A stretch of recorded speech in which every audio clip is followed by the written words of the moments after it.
Kill the Brickman.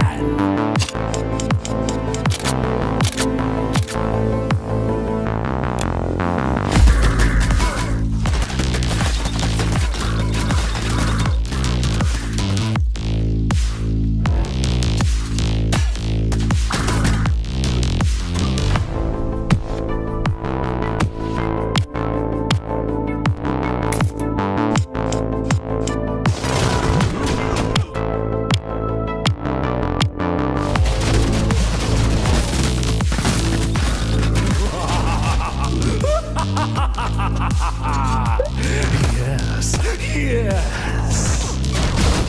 Kill the Brickman.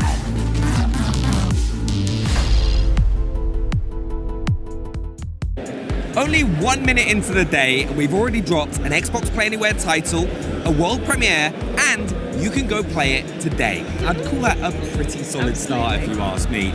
But we'll be around all day to let you know what's on deck. But let's just say Batman fans, Silent Hill fans, and Outer World fans should all be on the lookout for reasons to celebrate. Hello again, everyone. We are the Xbox On team, and we've got even more in store for you today than went down yesterday. But in case you've forgotten, Xbox Play Anywhere means you can buy a game once and access it across PC and Xbox consoles, including the upcoming ROG Xbox Ally and Ally X handhelds when they drop on October 16th.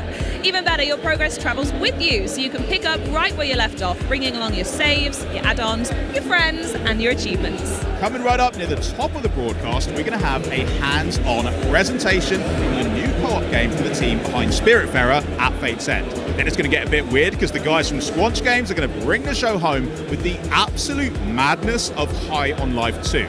Plus, we'll unleash yet another new trailer for a Game Pass game that's Xbox Play Anywhere. And honestly, that would start to get a bit old if it weren't so awesome.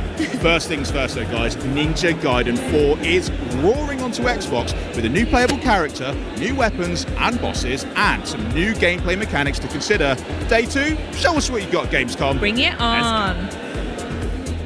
Oh, I'll show you what I got, Henry. I got Team Ninja. Here to tell us more about Ninja Gaiden 4, our director Masakazu Hirayama from Team Ninja, producer-director Yuji Nakao from Platinum Games, and Joe Muntle, Team Ninja's global project manager. And Joe will also graciously be interpreting for us. Thanks so much for being here, everybody. Yeah, thank you for having us. Of course. Now, fans everywhere are already going berserk for Ninja Gaiden 4. The game was revealed in January's Developer Direct, and we saw an action-packed trailer where the launch date was revealed at the Xbox Game Showcase. And just the other night, we caught the story trailer on Opening Night Live. And don't forget, there's a build right here at the show that you can play right now. So, to the team, how's the reaction been for you guys so far? そうですね、1月のデベロッパーダイレクトの、発表以来はいろんな新しい映像が発表されたんですけど、本作に対する、期待がだんだん高まっているんですけども、ユーザーの反応を見てどんな、気持ちでしょうか。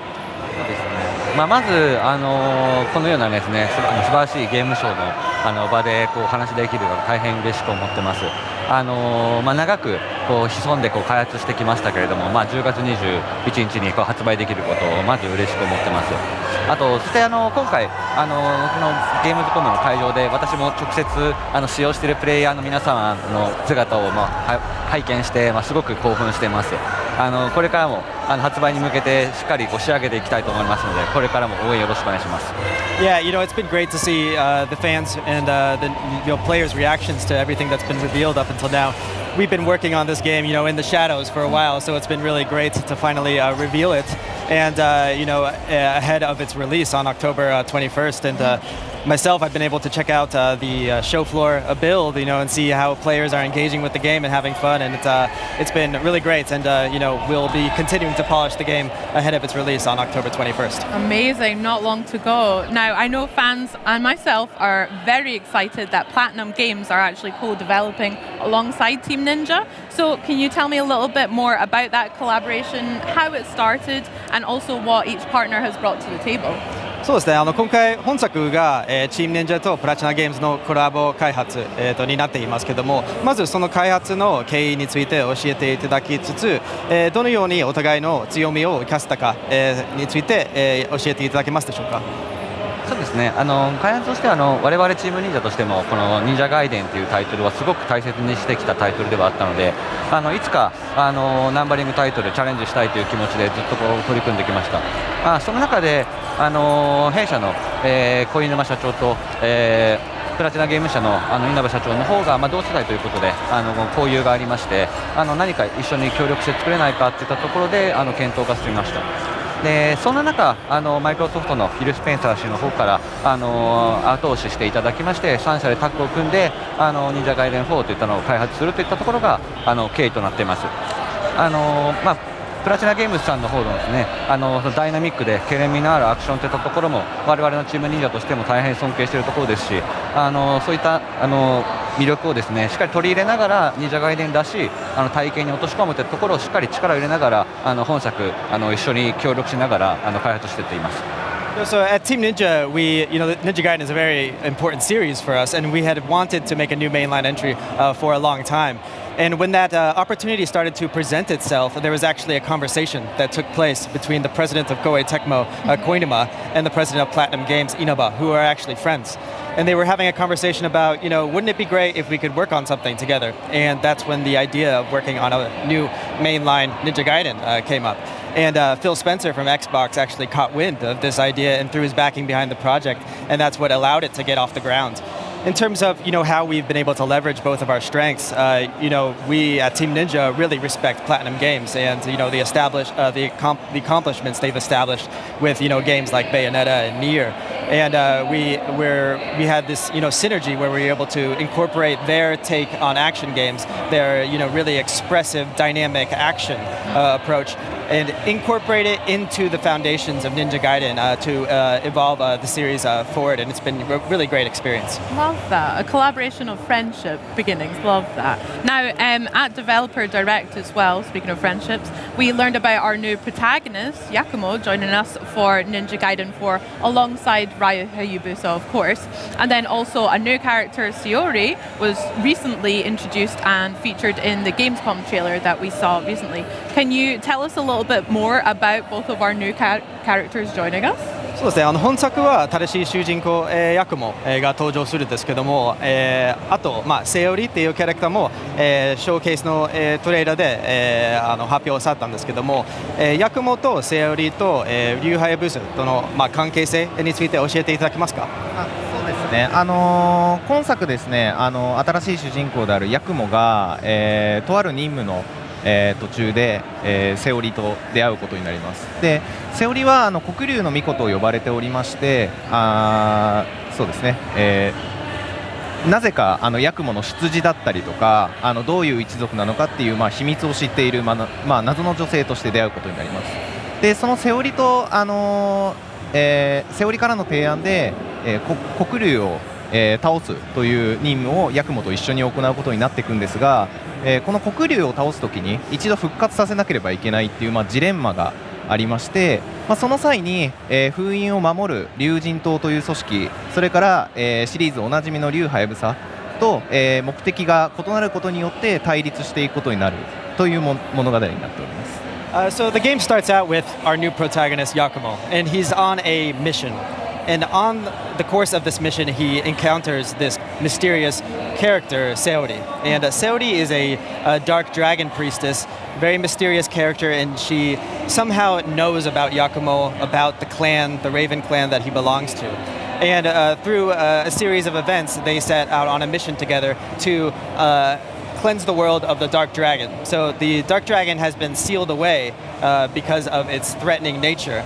But in order to completely annihilate the Dark Dragon, they have to first release the seals that have sealed it away before they can kill it for good.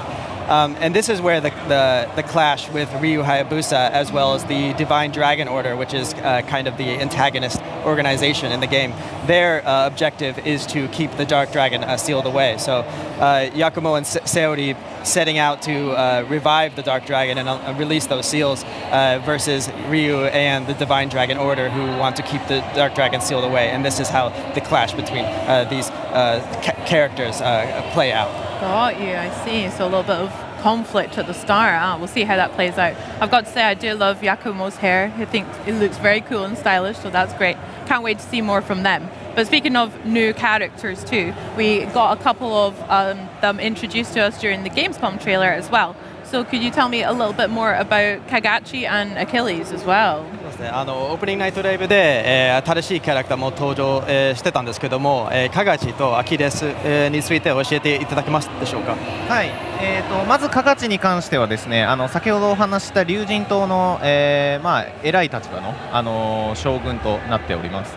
でこのカガチはですね、黒龍の封印を、龍とともに龍神島として守っていることになるんですけど、先ほどお話ししたようにヤクモと目的が違うことでカガチは愚か、龍神島組織もろとも、敵に回してしまうことになるので、ヤクモとはそのうち戦っていくことになるかなと思います。So first about Kagachi. So Kagachi is a high-ranking officer in the Divine Dragon Order, and because the Kagachi shares the same objective as the Divine Dragon Order, which is to keep the Dark Dragon sealed away. So this Yakumo, on his mission to release those seals, he ends up having to fight against Kagachi because they have conflicting objectives. でアキレスはですね、これまでシリーズでもいた、魔人のうちの一人になってます。でただですね、これまで過去作にいた重機卿、それから視察重機王とはまた異なる魔人になっておりまして、アキレスについてはこの後物語にどう絡んでくるのかっていうところは続報にご期待いただければと思います。So Achilles is a fiend, and fiends have appeared in prior Ninja Gaiden games, but he belongs to a different faction of fiends. In terms of what his motivations are, you'll have to wait and see for future updates because we can't reveal those at this time. Okay, secrets, I see. Well, look out for those. Can't wait to hear more about him. Very cool.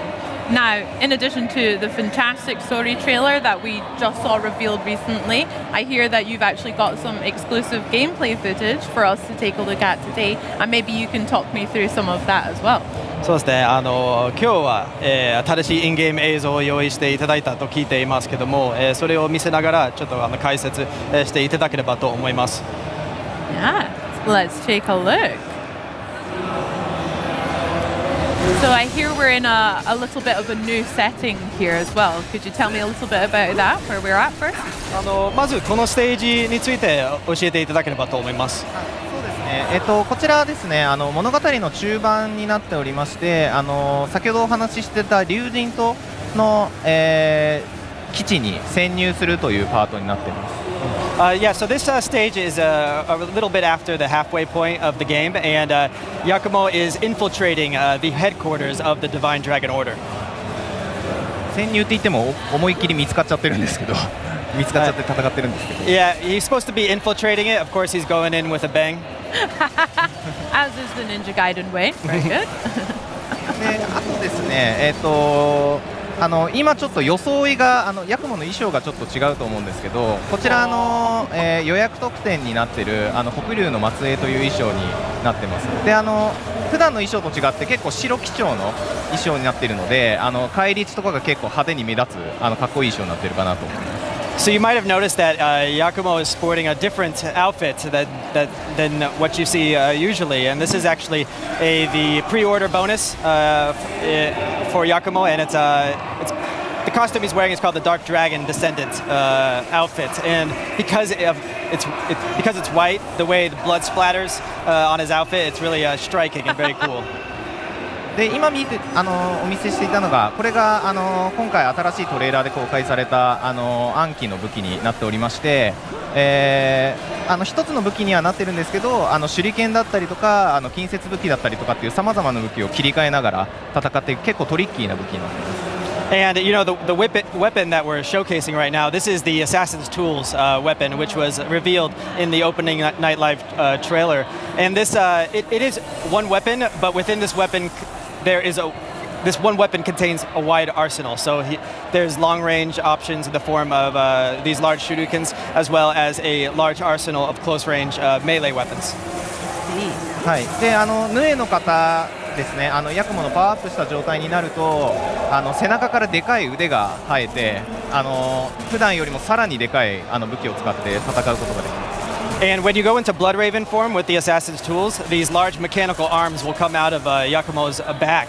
And this allows you to perform even more, devastating attacks using the weapons included in the Assassin's tools arsenal. I see.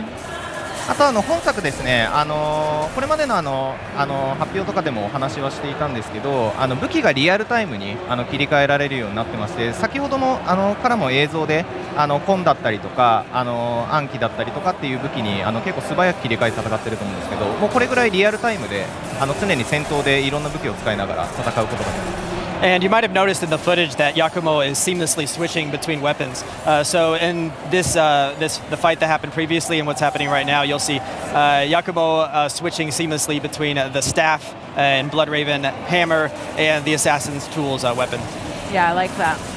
あと先ほどちょっとちらっと見えたと思うんですけど、シリーズファンの方向けになんですけど、今回首切り投げっていう、敵を投げるアクションがあるんですけど、そちらがなんと今回から空中で使えるようになったので、より自由に戦うことができます。And series fans might have noticed that Yakumo pulled it off an in-air guillotine throw. So this is a returning technique, and in Ninja Gaiden 4, you can actually use it mid-air and throw enemies at other enemies using this technique. Sounds class. Love that. Awesome.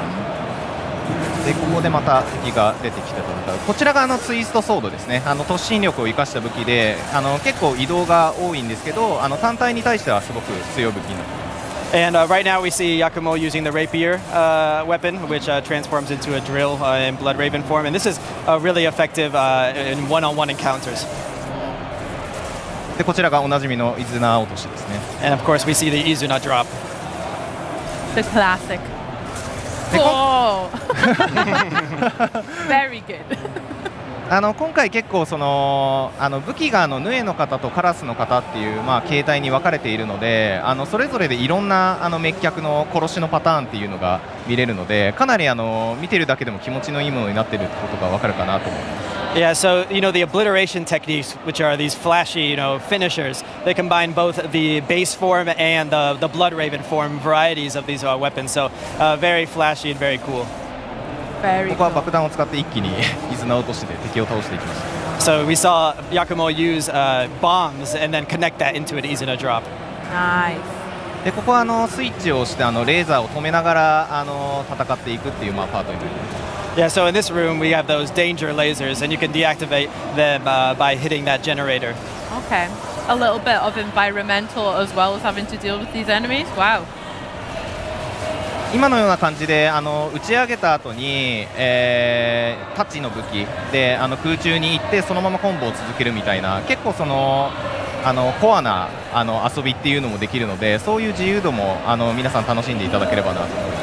And you might have seen how Yakumo pulled off a just guard counter, launched the enemy into the air, went into the air using the Blood Raven form of the Tachi blade, and then did an Izuna drop, and then transitioned that into an on-landing ultimate technique. So there's really elevating the core Ninja Gaiden combat experience with new possibilities. これが暗記の鉄になってますね。Yeah, and that was the Assassin's Tools ultimate technique. です。でここがカラスニングっていう今回新しいニングアクションみたいのが使えて、そこでいろいろステージを進んでいくっていうので。And you might have seen right now Yakumo use a wire to traverse through the environment. So that's part of Yakumo's Raven gear, which is a new aspect to Ninja Gaiden 4. で他にもカラスニングはあって、それぞれ移動を補完するようなものでステージの合間合間で挟まるんですけど、アクションのスピード感を止めない形ですごいスムーズに入っているのでどんどんバトルに進んでいくっていう、快感を味わえるかなと思います。In addition to that traversal wire, the Raven gear includes other, traversal items, and these traversal sections connect, these combat encounters, but they don't get in the way of interrupting the pace, the high-speed, action pace that you expect from a Ninja Gaiden game. No, it doesn't look like that at all. Very high. ここは狭い道なので周囲の攻撃が得意なハンマーで攻撃してますね。So you see how Yakumo entered this close quarters area, so he whipped out the staff and hammer because that's very effective at hitting multiple enemies around the player. ただ油断していると今みたいに敵にもう容赦なくガードされて反撃されちゃうのでかなりそういうところも激しいゲームになってるかなと。But the thing is, if you hesitate or you slip up, the enemy will be quick to punish you for it. So that intensity is always there. 今映った技っていうのが新しい敵を弾いた後に切り抜ける琥珀という技でして、あちらがジャスト入力で琥珀の派生に成功すると、確定で V 欠損するっていうちょっと新しい面白いシステムです。So you might have seen Yakumo perform a just guard, and after you perform a just guard, if you press the heavy button at the right timing, you'll be able to do a counter, and this will dismember the enemy and allow you to finish them off with an obliteration technique. こちらが今回ヤクモが使っているショップですね。通信担当の海というキャラクターからアイテムを購入したり、任務を受けたりすることができます。And we just saw the Darkness terminal, so that's where Yakumo can buy items from a supporting character named Umi. In addition to buying weapons, you can also take on missions that will have you completing certain objectives during the stages. 今のところミサイル兵器をちょっとかっこつけて刀で倒してるんですけど、ここ例えばですけどシリーズおなじみの飛燕で倒したりっていうこともできたりします。Yeah, so Yakumo is performing some very flashy maneuvers to take out these missiles, but you can also use the legacy technique Flying Swallow to take them out as well. ここは一気にタッチで、刀を伸ばして敵を大量に巻き込んで攻撃しましたね。Yeah, we just saw Yakumo use the Tachi blade to have this area of effect attack to take out multiple enemies at once. 見ていただくと分かると思うんですけど、結構もう体の部位がどんどん飛び散るような感じでかなりグロテスクなんですけど、ただすごい刺激的で気持ちいい絵になってるかなと思います。Yeah, and through the course of these battles, you see limbs flying, and just this violence, but it's not, the violence in Ninja Gaiden, it's not meant to be grotesque. It's really to provide feedback and to the player and provide that sense of satisfaction and catharsis. ここはプラットフォームの外に浮いている敵がいたので、暗記の手裏剣の攻撃で対処した後に近接武器からの伊豆直落としみたいな感じのコンボでやってます。Yeah, now you can see Yakumo use the assassin's tools to use projectile weapons to take out the enemies that are floating outside of the platform, and then switch up to those close counter weapons to take out the other enemies. で今少し空中に飛んだんですけど、あれが新しいカラスニングのうちの一つのユスリカというものになってまして、風の気流に乗って空中を飛び回ることができます。So you might have seen how Yakumo was floating through the air, and that's another traversal mechanic included in the Raven gear. 今みたいな形でエリア間の移動をちょこちょこそういうカラスニングでの移動だったりとか、あとこれまでの映像でも公開したレールとかを使って移動していくので、かなりバトルとバトルの間が短くなって疾走感が今までよりも出ているかなと思います。Yeah, so in addition to the Raven gear, you've probably seen the rail sections that have been premiered in prior footage. And these sections are really meant to keep that sense of propulsion through the stage and that maintain that sense of speed and tempo as you're going through these combat gauntlets. そうですね、ここはちょっと敵の攻撃が苛烈なのでだんだん辛くなってきている状況かなと思います。You can see the enemies are really amping it up and giving Yakumo a hard time. Oh yeah. このちょっとでも油断したらすぐやられてしまうっていうところも忍者ガイデンの変わらない魅力かなというふうに思ってますね。Yeah, and that sense of just relentlessness from the enemies. That's what really makes Ninja Gaiden distinct. なんで時を超えて最新作としては出してるんですけど、今まで感じてたようなすごいハードなバトルっていうのは今回も健在なので、そこはご安心いただければなと思います。Yeah, so even though it's been quite a while since the last mainline entry, Ninja Gaiden 4 retains that sense of intensity and relentlessness that the series is known for.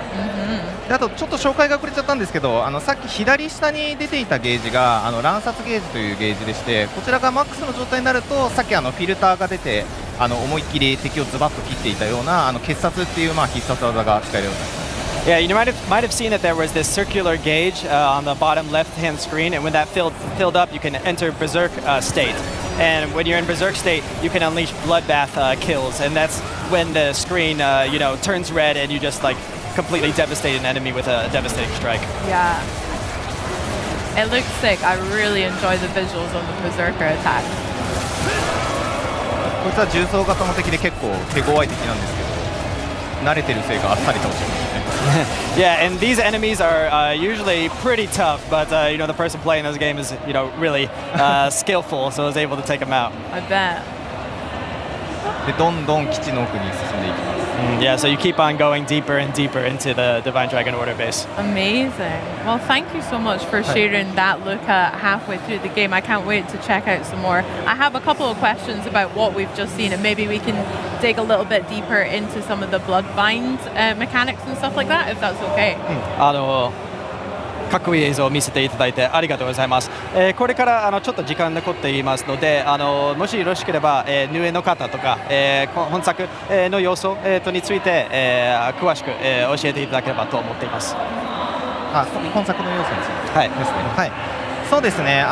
今作は先ほどお見せしたようなこれまでの忍者ガイデンでできていたアクションを一通り継承しつつも、新しくできたヌエの方によってよりダイナミックで、ダイナミックなアクションを行います。でこれっていうのが今まで1対1で手勢に無勢の状態だった戦況っていうのを広範囲の攻撃で一気に変えることができるっていう、新しいアプローチをしていまして、これまでの忍者ガイデンの良さも継承しつつより繊細にダイナミックに戦えるアクションとして据えています。でまた竜はやぶさに関しても、戦火状態っていう、新しい形態を用意しておりまして、そちらもより竜が町人だっていうことを知らしめるような激しく強いアクションになっておりますので、そういったところも楽しみにお待ちいただければなと思います。Yeah, so with Ninja Gaiden 4, we really set out to retain that core essence of what makes Ninja Gaiden, while also injecting it with these new, very expressive, diverse arsenal of techniques that you can use at your disposal, and you'll see that in the Blood Raven form of Yakumo. And also with Ryu Hayabusa, he has the Gleam State, and the Gleam State really just kind of demonstrates how powerful and how just absolute Ryu Hayabusa is. Amazing. That sounds really cool. So with the Blood Raven form, and maybe with Gleam as well, there's different weapons that we spoke about that Yakumo was able to pull out quite quickly on the fly. Can you tell us a little bit about what the particular unique states are for the different weapons, and also how they're best used in combat as well? そうですね、ヤクモの武器種、について、カラス、の方と、ヌエの方、それぞれの武器の、違い、その形態、について教えていただければと思っています。そうですね、まず全体を通してなんですけど、カラスの方っていうのはこれまでの忍者ガイデンでできたアクションっていうのを一通り取り揃えて、忍者ガイデンのプリミティブな体験っていうのができる形態になっています。で一方でそのヌエの方に関しては先ほどお伝えしたようなそのダイナミックな攻撃をできるっていう形態で、それぞれ自由にヌエの方はゲージを消費するんですけど、自由にスイッチングしながら戦うことができます。Yeah, so the base form of Yakumo's weapons, those really retain that foundational Ninja Gaiden experience, and then the Blood Raven form allows you to unleash these more expressive, dynamic, devastating attacks. The thing about the Blood Raven form is that it actually will consume gauge when you're using it. So the game is designed to encourage you to switch back and forth during combat. で武器ごとに特徴も結構分かれておりまして、例えば最初の方にお見せしていた2頭と太刀であれば、2頭のスタンダードな攻撃から太刀の、広範囲かつ、強力な攻撃を繰り出せたりとか、あとハンマーでいうと、先ほどお伝えしてたように周囲に攻撃するのが得意で近距離だけど、火力がすごい高いみたいな形になっています。で今回新しく映像で出た暗器に関しては全てのリーチで攻撃できるすごい万能な武器には見えるんですけど、ただトリッキーな性能にはなっているので使用難易度が少し高いっていう面白い武器になっています。Yeah, so each weapon has its own distinct qualities. So the base weapon, the dual blades, and the tachi, when you use a Blood Raven form, the tachi will allow you to unleash these devastating kind of area of effect attacks, allow you to engage with enemies from a long distance. Then there is the hammer, which is the Blood Raven form of the staff. And this is, very close range, but it will allow you to hit enemies that are to the side of you and behind you. And then the weapon that was revealed in the opening Nightlife trailer, the Assassin's Tools, if you look at the footage, you can see that it kind of is a jack of all trades. You can use it in any situation. But because of how diverse its tool set is, it's quite tricky to master. But once you really wrap your head around how it works, the possibilities are just immense. It sounds like a lot of fun. Now, are there any particular enemies that are susceptible to the different weapons and also the different bloodbind states? Is that a balance that you've put in there? そうですね。この敵に対してこの武器が有効だったり、そのようなことがあったりしますでしょうか。そうですね。敵によってどういう武器、例えばですけど、1体で強力な敵がいたりした場合はドリルでじっくり戦うっていうのもありですし、あと敵が大量にいた場合は先ほど、お見せしていたような太刀による広範囲な攻撃で一気に巻き込んだりとか、あと逆に周囲に囲まれてしまってどうしようもない状況を切り抜けたいっていう時とかはハンマーで一気に攻撃してみたいなそういう形で敵もそうですし、戦況に応じて自由に切り替えて戦っていくっていうことが重要になってくるかな。Yeah, so depending on the enemies and the situations you're in, certain weapons can be more effective than others. So if you're in a one-on-one scenario against a very formidable opponent, you can use the rapier weapon, which transforms into the drill when you use Blood Raven form, to use that to really, drill into him and take him out. And then if you're up against a lot of enemies, you can use the dual blades and the Tachi Blood Raven form to unleash, area of effect attacks that can subdue them at once. And then, for example, with the hammer, if you're in a close quarters area and there's a lot of enemies, ganging up on you, you can whip out the staff and just smack them, no matter where they are. Gosh, amazing. Well, I can't wait to get my hands on all of the weapons and try them out myself, but probably the Assassin's Tools. I like the challenge you've set. Hard to master, but looks like a lot of fun to try out. Before we wrap up quickly, I would love to ask Hirayama-san and Nakawa-san what their favorite part of developing the game has been so far. そうですね。最後になりますけども、お二人から、それぞれ、本作において一番好きな要素とか、本作開発するにあたって、思い出が、ある、ところが、あれば教えていただければと思います。私の方で一番やっぱ思い残っているのはヌエの方のシステムの部分でして、やっぱりヌエの方のシステムは、結構開発初期からあったシステムではあったんですけど、今回のこのバージョンに至るまで、例えばこの1年前の状態と比べるともう全く別物になってたりしていて、どういうふうにこのプラチナゲームズさんらしいその懸念味のあるアクションを、忍者ガイデンの中に取り込んでいくかというところは本当に毎日議論を重ねてなんとかここまで落とし込んできたところの要素だったとありまして、そういった意味ですごく思い入れもあるし、ぜひ皆さんの方で触っていただいて、ヤクモっていう新主人公の中でもその忍者ガイデンとしてのアクションといったものを感じていただけると思うので、ぜひ触ってみていただきたいなというふうに思っています。Yeah, so I think one of my favorite aspects of Ninja Gaiden 4 is the Blood Raven form. Blood Raven form has been a through line throughout the whole development of this game, and it was really the vehicle through which we were allowing Platinum Games to inject their own approach into Ninja Gaiden, but not just to exist on top of the foundation of Ninja Gaiden, but really incorporate it into those foundations.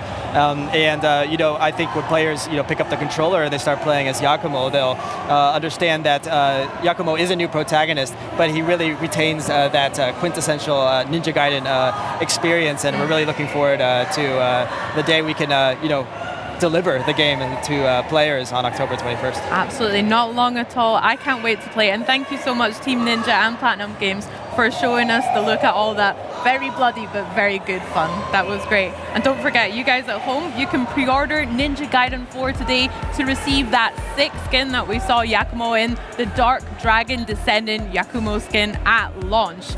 Day 2 of Xbox at Gamescom 2025 broadcast is just revving up. We've still got a metric ton of trailers, interviews, and gameplay deep dives left to dig into. And you know, speaking of digging,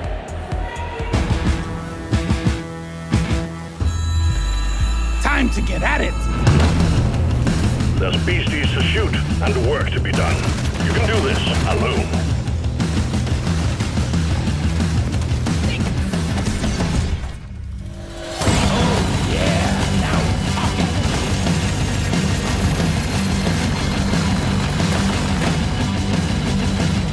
Heads up.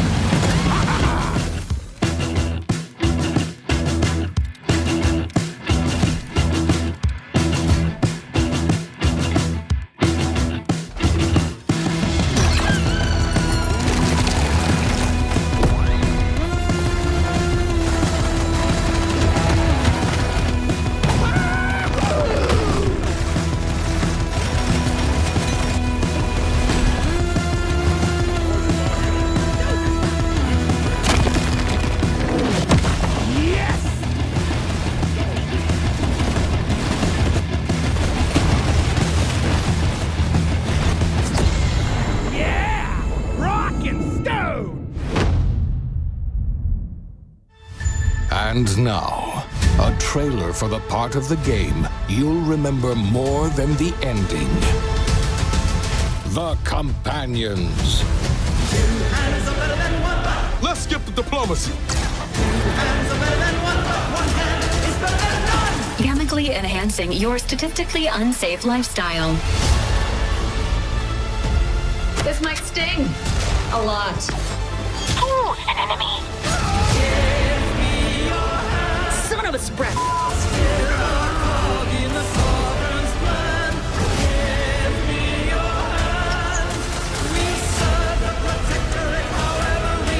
Be grateful you're not on fire. Two hands are better than one is better than none. Two hands are better than one is better than none. Two hands are better than one is better than none. Two hands are better than one hand is better than none. And no, you can't sleep with them.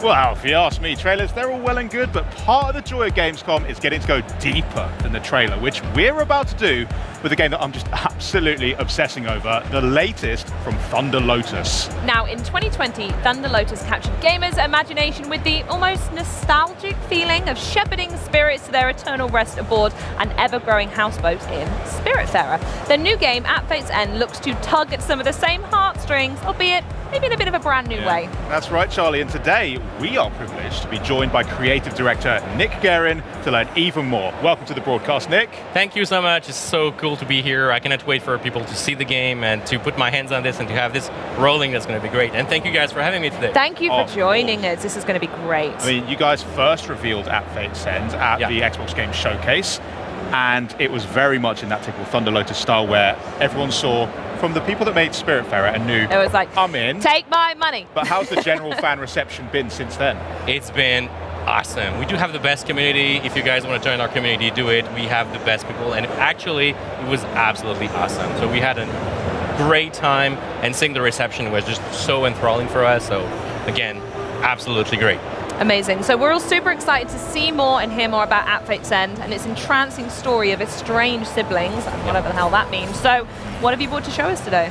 Yeah, so I'm going to start the game and I'm going to show you At Fate's End. Okay, perfect. Let's jump in and immediately give us a bit of context of what's going on. We're right in the village of Crestan, and right now Shan, the character on screen, is looking for her sister Camila. Okay. And the reason why she's doing so is because the end goal of Shan is to find all of her 7 brothers and sisters God swords. She's got to reunite them to restart the cycle.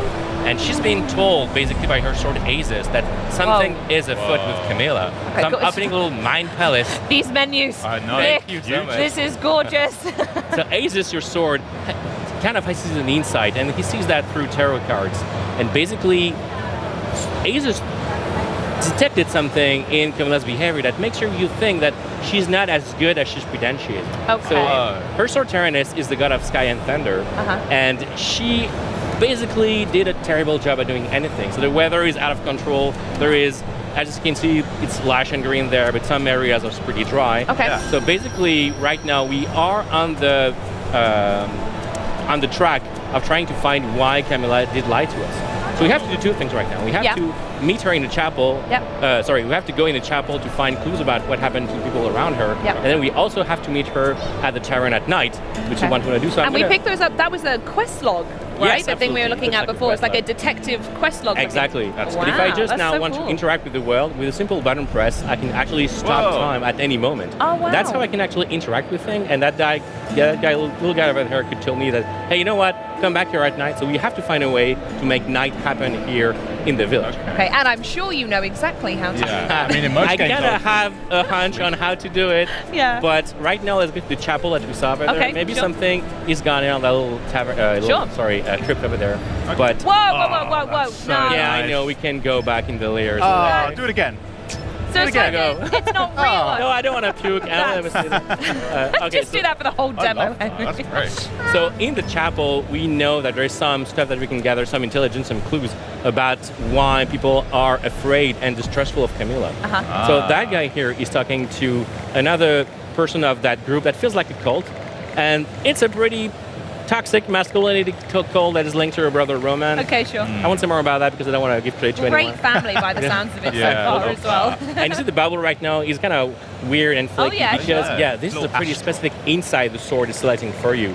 So basically when you see this, it's going to transform into a clue card that then you're going to add to your own story through kind of what you mentioned as a quest log is also an investigative board. There we are. So anytime you notice that the text is slightly different, there's something about it, it's the game helping you remember that's important. You're on the right track. Absolutely. So you basically have to deduce stuff by see the card down there. There's specific clues that we've gained throughout the course of the game beforehand. Right. So we had a chat with someone in the forest telling her that her little daughter was killed during a gigantic flood. And that guy just taught us that basically Camilla in a drunken stupor made a flood happen. So that deduction is easy to make. You say, she is the reason why the flood happened. Oh, there you go. goodness. That's what you learn about her as well. Oh, this is so sick. This is so gorgeous, Nick. Really poured a lot of heart into all of these animations. I mean, we know that from many of your games before, but in particular, it feels like you've really dialed in and just honed in on the theme of them all as well. Yeah, it's gorgeous. Kudos to the art team. They do an excellent job, and everyone in the studio, of course. So right now, we see we're trying to find that way to actually make the night happen. This is probably there. I kind of know it's there, but it's you'll know. it's actually blocked by the gigantic green crystals over there. So the way to dispatch those is to enter into a fight. Let's try to here we go. those guys in there. Yeah. So the fight in at Fate's End is pretty snappy and it's all based on timing and positioning. So I can jump at any time and I can attack in any direction, as you can see there. Oh, nice. So I'm going to try to kill that guy over here. Oh, my Twitch. Oh, there you go. Boom, kill. Got him. Shot. Exactly. And now I can also pass time in the fight. So I'm going to gain some Arcana points to energy. Every move in the game is basically based on an encounter you have with your brothers and sisters. So that move right here is based on your brother Roman, and he's the devil, and I can throw my sword with this and select that. Oh, that was nice. So cool. So many fights, they do have specific arenas and many phases basically happening. So I'm going to try to be good right now and focus on what I do. Otherwise, the team at home watching right now will actually say, Nick, the blue barrier, is that like a shield you're trying to get behind? Nice. So I also have another move, which is a grenade, which I'm going to use right now. Pew! And then... nice. Oh, that's taking a bit of the shield out. Yes. Yeah. Boom. Get I did it. there. I did it. Yeah, well done. Yeah. So throughout the game, presumably you'll get more of those cards to deploy during combat. Absolutely. Is there a way that you need to manage the resources to be able to actually execute? Yes, as you can see, we actually got resources, and through those resources we can upgrade all the moves we have in every tactical or dynamic move, which I'll talk about a bit later. So now I'm gaining that major arcana. So the game is heavily influenced by tarot theme, which is, as I said, how the sword sees it. So the sword is basically making you absorb that power, which is the moon, which, as you can imagine, might help us making the night happen. I think I'm on to what you're up to. Command the Twilight. Yeah, I'm seeing this. And her clothes changing color. Is that relevant at all, or is that just some cute thing that? Yeah, absolutely. Actually, that family is called the Hemlocks, and all of the knights of the Hemlocks, all the brother and sister from that family that do have a sword with them, the sword live within them in a specific part of their body that Physically they've within sacrificed inside. Wow. exactly to hold the sword. So for Shan, it's the throat, which also means that the sword talks for her. So we'll be able to select your bubbles, your thought bubbles, and then we'll be talking. All right, so I'm going to use the knight right now as a modifier. This is the moon, and there we go. And Oh, the knight should how and the happen there. who is interesting as well. But And good this job is with the the knight. moon. Yeah. We That never was really quick. know yet if time is going forward or if we actually choose to be there at night. Oh, maybe expect that some point later in the game. Okay. All right, we're in the pub, Henry. Tavern. Well, it's There the we perfect go. time to go. It's night time. Yeah. Everyone's having a good time. Let's see it. So Camilla is there waiting for us to have drinks, and of course that's not. Shan is here to talk to her. We've discovered tons of very creepy stuff about what she's Not been been doing doing so far. her job yeah, particularly well at the moment. No. Needs to have a word. absolutely. So let's dive into it. Yeah, Camilla, what Wow. did you do? And she doesn't really want to talk to you. She wants wants to play to a drink. But not only does she want to drink, if we have to. Sure, okay. yeah. When in Cologne. Yeah. We are done. We've been drinking a whole. no, we didn't we're drink very anything. professional. No, very, very professional here at Xbox. All right, so let's will take a drink. partake in what she offers us, which is drinking first, talking later. And but- she's had Oh. two, notably, yeah, as she's well. got two of them. Also gulping very fast. And there's the sword you mentioned coming out of Exactly. the throat, yes. So not only does she want you to drink, but she also wants to use your very special power to do very silly things by breaking mugs and showering people Yes. in glass. It's like clay pigeons. That's sick. There probably is a law here against this. I'm kind of worried. Again, we're back with the question, and she's still at the. All right, I don't want to talk right now. I still want to drink. Okay, but still, I want to talk to you, Camilla, about what the hell happened to you, and why did you People, actually yeah. leave your people suffer that much because the weather was terrible and nothing happened probably in your region. All right, let's for the last time drink something. More drink. It's gonna be much fine. harder because I'm way more drunk now. Basically, That's going to have an Wait, effect, is it? It Literally. might have. Yeah, I'm afraid. Oh, that's clever. Oh, okay, Yeah. here we go. Okay. Actually, the Uh, screen I'm is usually good after rubbing, two drinks. and it's gonna be tough to Oh my God, select it's the card. moving. And now I can actually miss. Oh no, I did it. Yes, nice, you did it. You're a pro. Oh, You've done God. this before, haven't you? I'm very good at doing drunk stuff. Wow, this is getting way worse than I expected. No, I'm terrible. People don't look, drink at and it's home all- or drink responsibly. Text has all gone UI's crazy as Yeah, well. everything is skewed. But now she might. Yeah, this is Oh my God. really All over falling the apart. place. The speech bubble is also falling Oh, apart. and the camera's like swaying. Yeah. Ooh. Okay, so yeah, what happened really? Just tell us now. So basically, she's answering you that she had that duty to fulfill, but she basically inherited it and she didn't want to do any of it. Oh, I It's see. I She's mentioned in charge of the weather, but she doesn't want to. Didn't choose exactly. that much. It's really hard actually. It takes hard work to do that, but also she doesn't really want to do anything. Oh, okay. She'd rather stay I can there. relate to that. So again, so the speech bubble changes More to clues. give you more clues. Oh, Exactly. yeah, the color. Yeah, of course. Yeah. And it's her own opinion on that. One more That's drink. finished. One more drink. Wow. Oh, more drink. That's the last one. Again, drink responsibly at home. Yeah. Of course. Or don't drink at all. Always an the, option. The easier option, Yeah. sure. Easy option, yeah. All right, so Oh. she's giving you now a bit of, Okay. of a meeting. She tells you that you have to meet her back in the forest where you first met her. Okay. She's still taking all that as a training. She sees you as an inferior fighter, so the reason why you could actually convince her to give you her sword passed out She's done. Yeah, fair enough. on the counter. Yeah, she is out. Yeah, Okay. she's out. All right, so Nat, let's use that insight. And we had first learned by someone that we met in the forest earlier that she basically stopped, doing any effort, which the two of those clues together makes the deduction that actually Camilla doesn't want to do anything, which reveals a minor arcana, which is exactly the crux of a story. So every sibling will have 3 different secrets that we'll discover through the whole Oh, I through the course see. of the And game. we get to meet all of the siblings. Yes. essentially, Yeah. And all of them will have different stories embodied by those minor arcana that you can get to decide which side you want to use. Wow. Which Okay. will have an impact. So what's the plan now then? All right, so now we have to go back to the forest. So we're going to use the world map to basically teleport somewhere. Pretty. Let's Wow, go look to at that. Hagog Forest where we had to go. To the Talk outskirts. to us a There we bit are. about the size of. Yeah, so the world Yes, is pretty big right now. It's one of the 6 regions we have in the game. in total, and we have many destinations to explore.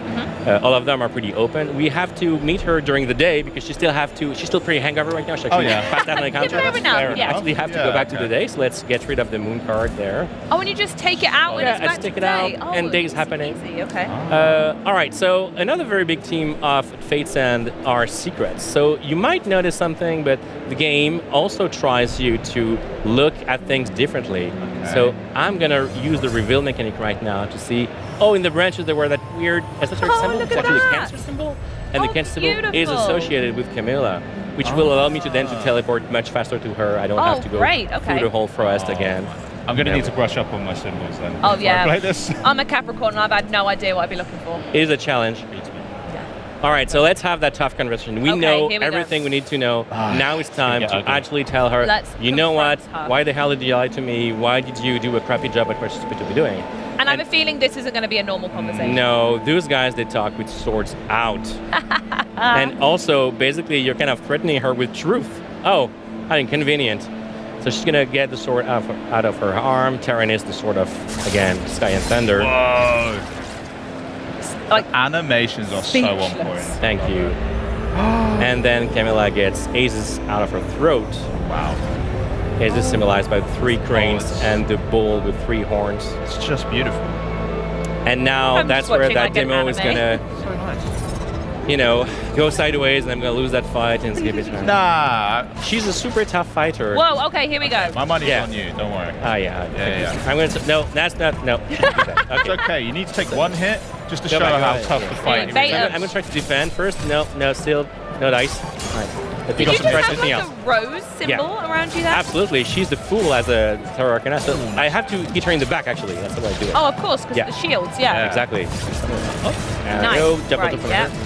And again, the double jump could be another move in a tactical stance. So all the moves can be actually reversed and to be either dynamic or tactical. Okay. All right, so she's summoning Thunder. Let's actually missed it. That's fine. No. Okay. Right. I'm seeing a lot that the barriers are very directional, depending on their moves as well. Absolutely. So I imagine there's going to be a lot of traversal stuff you can do to maybe get behind people quicker. That's really cool. Oh, nice. Also using your brother against her as well. That's fun. All right, I can do it. Go on. Have faith in me. Have faith in me. Being a good string of hits. Oh no, she's summoning lightning rods. That's going to be terrible. Wow. Oh, okay, so we need to get rid of them. Yeah, I need to get rid of them. She's tough. I can do it. It's good. Yeah, if I do enough of them, she's going to disappear. I can do that. Get her! Nice Yes, big hit. I did it. Nice. Beautiful. All right. Let's not lose focus. Oh, yeah, that did kind of get that rose. Yeah. Holy. Yeah, I can do it. I promise you guys. totally believe Again, electrodes, I have to get rid of those. Oh, those are slightly different, though. There's quite a deep moveset for her. Yeah, she does an awful lot of things, to be honest. And she's super tough to beat, actually. And she does another variation of her attack, which is basically she can go at me, she can summon lightnings to me. Whoa, okay, here we go. Yeah. I love a screen. I'm going to use the grenade there. Dodge some AoE. There you are. Nice, getting rid of barriers. Oh yeah, here we go. There we go. Nice gap. Yeah, I can do it. Almost halfway there. Yeah. I believe. Oh, nice. That's Good time. dodge. yeah, nice. Good. Yeah, you got it there. Beautiful. How often can you use that card of your brother's? It's based on the little gauge you have at the bottom of the screen. Oh, beautiful. And right now she's beaten enough to be actually needing to catch her breath. So she's summoning you back in the sky to have a very specific conversation moment with her. So every duel is basically interrupted by these moments of conversation with your siblings. Because they're not just fights. You're having exactly. having a battle, a confrontation. This is a family feud. Exactly. So now you can choose what to tell her.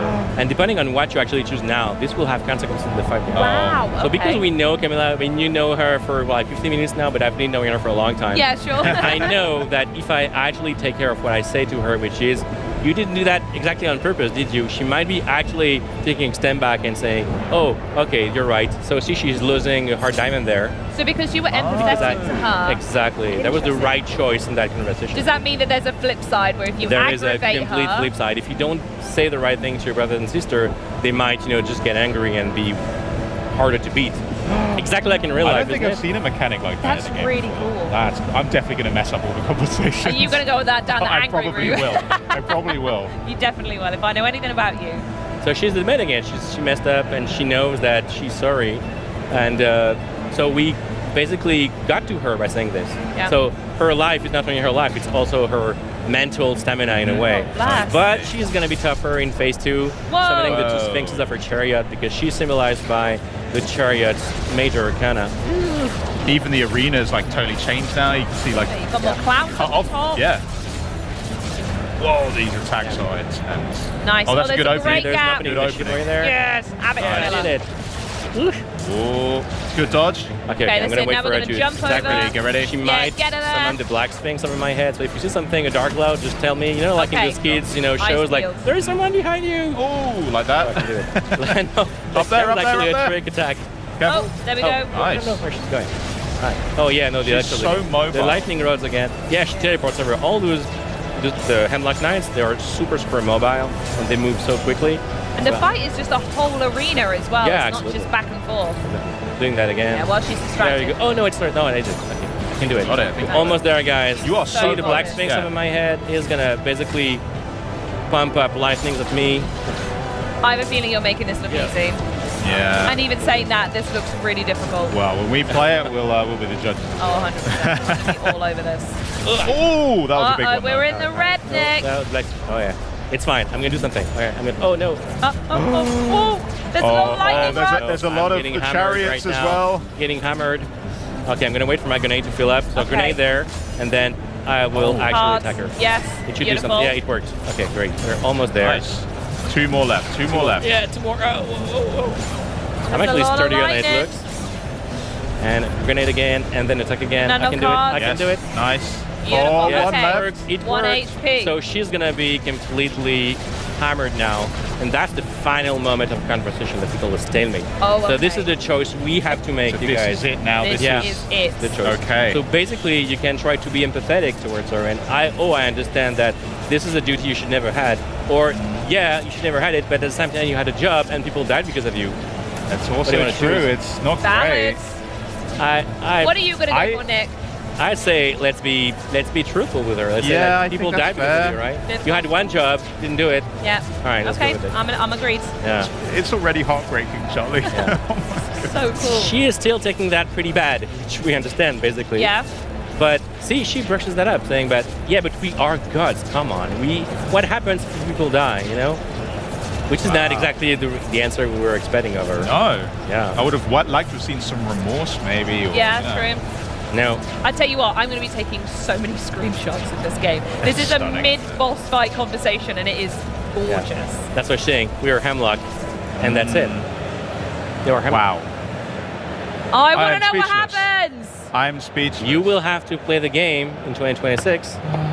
I was definitely going to do that anyway. I mean, yeah, this is just that's field fate even more for me. I would say that looked absolutely amazing. Thank you Yeah. so much for joining us, Nick. Yeah, thank you, Nicholas. Again, thank you so much for having me, guys. It was awesome. Thank you for the It's great. Absolutely. I'd love to have seen more, but hey, I'm really just looking forward now to checking out At Fate's End when it drops in 2026. And if you at home are hooked, make sure that you wishlist At Fate's End today and make sure you follow the journey on the link that we're showing on screen right now. But before that fated date arrives, let's check in with another project from the Thunder Lotus team. You guys have been busy. It's 33 Immortals. Then it's time to unbox Lego Batman himself. It's all games, no breaks, as Xbox at Gamescom 2025 continues.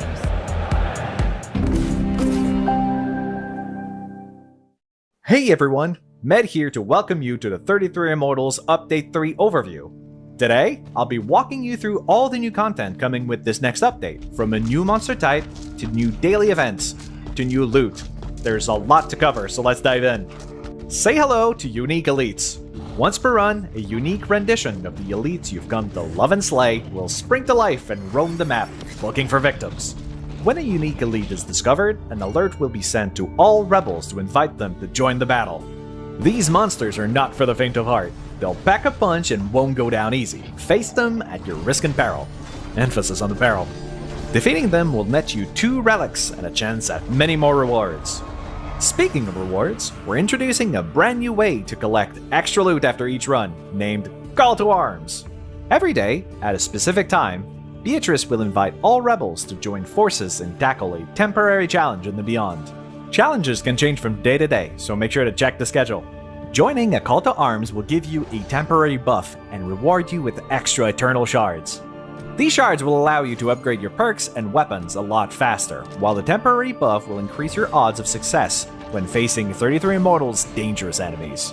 While you're at it, how about slaying some monsters with style? Say hello to our brand new legendary weapon skins. This brand new type of cosmetic is only available to those who have proven themselves worthy by defeating a major boss. There is one legendary weapon skin per weapon to collect for each major boss, meaning 4 different skins from Lucifer and 4 from Adam and Eve. While I can't guarantee you'll find one in your next run, rewards come to those who persevere. That's all from me for today. Thanks for joining me in the 33 Immortals Update 3 overview. See you in a dark woods near you. Alright, silly me, forgot to mention. The update is available today. Come heed the call to arms in 33 Immortals.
So let me get this straight.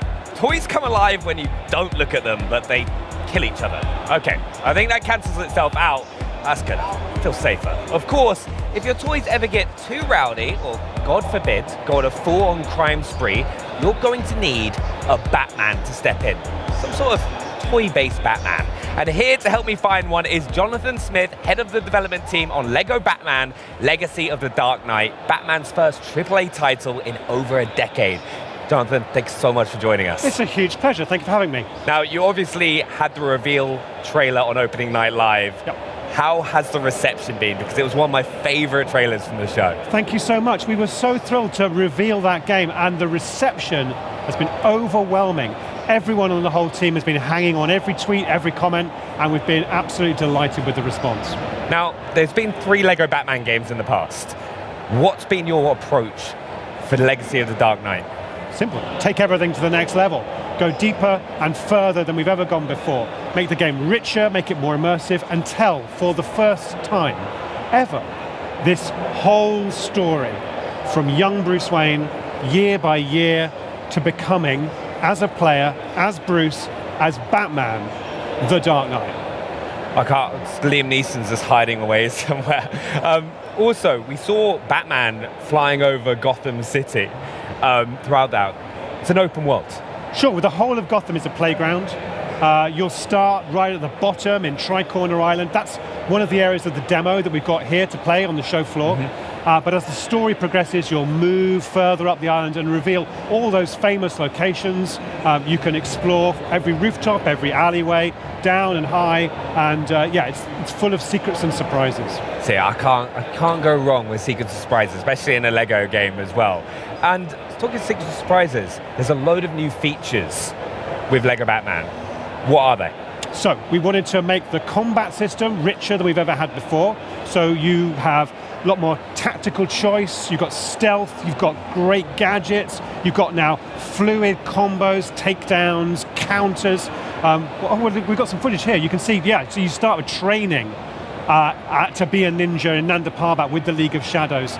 And then we'll take you back to Gotham, you'll build your first Batcave, your first Batsuit, and then start to discover all the crimes that are taking place in the terrible place that is Gotham City, and you'll deal with those bad guys as only Batman can. So the features, that combat system you saw in play there, that's a really important part of the package, but there is a lot more to talk about.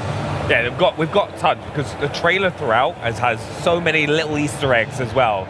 And we've got to talk about the Batmobile. We had the Tumbler from The Dark Knight, which is a fan favourite. Can we change our Batmobile? We've got all the Batmobiles. This is the ultimate, essential, definitive Batman story. So you'll start, as you can see here, when you first get back to Gotham in the Dodge Charger, which is the Batmobile we saw like young Robert Pattinson Batman in the Matt Reeves Batman movie. That's what he sort of cooks up in his garage as his first Batmobile. But as the years go by and he draws more upon the resources of Wayne Enterprises, and we get Lucius Fox involved, so you get more and more over-the-top, ridiculous Batmobiles. So you'll see and you'll control the long-nosed Batmobile from Tim Burton's 1989. You'll get Batmobiles from across all the movies and TV shows. Some are pretty wild, but whatever you want, it's here.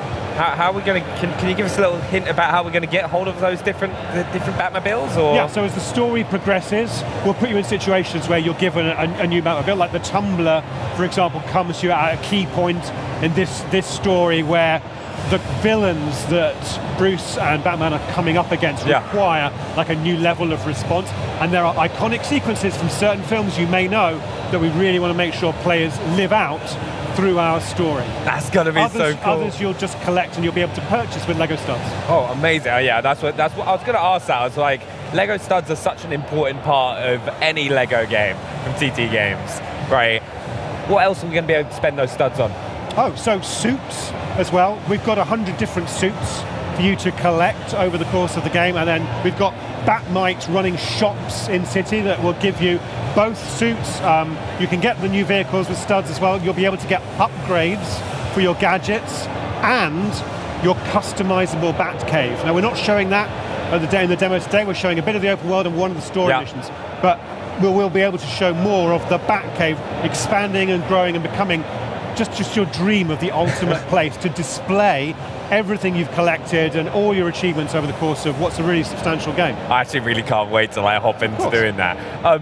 You mentioned combat a little bit earlier on as well, and I think if we see some of the gameplay, I think one thing that a load of people have noticed as well, and I love, is all the little comic book kind of sounds and stuff that you see. How about what are those, and what other situations can they pop up?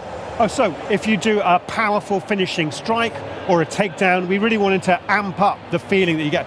I love throwing enemies into things, into the Lego objects. You can use the back claw to pull them in, and then you can throw them at each other. You can throw them to your partner character, and he can then kick them into crates. But look, when you finish off an enemy like that, all of those call-outs are taken directly from comic book reference. We're drawing not just upon movies and TV shows, but really closely upon comic book storylines, and we wanted to represent and honor that legacy as part of the legacy of Batman stories with those really cool VFX playouts. Yeah, I think it's one of the things I've loved everything I've seen about this game, because it's really kind of paid homage to the Batman legacy across films, comics. It's so cool to see. We've got to go into other playable characters, because it's been such a big part of any Lego game that you've played. It's all the characters that you can play. Which ones are we going to get alongside Batman? That's right. So you play Batman all the way through. The focus is Batman. We've never done that before in a Lego game. Had one character be the sole focus. Even in Indie, you weren't always Indie. But here you're going to be Batman all the way through. And then as the story progresses, you're going to get different partners and build out that Bat family. So you'll start training with the League of Shadows and Department with Talia Al Ghul. Yeah. And she'll return to Gotham later in the story. You'll then, as you move back to Gotham, hook up again with Jim Gordon, who you first see in Crime Alley when you lose your parents, one of the last good cops in Gotham. He's got fantastic gadgets that you've played on the show floor here. We've got him with his ricochet launcher with rubber bullets that bounce around and smash objects and bounce off enemies and cause them to misfire their weapons. He's also got a foam sprayer which incapacitates enemies and can be used to solve puzzles.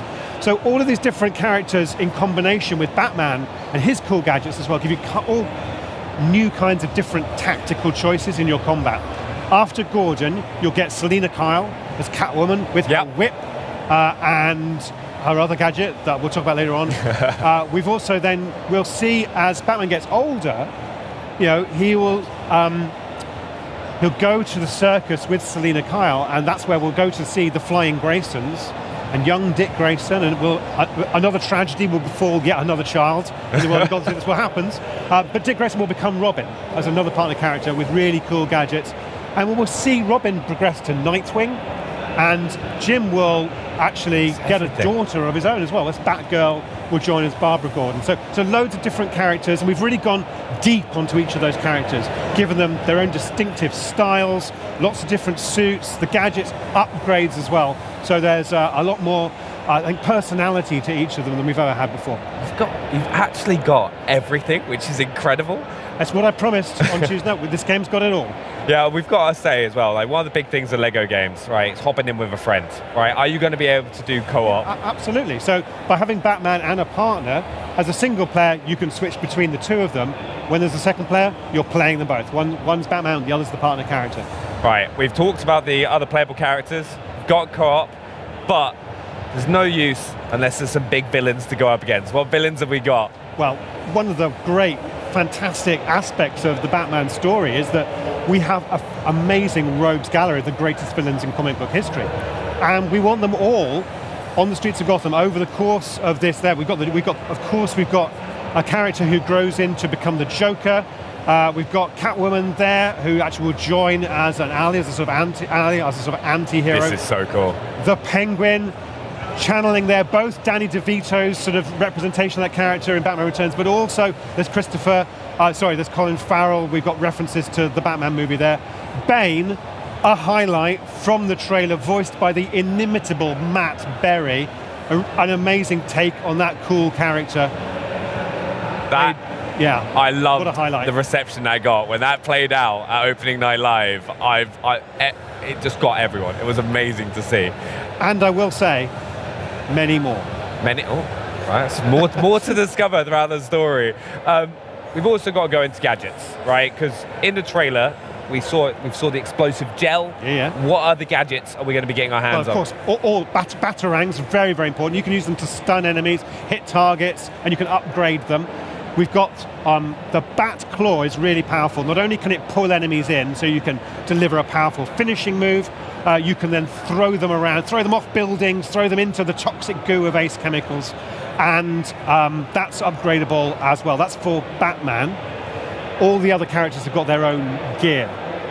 Okay, right, very nice. Also, another bit. The grapple, of course. So I don't think that's a gadget because that comes with the character. But grappling to vantage points, so you can do stealth takedowns like you see here, and grappling in the open Gotham City all around from rooftop to rooftop.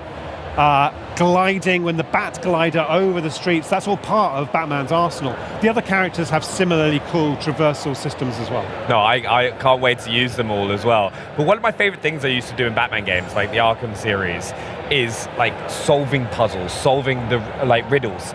You're going to have that with the Riddler. Not only is Batman the world's greatest fighter, he's also the world's greatest detective. So setting players challenges and puzzles is absolutely part of that essential Batman experience. Now, as you progress through the story and the missions, you're going to come up against all kinds of situational challenges. You'll need to use your gadgets, use your smarts, use your detective ability, which will highlight points of interest. For example, here's a concrete example of that. In Lego games, you've always been able to smash objects and then build with Lego, right? Yeah. To help create an item, which helps you progress. Here, Batman can use that detective ability to highlight where those smashable objects are, like show where to build it, show, you need to find some more, here's where they are. So it really helps players. If you've ever had that experience in a LEGO game where you don't know where to get the bricks from, you can see where those are, build them out. Yeah, that's really cool. That's going to help you find those secrets as well. And you said Riddler challenges, absolutely. So on the streets of Gotham City, some of the villains have put challenges for Batman. You'll be collecting those along with Wayne Tech chips, bat tokens, trophy pieces, skill bricks. There's so much to collect. I will say in this game, it's not just the Riddler who's setting you those challenges. Ooh, okay. Everything with a twist in a LEGO game. Now, we've talked about collectibles a few times already, like for the Batmobiles, different suits. Yep. Right, what other collectibles are people going to be able to get on top of those? Oh, okay, so there's the Wayne Tech chips, which we'll find in story missions and in the open city. Some of those will be locked behind puzzles, some of those will be guarded by enemies, some of those you just find by being inquisitive and curious and exploring. They will enable you to upgrade your gadgets. That's the main currency for gadget upgrade. Okay, nice. Skill bricks you'll get through progressing through the story missions. They enable you to upgrade your core traversal and combat skills generally beyond the gadgets. Additionally, I mentioned a few others that will enable you to, for example, customize and populate your Batcave. There's another one as well. Oh yeah, we've got red bricks. Of course we've got red bricks in a LEGO game, which give you additional customization options and special effects. Hey, well, that brings me on perfectly, because we saw Bane stepping on one of those red bricks in the trailer, which was hilarious. And TT Games are so known for those funny moments, whether it's in cutscenes or there's little bits of the game. How do you come up with them? We just force people to be silly. That's what they get paid for. Our team spends months absorbing the source material, so watching every movie, reading every comic book, watching every show, and bouncing ideas off each other. It's a really painstaking process. And because we're a LEGO game, and because of, I think, the history that we've built up over the years of telling these stories with a twist, we've got a reservoir now of expertise in the team and permission in a LEGO space to go to places people haven't gone to before. And I think it's that sort of sense of the unexpected, the uncertain, that just enables comedy to happen. And then there's the skill of our animators and writers and cinematic directors in pulling off those moments with perfect timing and slapstick humor. Yeah, it works every single time. It's one of the reasons I always love hopping on doing the LEGO games with the Xbox On team as well on stream. One thing as well, we've all grown up with so many incredible Batman TV shows, like films, comics. Like, what does Batman mean to the team that's really helped you kind of create this universe? Yeah. So I think there is, in this game, more I think than in any game we've ever done, there's a real emotional drama going on because we're telling one story across across a big game, big campaign.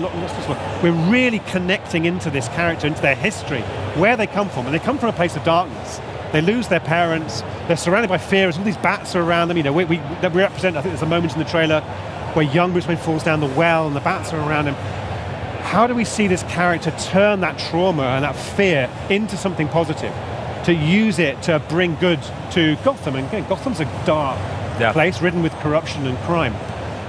When we bring the lightness and the fun of LEGO together with that darkness, and we do it sincerely and authentically, with real honor for those stories, all the stories that are dark, the stories that are fun and colorful from the 50s, the stories that are dark from later on. It's all brought together, and I think everyone on the team has got a connection with Batman.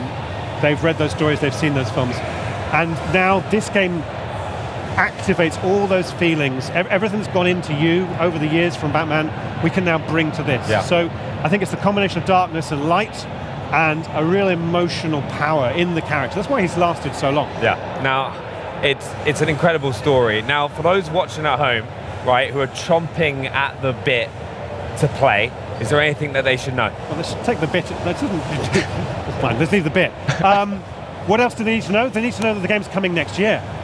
So we're showing at the show floor here at Gamescom. You can play one part of Gotham, Tri-Corner Island. You can grapple and glide as Batman and Jim Gordon and take down the goons who are wrecking havoc on the streets.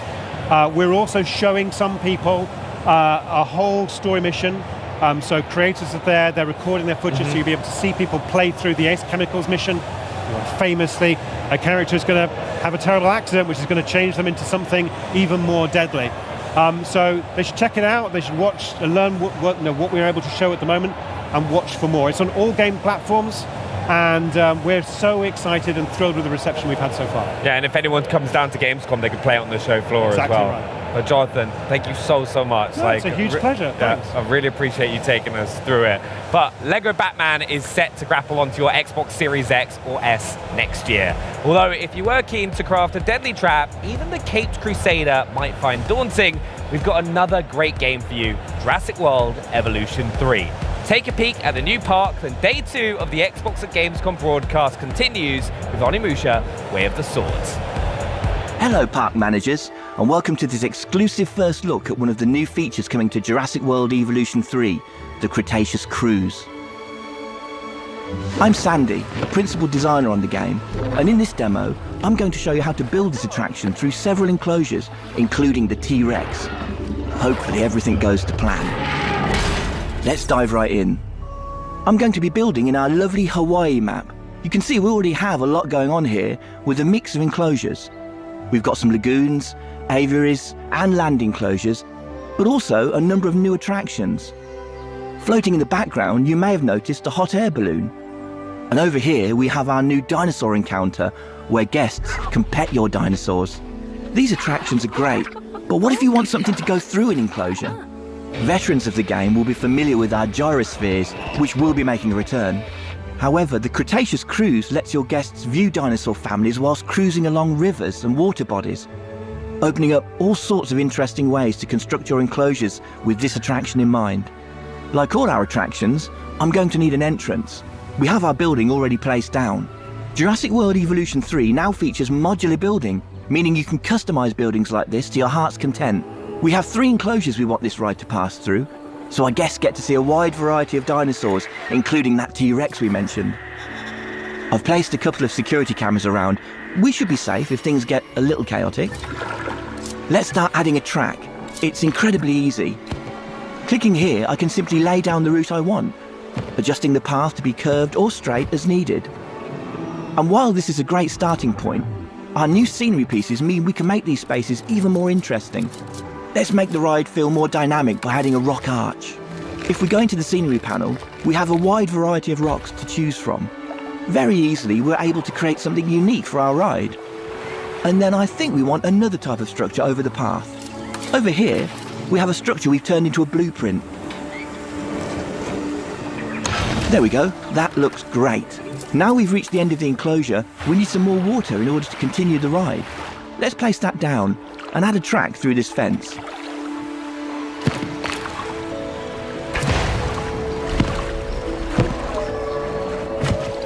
In this new enclosure, you can see that we have these elevated areas of terrain that can act as natural barriers to keep dinosaurs separated.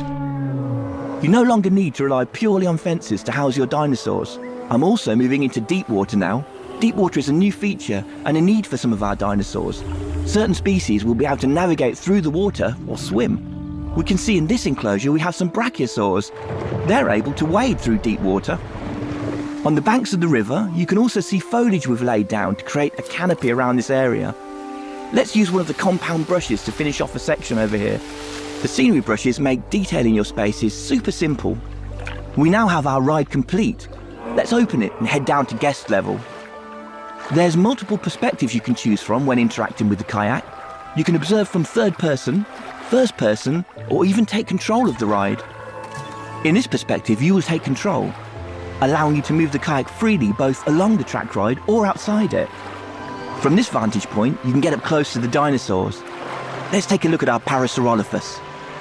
In this enclosure, we have a number of males and females, each with their own unique colour and pattern, making the dimorphism quite apparent.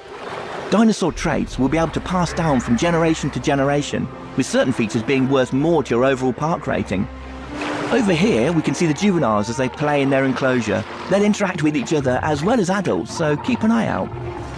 As we head into the next enclosure, let's hop over to one of the guest kayaks and check out what they're able to see. Passing through the canopy, it's a great chance to call out just how good the new lighting and water in the game looks. It adds so much to the effect of this attraction. And finally, we make our way into the T-Rex enclosure. These guys can get a bit restless with boats travelling through, so you want to keep an eye, or preferably a security camera, on these sorts of enclosures. That about brings us to the end of our demo, and hopefully you can see just how creative and dynamic this new ride will be. There's so many ways to integrate it into your parks. I'm very excited to see what players will do with it when the game launches on October 21st.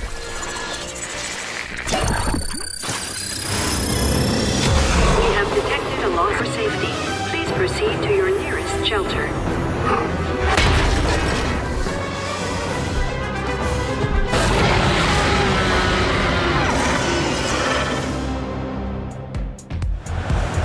Hey there, hope you're enjoying this absolutely peng-a-leng broadcast thus far. And don't forget, later today, we've got our Borderlands 4 controller giveaway and the Outer Worlds 2 and Age of Empires 4 deep dives as well. But right now, I'm extremely excited to be here for an in-depth gameplay unpack as we hack and slash our way through hordes of demons and get to know Onimusha Way of the Sword, coming from Capcom in 2026. A big thanks to Onimusha director Satoru Nihei and interpreter Elliot Smith for joining me to tell me all about the latest installment in the storied series. What have you got to share with us today, guys? じゃあ今日何をお見せしますか。はい、今日は、初のゲームコンのプレイアブル出展ということで、そのロムの内容をご紹介いたしたと思います。So the game is playable for the first time at Gamescom, and I'd like to show you that playable portion of the game today. Wonderful, I'm honored. Let's jump in as soon as possible, please. Yes, 始めます。All right, let's get started.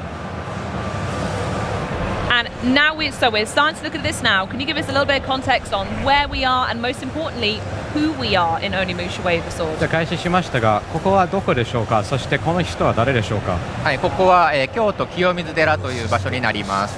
で、このキャラクターは、主人公の宮本武蔵というキャラクターです。So we are at Kiyomizu-dera Temple in Kyoto, and the character you see here is our protagonist, Miyamoto Musashi. Oh wow. それでは、清水寺の舞台に向かって今進めていきます。So what I'm doing right now is heading towards the stage at Kiyomizu-dera Temple. Is that a significant temple? それなんか特別とか大事なお寺ですかね。そうですね。京都の中でも非常に名所と呼ばれるところで、今回その神域と呼ばれる場所が、現場に侵略されているという設定になっています。Yes, it's a very, very famous temple that exists in Kyoto, and at this point in the game, it's been overrun by Genma, so we have to sort that out. I like to sort that out. That feels like an Englishism. It may well be. Can you speak more about the color that just went into the weapon then, if there's anyone who's maybe unfamiliar with the franchise? 今何か光ってて固定の中に入りましたが、それは何でしたかね。はい、これは、鬼武者で登場してくる、魂と言われる存在で、玄魔を倒したりすると出てきますね。So that's a long-running aspect of the Onimusha series, but they're called souls. And when you attack or kill Genma, they come out and you can absorb them.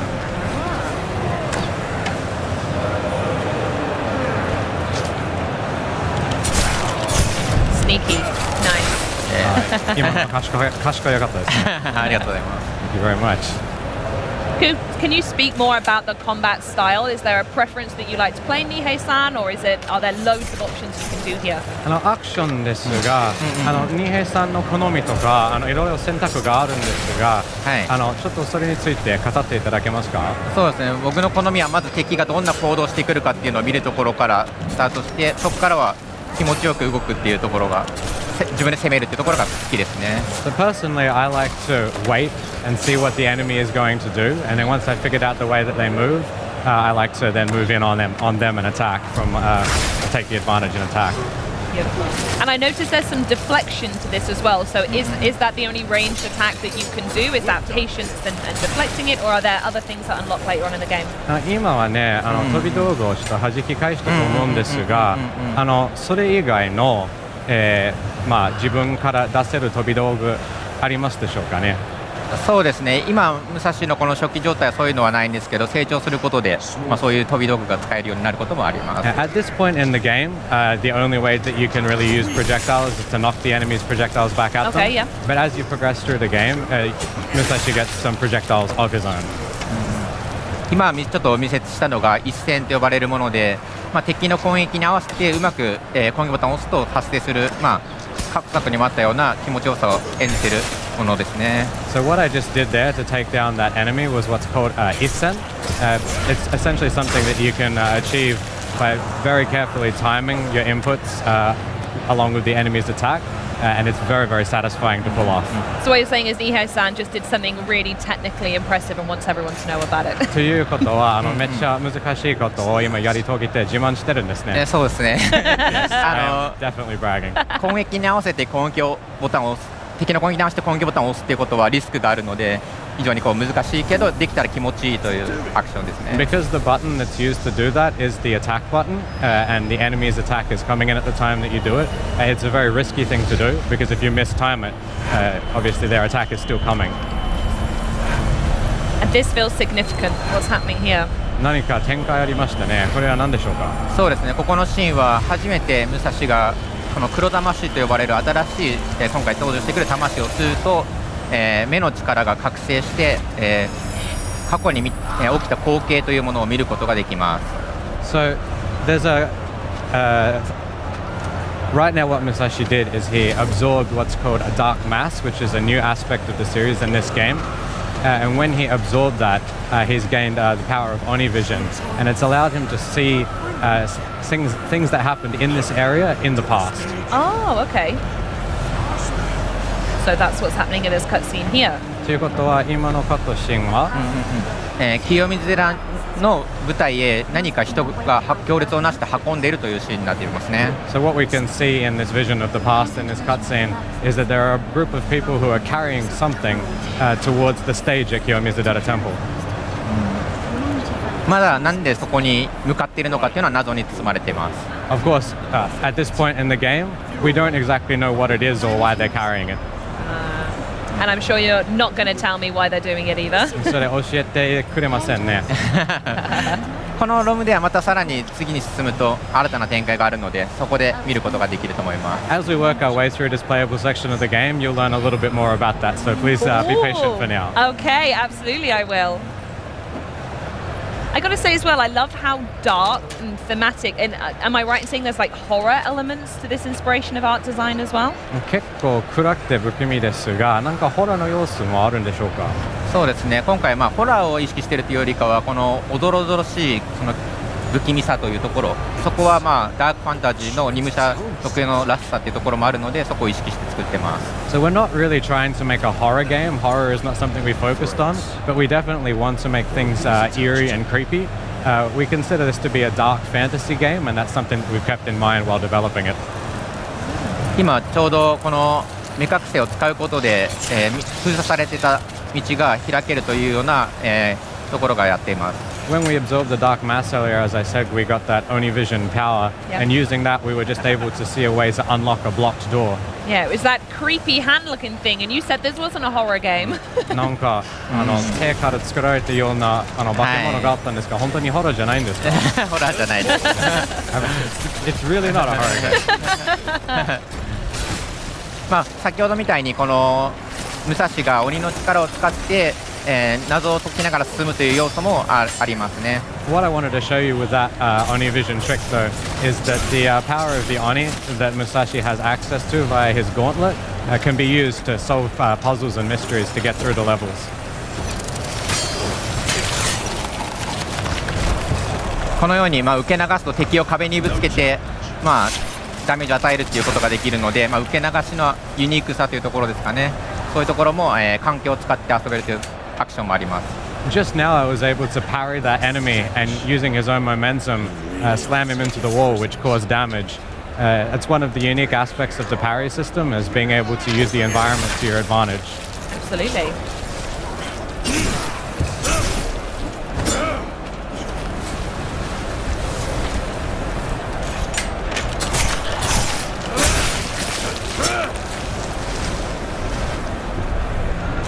I don't think Nihei-san has taken a single hit so far. I just want to call that out. 今考えてみると、一回も攻撃を食らったことないんですね。そうですね。自分がちょっと覚醒してるかもしれないですよね。Yeah, I think I might be locked in right now. that was cool with the cart as well. Are there other elements in the environments you could pick up and manipulate? 今の台車でのこうね、攻撃かっこよかったんですね。他に、環境のものを使えますか？そうですね、この第8車というものがあったりするときはこうやって押して倒すこともできたり、畳みたいなところもあると畳返しをして敵にぶつけたりするようなアクションもあります。Yeah, in addition to the large cart that I just attacked the enemy with, there's also things such as inside buildings you may find tatami mats on the floor, which you can pick up and use to your advantage either to block or to attack. Oh, okay.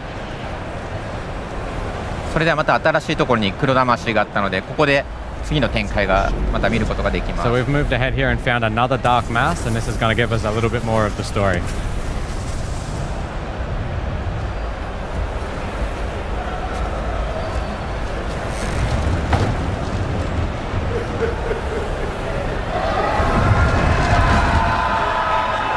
What's happening here? What's the context? 何が起こっているんでしょうか、これは。そうですね、実はこれは玄馬の指示によって人が何かを運んでたというシーンになります。What we see here is that the people who were carrying things to the temple earlier were being forced to do so by the Gemma. Oh no! やだ今の。これはですね、玄馬が指示によって、人が下に投げ落としているというシーンなんですけど、実はこれ京都にある伝承をもとに、作ったものです。実際にその京都の舞台から人が投げ捨てられてたという、話があったので、それを、今作では玄馬が指示してやっていたというような、お話を作ってます。So in real history, people used to throw bodies from the temple from the stage at Kiyomizu-dera Temple to dispose of them. And we've sort of given our own twist to that in this story, where it's the Gemma who are having people throw, other people off, as you saw just there. Oh, wow. Was that important to reflect as much accurate history as possible throughout the franchise? やっぱり歴史をいろいろ見せたかったんでしょうかね。そうですね、今回京都を舞台にした理由の一つに、その長い歴史のある京都にそういうおどろしいお話とかそういうところが非常に魅力的だったので、今回このただの綺麗な京都を描くというよりも、そういうところを鬼武者と絡めて、新しい世界観とものが、ゲームを作りたかったというのがあります。Absolutely. Part of the reason we chose Kyoto is it's a place that has lots of legends and myths surrounding it, and a lot of them are quite creepy. So when we're making a game like this, we're really able to use that to advantage, and we wanted to show that off as much as possible. Mostly. And now this looks like a pretty cool baddie, right? Who's this? これはかっこいい悪役ですね。誰でしょう？そうですね、このキャラは佐々木巌流と言いまして、武蔵の、ライバル的な存在として描いています。So this character is Sasaki Ganyu, and he serves as Musashi's, I suppose you'd say, his rival in the game. Ah, okay.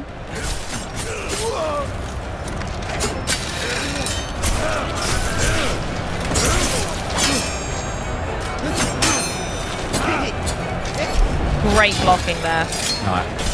いい弾きでしたね。ありがとうございます。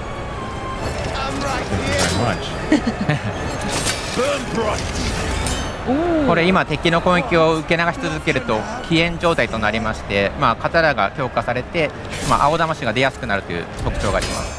What I did right now was just enter the blazing state by doing lots of parries. You can see that the sword there is glowing blue, and what you get from this state is that when you attack, you get more blue souls.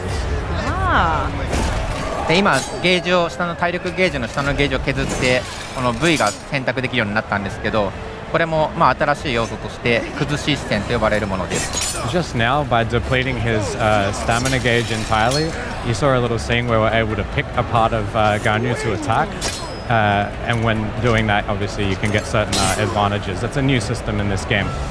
Interesting. So what were the two options we had then, and what choice did Nihei-san make? 今の2択は何でしたか？また何を選びましたか？そうですね、今は頭を選んだんですけど、この狙っている部位によって効果が異なって、アイコンの色によって効果が変わるんですけど、ダメージをより与えたいのか、鬼武者らしさの魂を多く出したいのかなど戦略的な駆け引き要素になってます。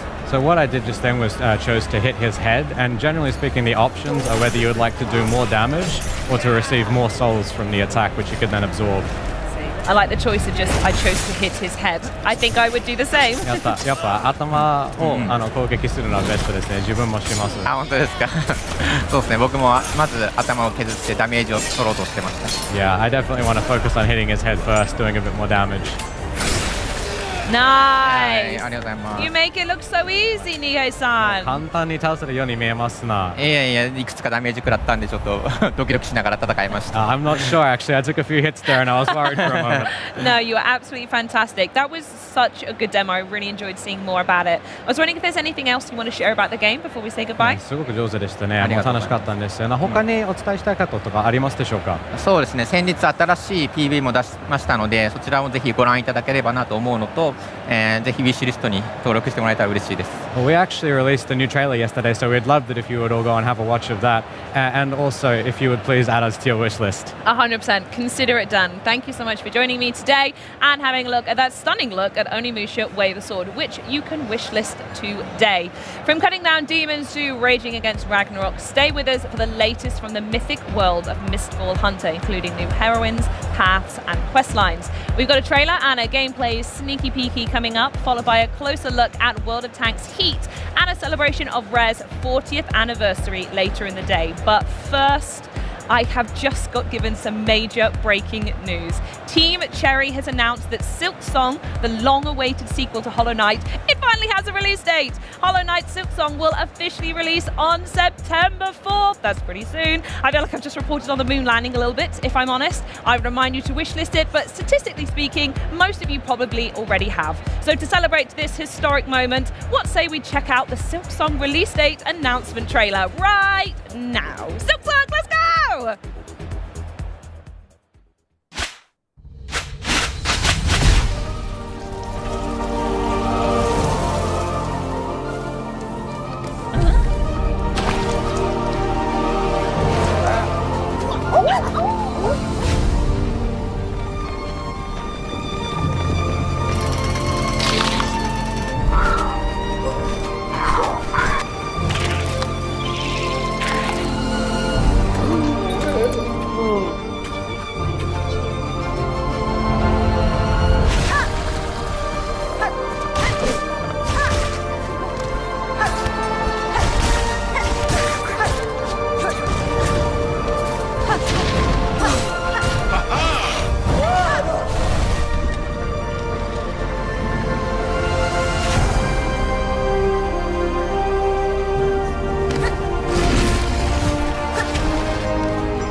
大家好，我是《雾影猎人》的制作人浩，很高兴能在 Xbox Gamescom Broadcast 上正式宣布，《雾影猎人》新一轮的测试将于9月份正式开启。关于 Beta 3测试的更多信息，我们后续将在《雾影猎人》的官方社群中发布，敬请期待。在即将推出的 Beta 3版本中，我们为猎金人们准备了一系列丰富的玩法内容和功能更新。接下来，请欣赏我们 Beta 3测试的首支正式预告片。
Yeah, guys in their 20s. What kind of video game are they gonna make? We knew that there was something special going on. Fight!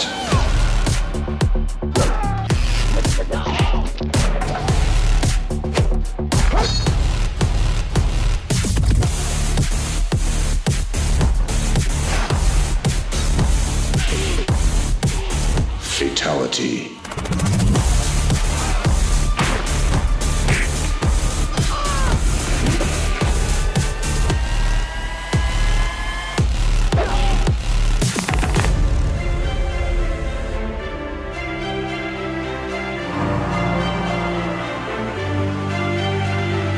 The freedom that we were given to create that game, in hindsight, was incredible.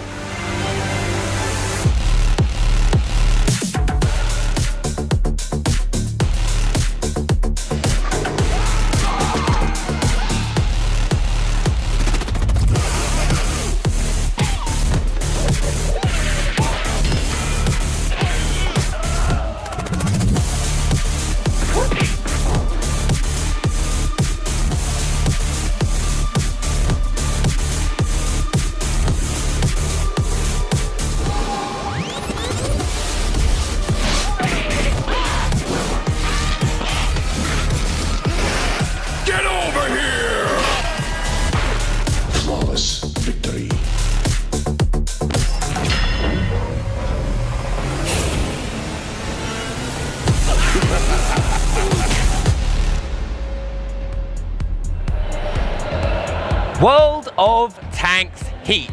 What a bombshell when the team dropped their announcement and world premiere trailer on opening night live. And right now, the game's game director, Artem Yantsevich, and product marketing manager, John Peck, are here with me at the Xbox booth to tell us even more about Heat's fast-paced 10v10 tank battles.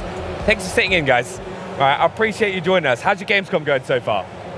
Been great. Yeah, absolutely. No, you look forward to it. You've been having people down in the Hall 1, isn't it, playing the game as well? Yeah. We're in Hall 1 all day today. For those of you who are here, you can join us, try the game out for yourself, and catch a Sabaton concert later today. Oh, amazing. Now, we've got actually a load of gameplay, which we're going to be running through here, because there is so much to unpack for World of Tanks Heat, because it's a brand new game, separate to World of Tanks, so it's like, Artem, you've been working on it. Can you tell us a little bit for people watching what Heat is about? So first of all, we at the company stand with a free-to-play as a business model. Mm-hmm. We are focusing in the Heat to bring the high intense, the dynamic battle, focusing on a vehicle combat genre here. So, and we're developing. So this is a new, fresh take. And now you see our hangar and the feature that we want to present here. So every machine separated in between different agents, and agents belonging to the different gameplay classes.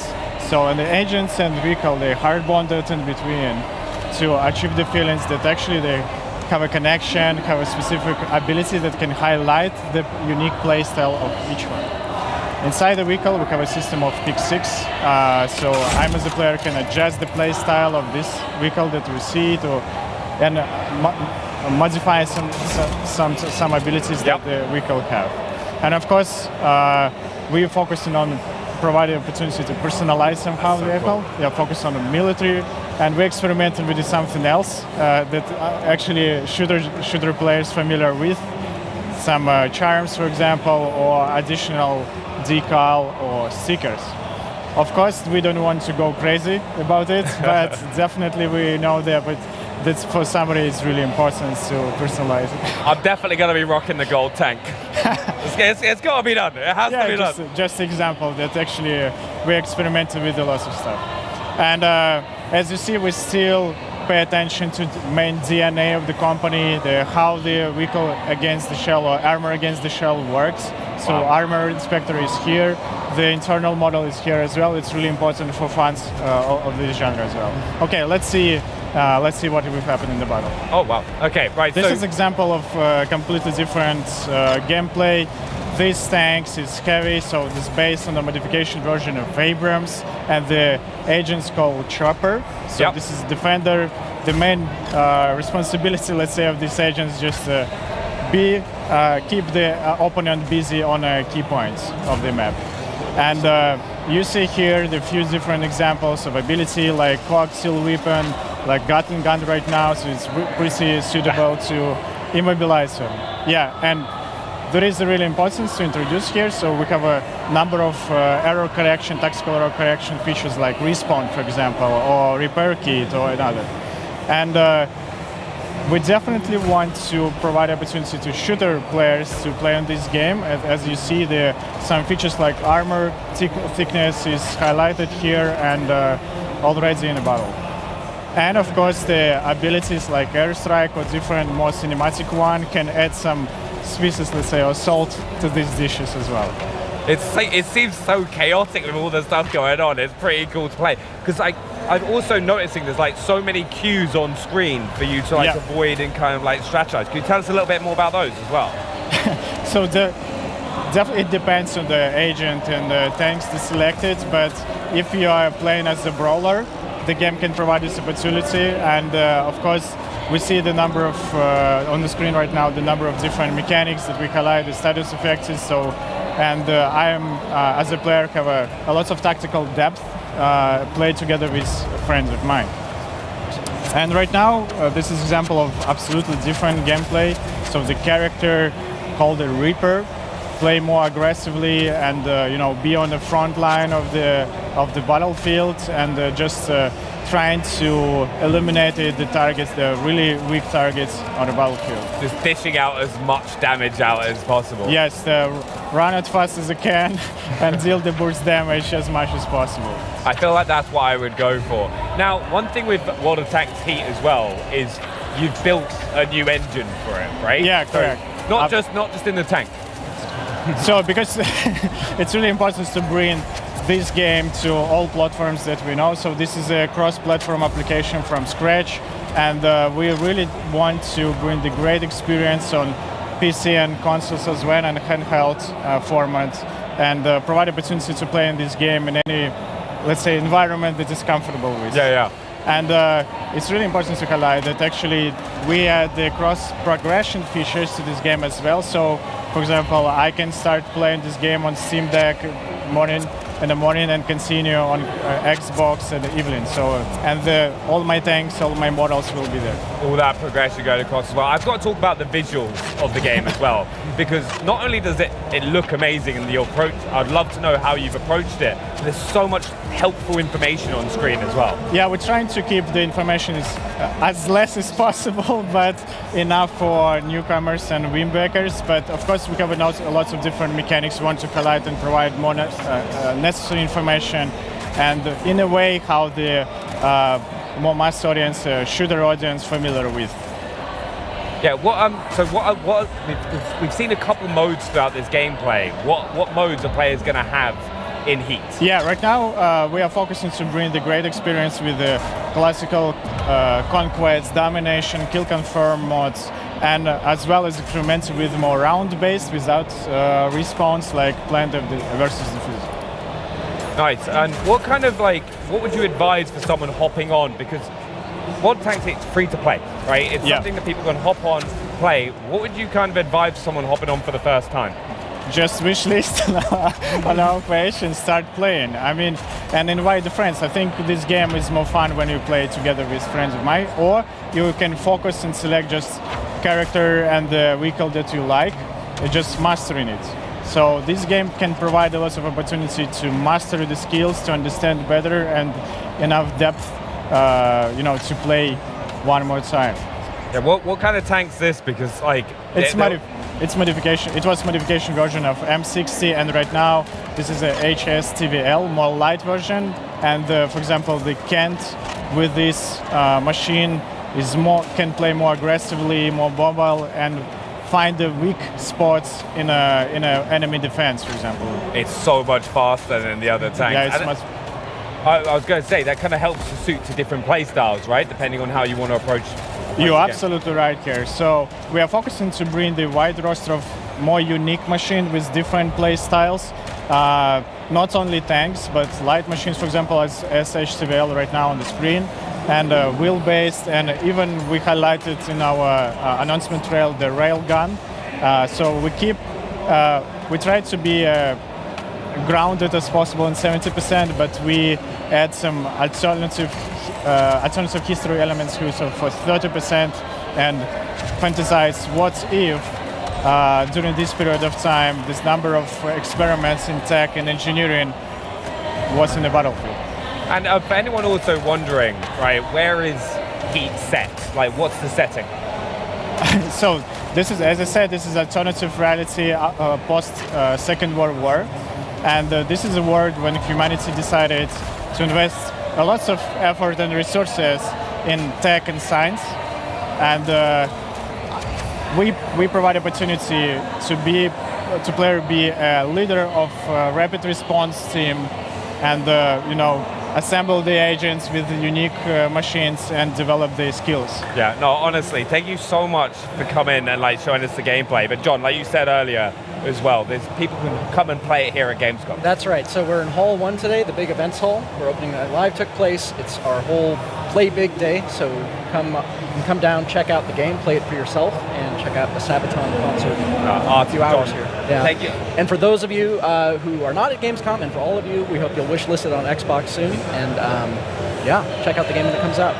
John, thank you so much. I really appreciate it. And also, for you at home, thank you for having us. Thank you so much. But don't forget to wishlist World of Tanks Heat today to get in on all the physics-based mayhem. Now, we're about at the halfway mark of day 2 of our Xbox at Gamescom broadcast, with plenty more in store, including more Xbox Play Anywhere titles to add to the list of those we've already seen, which is already getting quite long.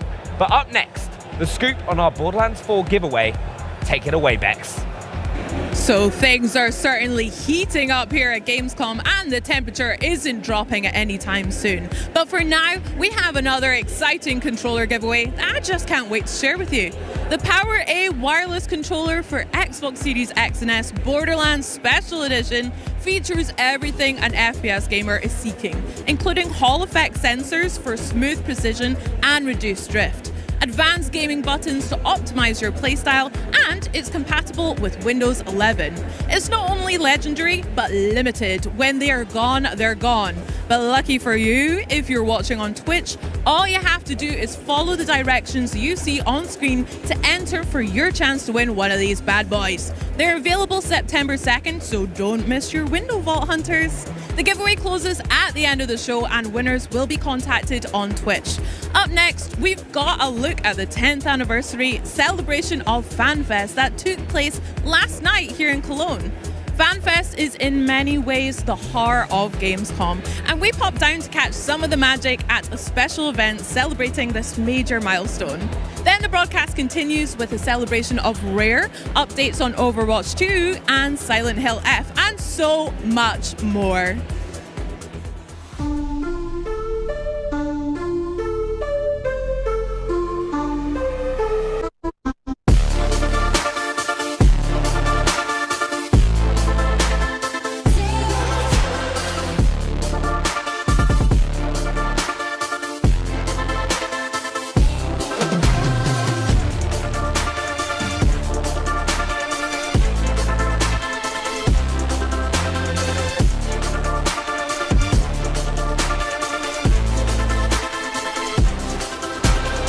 The thing I love about Gamescom is it's always been about the community first.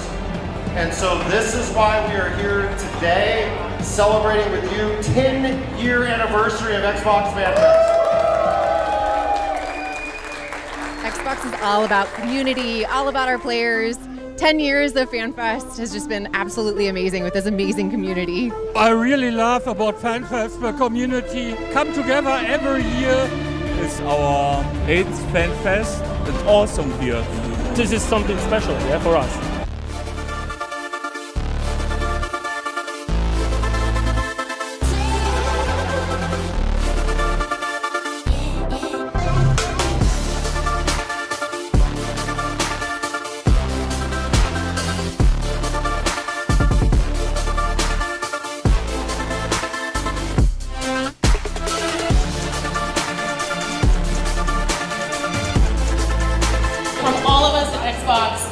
We love you And we do it for you. We get up every day and fight to bring you what you love. So thank you for making it possible.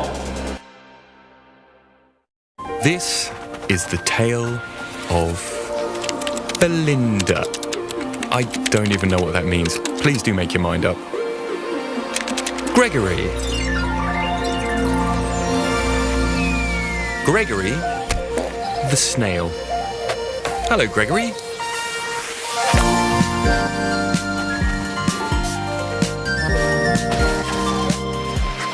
Well, that all sounds very exciting. Are you ready to set sail for adventure, Gregory the Snail? Splendid, admirable bravery for one about to face such peril.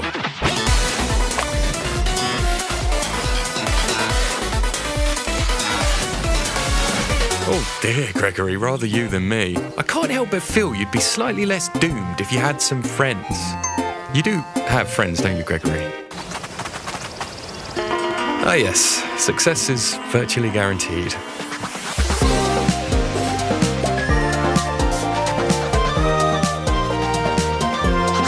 Goodness gracious, it's raining cats and dogs, Gregory. Have you got a house, a home, somewhere you can shelter from the...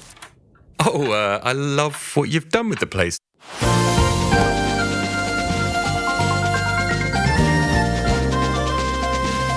Of course, Gregory's tale is just one insignificant example of endless possibilities. Wilderkin, if Gregory can do it, you probably can too.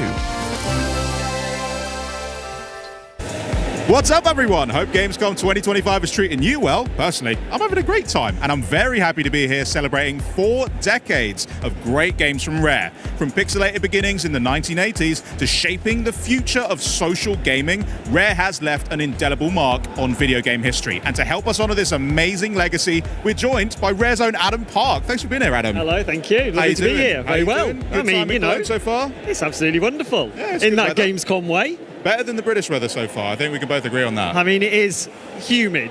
Yes, but we're used to that. That would be my single word description, humid. Yeah, it's humid.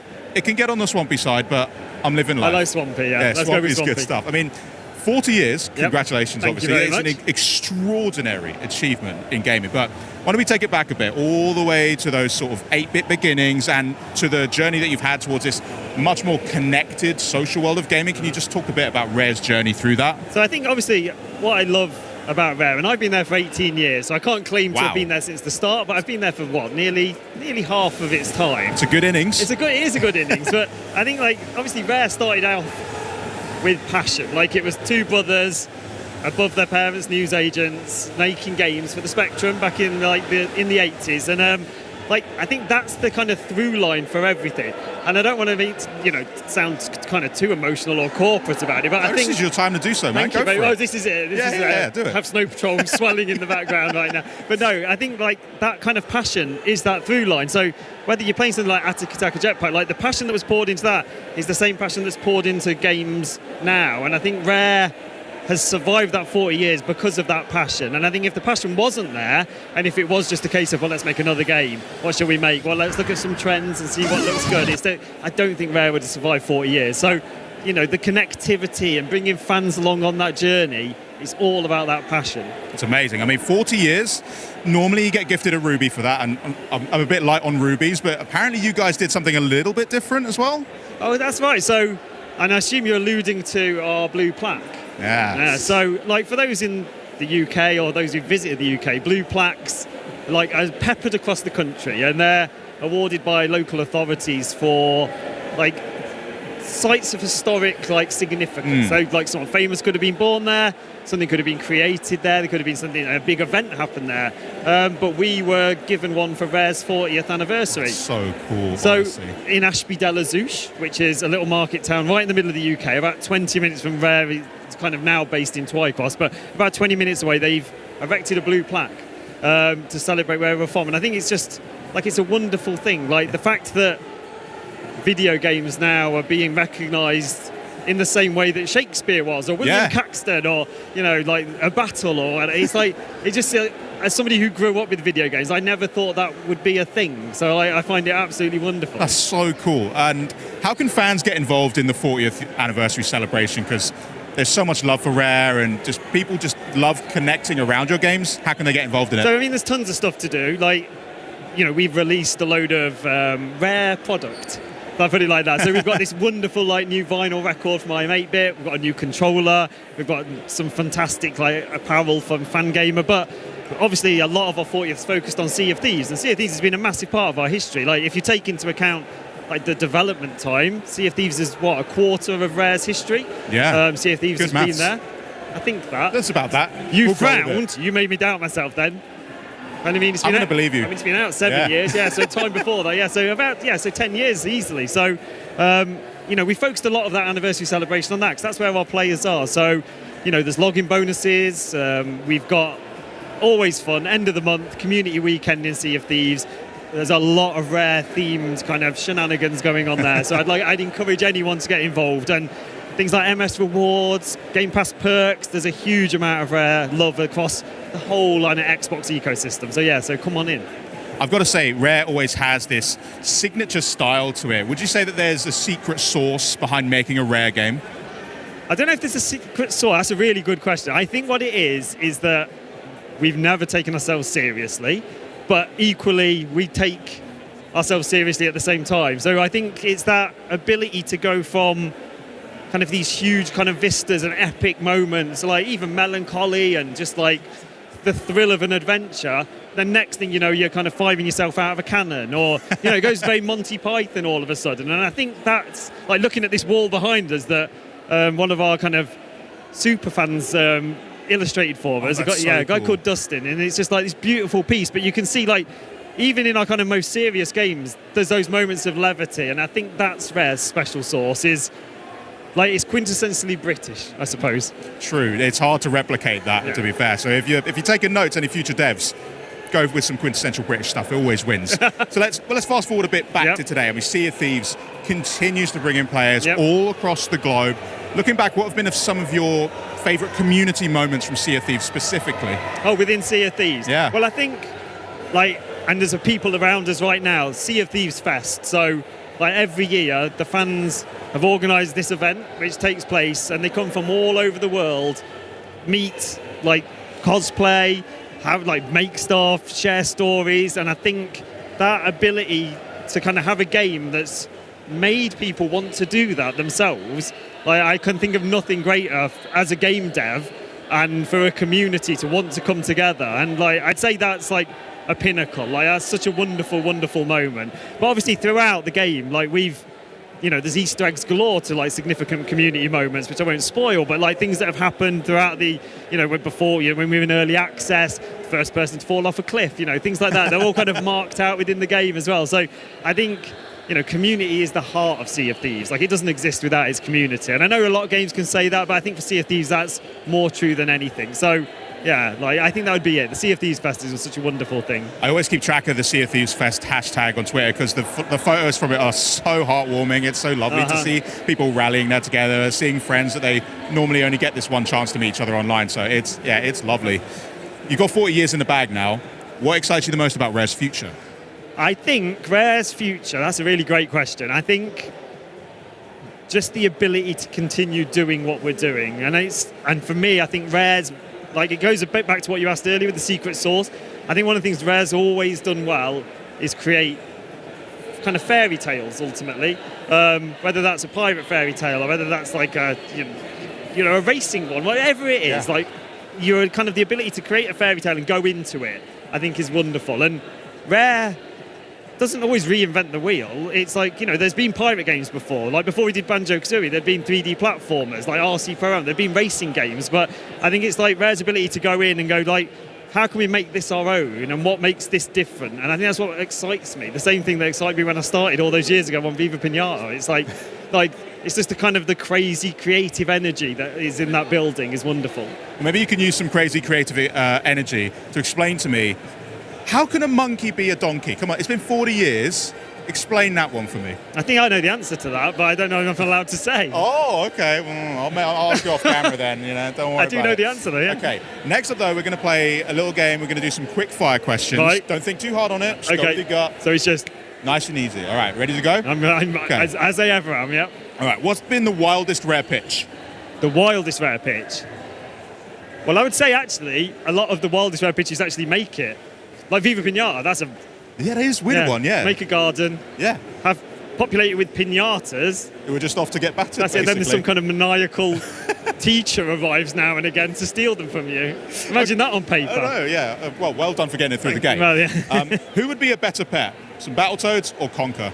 Battletoads or Conker? Oh, I think Conker. Yeah. I think the Battletoads would be more like unruly toddlers in your house.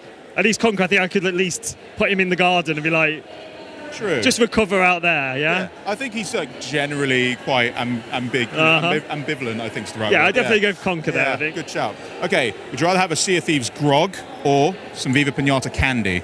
Oh, candy. Yeah, definitely. Even knowing it's come from a destroyed creature that you've raised and sort of taken care of. I think so. But I mean, you've played Sea of Thieves. You've seen what that grog does to people. Yeah. It tends not to stay down very long. That's true. It's like, hey, straight back out again. Okay, Banjo or Kazooie? Kazooie, for me. Okay. I mean, that's not to disrespect Banjo, but Kazooie, I just like... People at home, they'll be making their judgment on you. That's There's fine, a lot of that's judgment. fine. I hear it. I can hear it already. Okay, what's the best rare cosplay you've ever seen? Ever? Well, actually, I saw a fantastic one yesterday here. Yeah, someone from the Order of Souls. It was like epic. Nice. Did contact lenses, skulls, smoke effects, the lot. Like, it was amazing. Other than that, I think we were at Comic-Con maybe 8 years ago, and someone came as Banjo and Kazooie, and that was wonderful. Like, it really was fantastic. I won't even begin to imagine how they managed How they did it. That's sick. Okay. Can you tell us any Rare developer secrets? Any secrets to Rare? Yeah. Oh, that's an interesting one. I suppose, like, it's not really a secret. It's like the biggest, where we are, I would say, is Rare's like developer secret. Like, I don't know if you've ever visited Rare. I have, and I got to talk to Mike Chapman before. Oh, there you go. Immensely jealous of your campus. It is I would gorgeous kind of say there. that's our secret. Yeah. Is that we're in this beautiful campus with this amazing team around us, like, you know, a canteens and just staff and just all these people who look after everyone. Yeah, I think I had a burrito while I was there, and that was banging. So shout out to the catering team; they smashed it. Oh, they are amazing. So good. What's the best Rare Easter egg that basically nobody has actually ever found yet? That they've never found yet. Yeah. Ooh, that's a tricky one. I mean, they used to, and before my time, they used to put cows in a lot of games, even if they weren't supposed to be there. So that's something. Another thing that I did work on was Rare Replay. And, you know, in the stages, when you go and select a game, and it's kind of done like a paper theatre, there's kind of numbers hidden within those stages, which relate to something else. So I've only given you half of the secret there. Okay, maybe someone smarter than me can figure that out. Yeah, people may have spotted though, I'm not sure. Okay, we'll take a look. And then I've got one last one. Yep. Which Rare game should everybody play? Well, obviously Sea of Thieves, for one, but I'm going to take that as a given, that everyone's played Sea of Thieves, yeah? So, for me, I'm going to give two answers, sorry. So I would either go Viva Pinata, because that game has just kind of, I think has just matured the older it's got. Like, going back to that now, it's so ahead of its time. Such a wonderful experience. Or my favourite game growing up was Cobra Triangle. So I would definitely direct people to Cobra Triangle as well. Good shout. You know what? I've got one more I just thought of. Go on then. I have been to the Rare campus, like we said. Every workplace has got some kind of weird traditions. Does Rare have any there? Weird traditions? I mean, many. Like, too many. Give us the best one then. Probably too many to talk. Let me think. So weird traditions, like, I don't know if it's weird, but we have like a very like inclusive kind of family culture. So just like the last 2 weeks, we've had everyone's families in, kids can be in for 2 weeks. So it's not necessarily weird, but it just gives Rare its kind of energy. And I say that as somebody like, if you don't like children, maybe it wouldn't be so good, but loads of little kids running around the place. Of course, yeah. Well, honestly, thanks so much for being game for that, Adam. Thank you so much. And a very happy anniversary to Rare. One thing that's decidedly not Rare are never-before-seen game trailers at Gamescom. So here is the debut of the new trailer for Hotel Barcelona. And then we're going to update you on Overwatch 2 Season 18 and reveal a few more surprises that we save for the back half. Outer Worlds. That's all I'm going to say. 2. Okay, that's it. I'm done. All right, fine. Full gameplay presentation, but that's it. That's all you're going to get out of me. So for the rest, Xbox at Gamescom 2025 continues.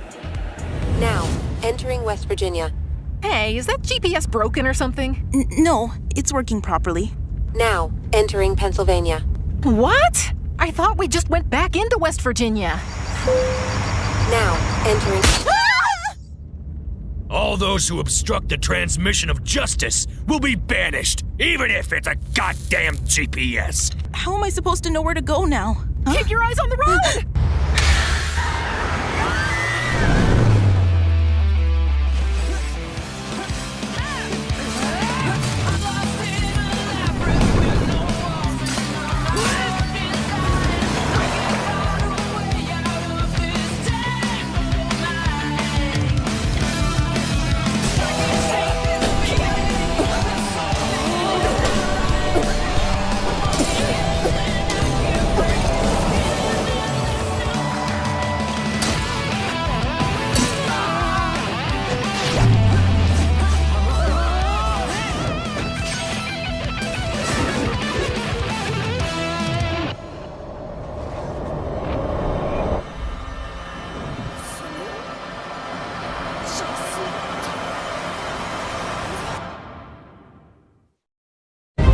Winston reporting in.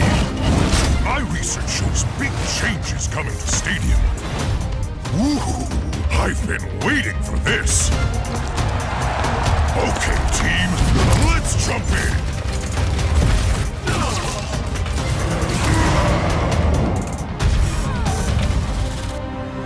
2 payloads? My mind is racing with possibilities. Time to roll up my sleeves.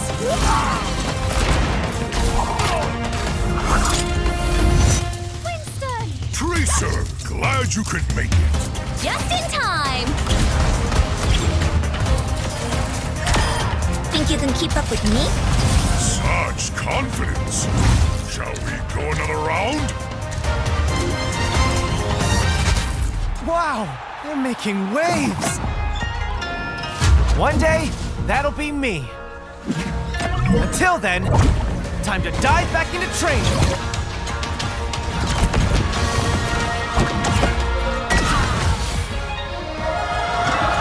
Seems like I'm not the only one getting stronger.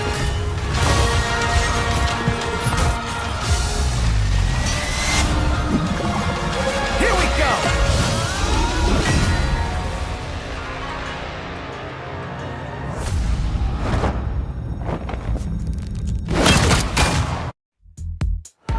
Whoa, tons going on in that trailer, including a new release date. So let's get into all of that with Aaron Keller, game director of Overwatch 2, who's so kind enough to join me today. Great to see you, Aaron. How are you? Doing so good. Thank you so much for having us here. This is great. I am so excited to geek out with you. Obviously, I wore my Mercy t-shirt especially for today. I love that. Representing some support mains. Okay. So first up, number 1 with the bullet. Season 18 is almost upon us. So how is the Overwatch team feeling this year? Okay, we are so excited right now. This is like the mid-year point for us. In Season 18, it's going to be one of the biggest seasons that we're going to launch this year. And it's so big, like we're not going to be able to get into all of it today, but the season, it's going to touch every part of the game. We're releasing a new hero, and we'll get into him later. There's also something really cool that we want to show players with him, so stay tuned for that. We have a huge update coming to our perks system this season. We've got a revamped progression system. We're doing things to our competitive mode. And then we've got just a ton of cool features and content coming to Stadium. Heck yeah. Well, let's start right there because that sounds like a whole lot I want to get into. But Stadium, me and a lot of the Overwatch team, the Xbox on Overwatch fans have been enjoying Stadium so much as well. Our pal Sam is actually just hit Legend rank, so he wanted to flex that as well, if you're impressed by that. I'm impressed. But it's been a massive new mode for you guys as well that was debuted earlier. What's the player feedback been like? For me, it was good, but yeah, how's the team taking that on in Stadium? Yeah, so I mean, we've seen like a huge surge of player excitement as people are jumping into this mode, and I think it's really because Stadium lets you like totally transform your heroes. You put together these builds of hero powers and items, you get new abilities, you get more powerful, and it's all done over the course of a match. And so a lot of people are playing, which means we're getting a lot of feedback too. And two of the most common pieces of feedback that we're getting for Stadium is players want to play Stadium in an unranked mode, and they also want to have crossplay enabled for it. So we're listening to that feedback, and when Season 18 launches, it's going to have both crossplay enabled and a new unranked version of the mode. Sick. Okay, so we've got that to look forward to coming up in the new season. Oh my gosh. I mean, you were speaking about customizing characters. I personally have been loving playing Mercy when I've got, like, I call it the kind of like kid backpack where it just heals and does all of my beams to all of the teams, so I can just go and blast them all with my Guardian pistol. That's my favorite one. I love that. So I'm hearing also that players are wanting a couple of more heroes in Stadium as well as that mode. So are you going to give them what they want, Aaron? Yes. Tell us now. Yes. We want to make the game that players want to play. And really, heroes, they're the lifeblood of Overwatch. And a lot of our players, they have their favorite heroes, and they want to be playing them in Stadium. So at Season 18 launch, we're going to be introducing 3 of our most iconic heroes to the mode. Winston, Pharah, and Brigitte are all going to be joining the Stadium roster. And then just a few weeks later, we're so excited that Tracer is also going to be jumping into the mode. Now, some of the builds for these heroes are kind of nuts. Okay. And we can't wait to see what happens when players get their hands on them. And then we're going to continue to develop heroes for Stadium for each future season. Gosh, that sounds great. I mean, like you say, I love mixing and matching, so I'm sure there's going to be some crazy combinations for those guys, especially Tracer. Yes. Oh, she's going to absolutely kill in Stadium. I can't wait to see that. Now, also, are we going to see maybe some new spaces to get into the action of Stadium, some new maps for that mode as well? Yeah, and it's not just going to be new maps. We're going to be introducing a new exclusive to Stadium game mode called Payload Race. And this is like the first time we've introduced a game mode that has 2 objectives active at the same time. And it introduces this really strategic element to a match where a team will start prioritizing either pushing their payload or defending the other payload and figuring out what the right time is to do that. And then on top of that, yes, we are going to be introducing 2 brand new, never before seen maps for Payload Race. And they're both like a total blast to play. Sick. Can you tell me a tiny little bit about the location, or is that reserved for another time? We can talk about it a little bit. We showed it in the trailer earlier, but one of them takes place next to King's Row. It kind of has that same kit and art style. It's a fan favorite map. And then another one takes place near Route 66, and it kind of has this like Deadlock gang sort of like references to it. Sick. Aaron, those are 2 of my favorite maps from Overwatch and Overwatch 2. So you're talking my language, Aaron. That sounds sick. I can't wait to see those in the new mode as well. Now, it sounds like you're giving us exactly what we want, but is there anything else coming in Season 18 that is a highlight for the team that you want to share with us today? Yeah, I mean, yes, there's a lot to go over, but one of the biggest things that we're doing is we're releasing a huge update to our perk system.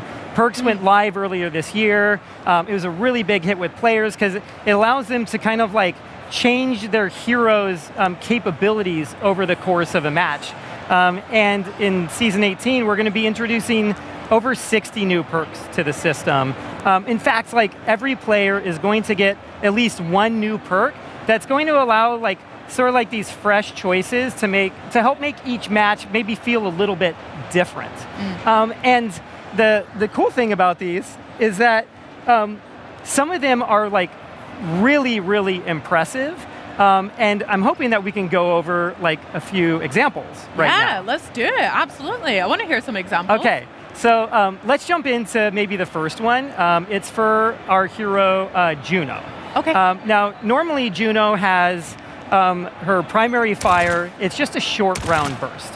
But when she equips this latest perk, it converts it into a fully automatic weapon as long as Glide Boost is active. That looks sick. Yeah, so like you can see, this gives her like the potential to have like huge burst healing or damage if you want to be that type of player. I was just thinking that, exactly. I mean, as a support main, yes, I am guilty of also trying to dabble in DPS, so that looks great. What else have DPS we is got? like, the DPS support is so fun in Stadium. It really is. Okay, so we have another example that we can take a look at. It's for May. She's like our favorite meteorologist, and when she chooses this perk, she gets like this boost to her mobility. And what it does is it allows her to double jump by automatically firing this ice pillar under her feet, and it launches her up into the air. And so, like, this gives her like a more fluid style of mobility than she normally has, and it also lets her like access high ground in different parts of maps easier really than she ever could before.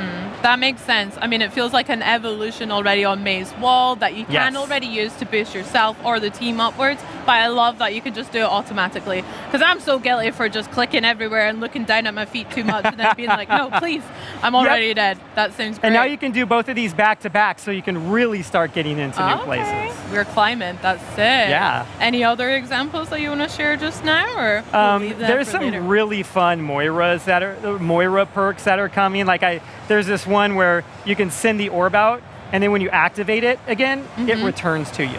And so now you've got the ability to kind of like use it both ways, and to be like a lot more strategic on like whether you want to like send it out and pull it back in. Yeah, perfect for corridors and stuff like that. Just yo-yo it straight away. Love that. That sounds great. Now, we also have some extra kind of news, I believe, about a new certain hero that we'd like to talk about. Shall we dive into this guy? Yeah, so we do. We have a new hero joining our ranks in Season 18, and maybe we can take a look at that special little glimpse I talked about earlier. Do that, indeed. And could you tell me a little bit about their name and maybe introduce him up? Yeah, so we're going to be looking at Wu Yong, and he's from China. He's going to be our latest support hero, and he attends this school in China with his sister Onran. And so he's learning to be like our version of a water elemental mage. She's learning to be sort of like our version of a fire elemental mage. And then I think we can kind of like see what happens when the piece plays. Love that. Shark girl and lava girl and shark boy coming out. I love that. Shall we take a look? Yes, let's do it. Well, this is not how I thought my night would go. My name is Ye Wuyang. This here is my sister, Ara. She loves me, I think. It all started before dinner.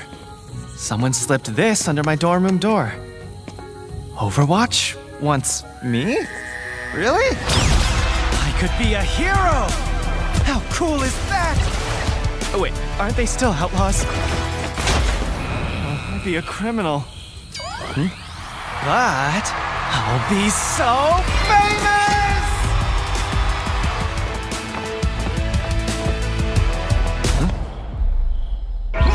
What about Mom and Dad? They'll disown me. Oh no. What will Anran say?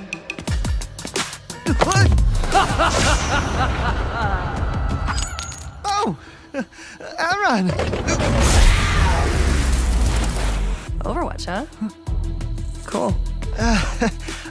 There must have been a mistake. I'm not good enough. I don't deserve that. You were invited to Overwatch, and you don't think you deserve it? You and me, sparring arena, now. But Look, I don't really... What the... Anran! No warm-up? Nobody cares if you're ready. If you can't take me here, you won't make it out there. Exactly! Not ready! It should have been you!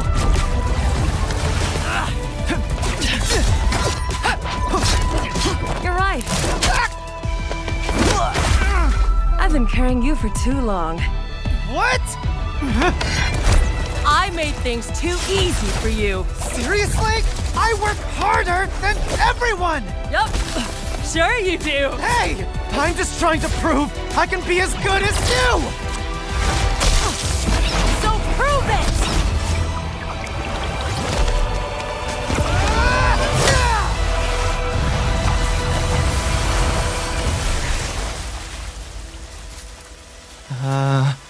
Amran?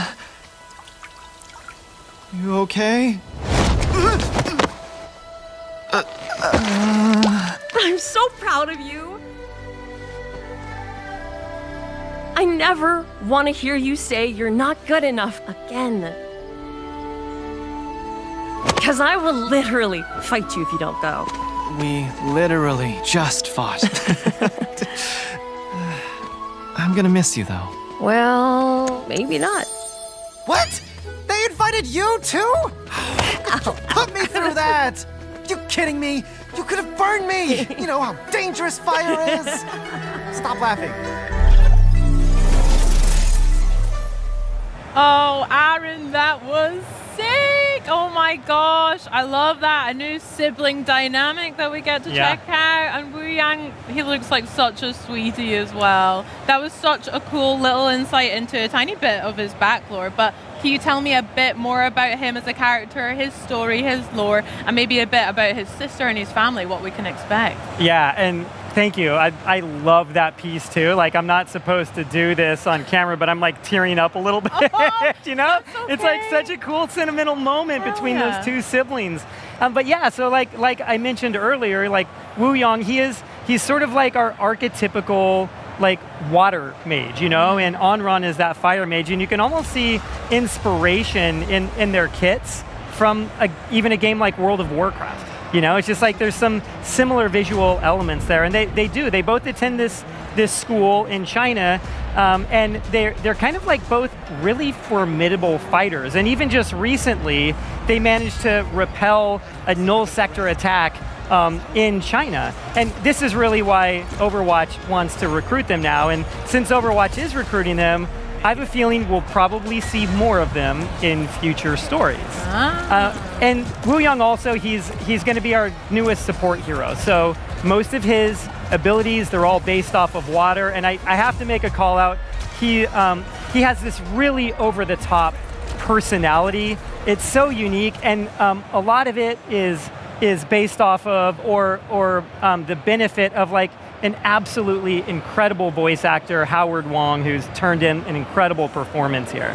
Yeah, absolute legend as well. I can't wait to hear some of the more quips and voice lines that we can expect from Howard. That sounds sick!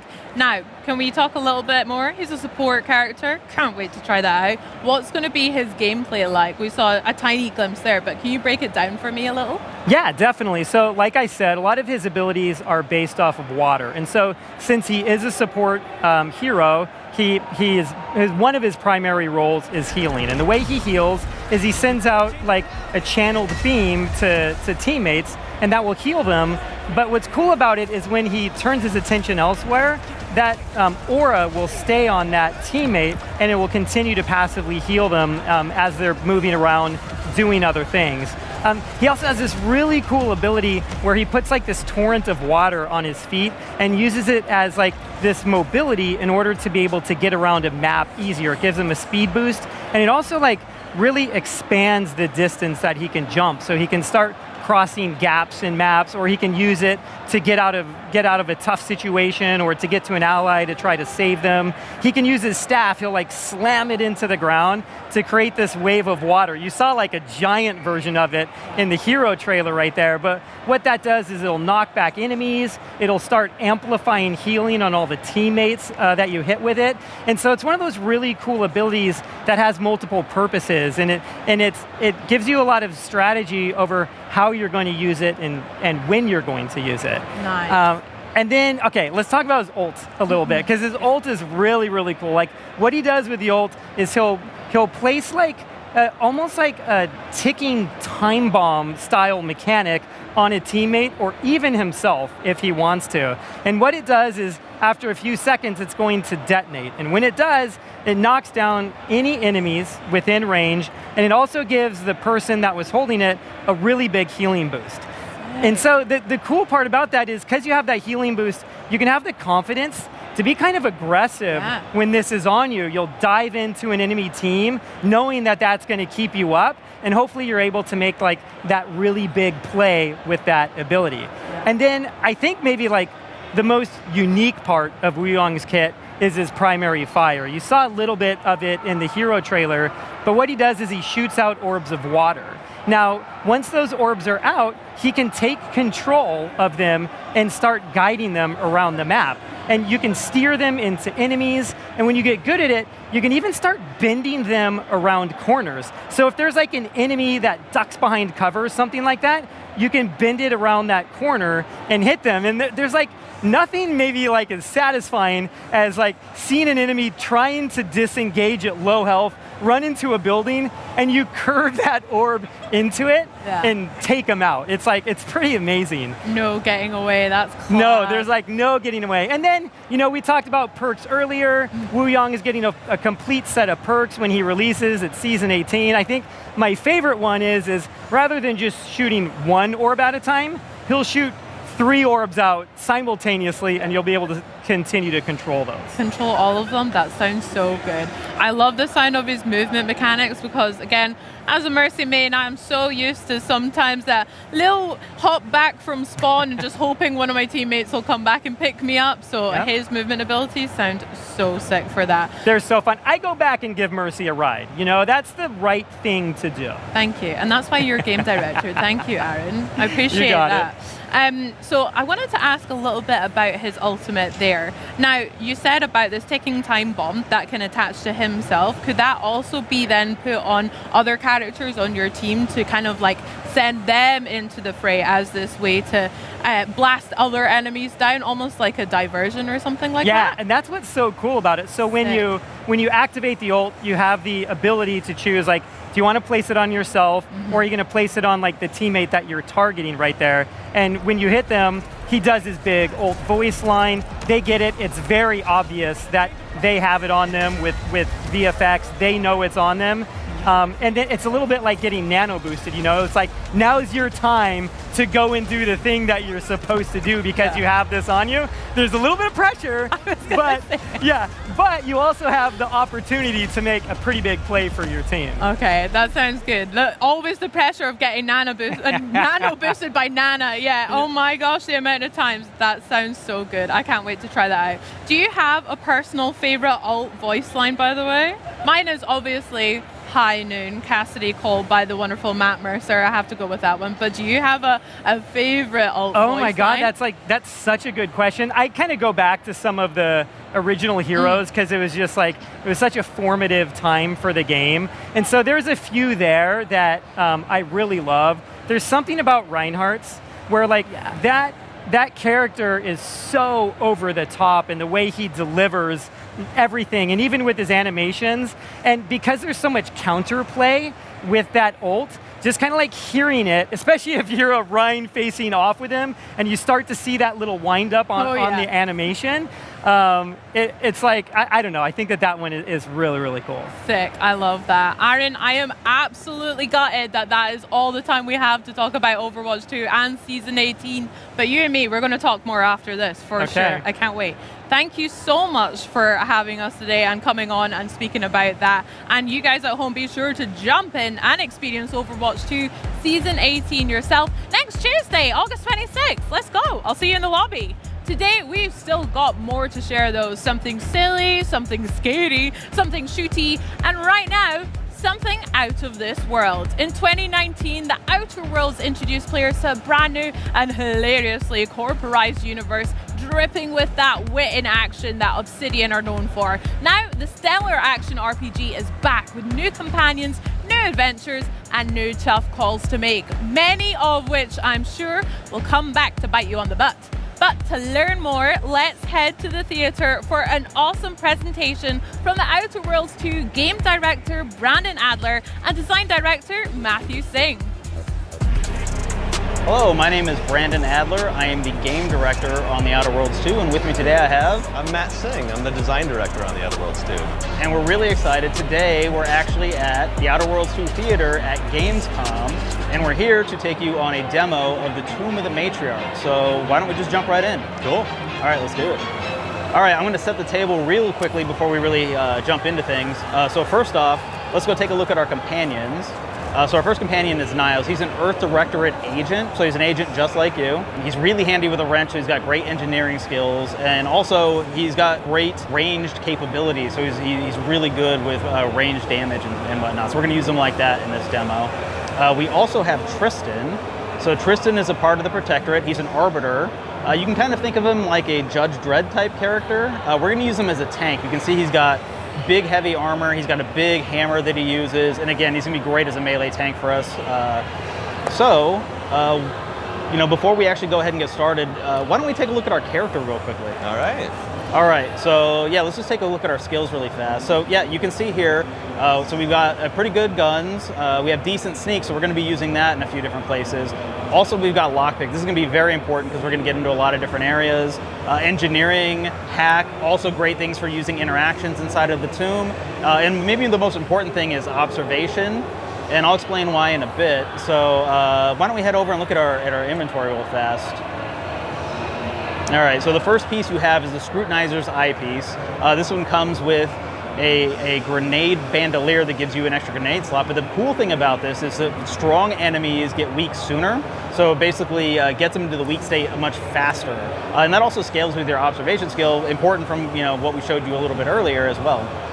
Why don't we go down into the heavy hitter? Yeah, so we have the heavy hitter armor.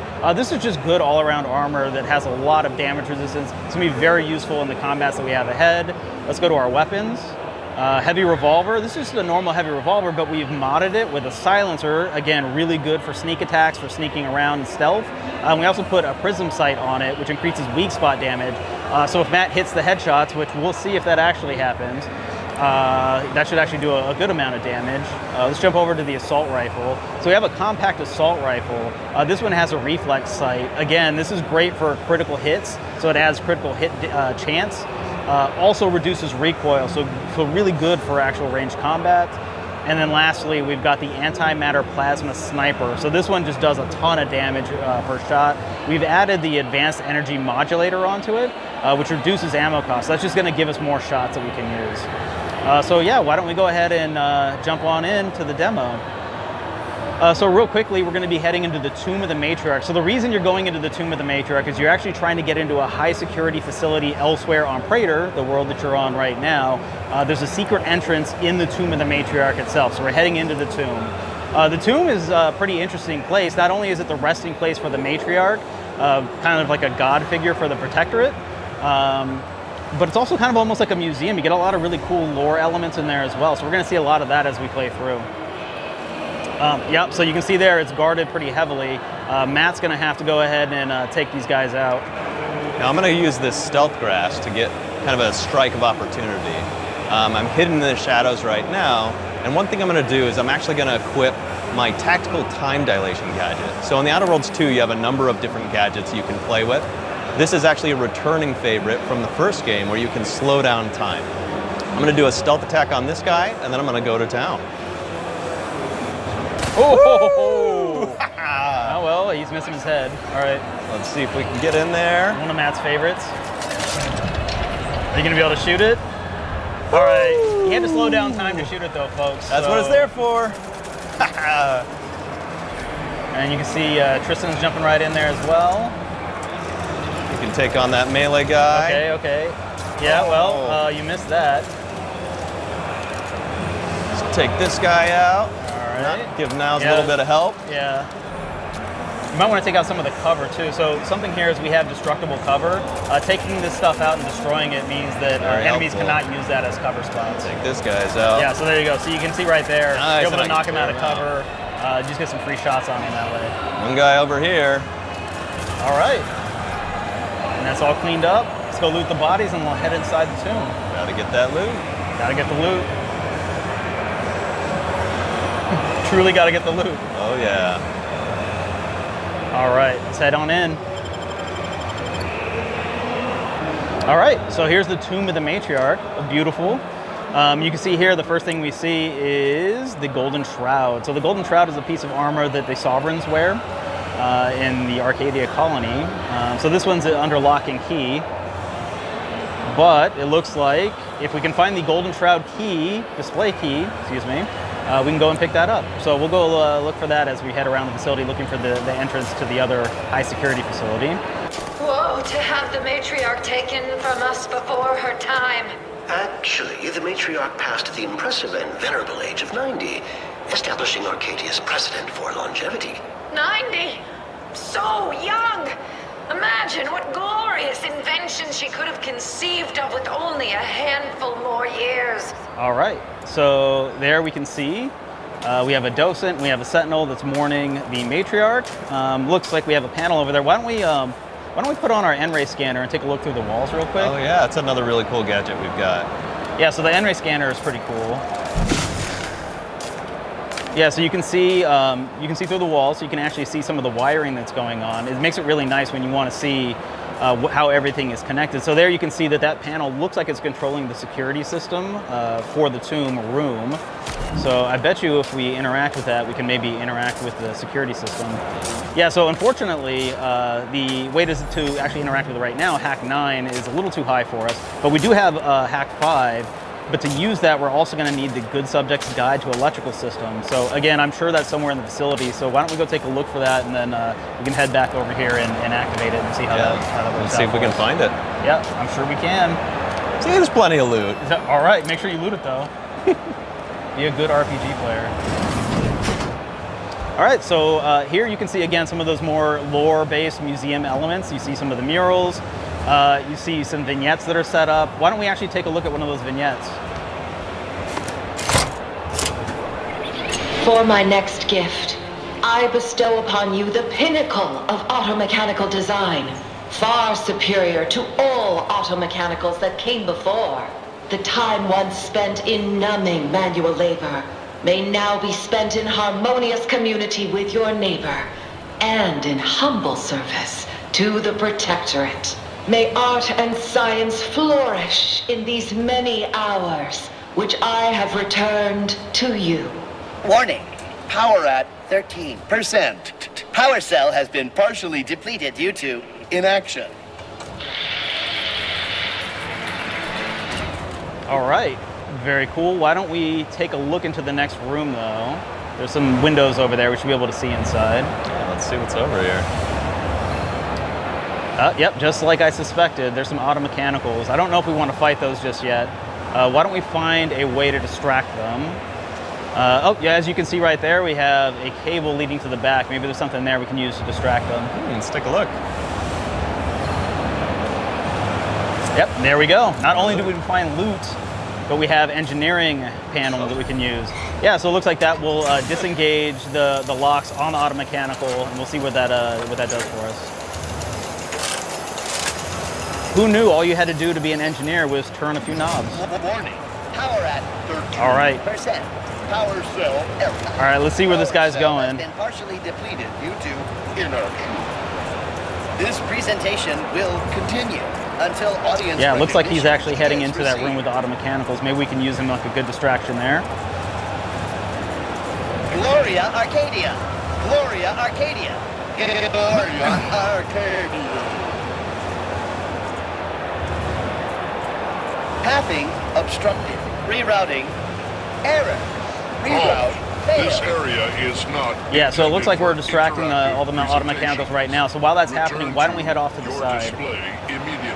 There's a side room over there. Yeah, let's get in there. Looks like it's locked though.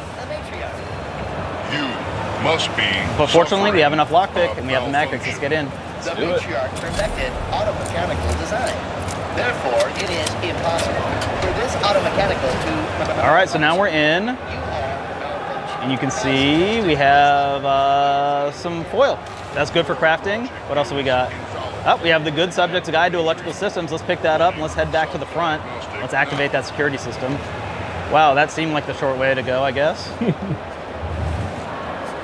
Stealth by these guys. Yeah, let's get out of here while they're still distracted.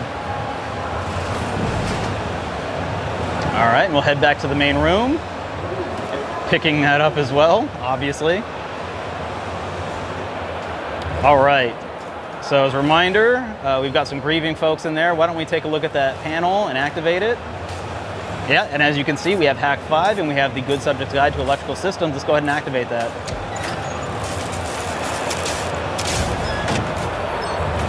Excellent.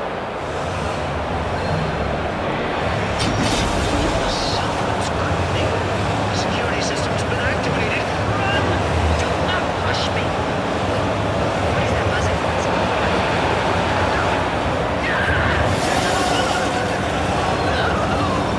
And that, my friends, is why you always listen to your docents. Yeah, that's bad for them. But why don't we go down there and make his day a little bit worse? Guaranteed he has something nice for us.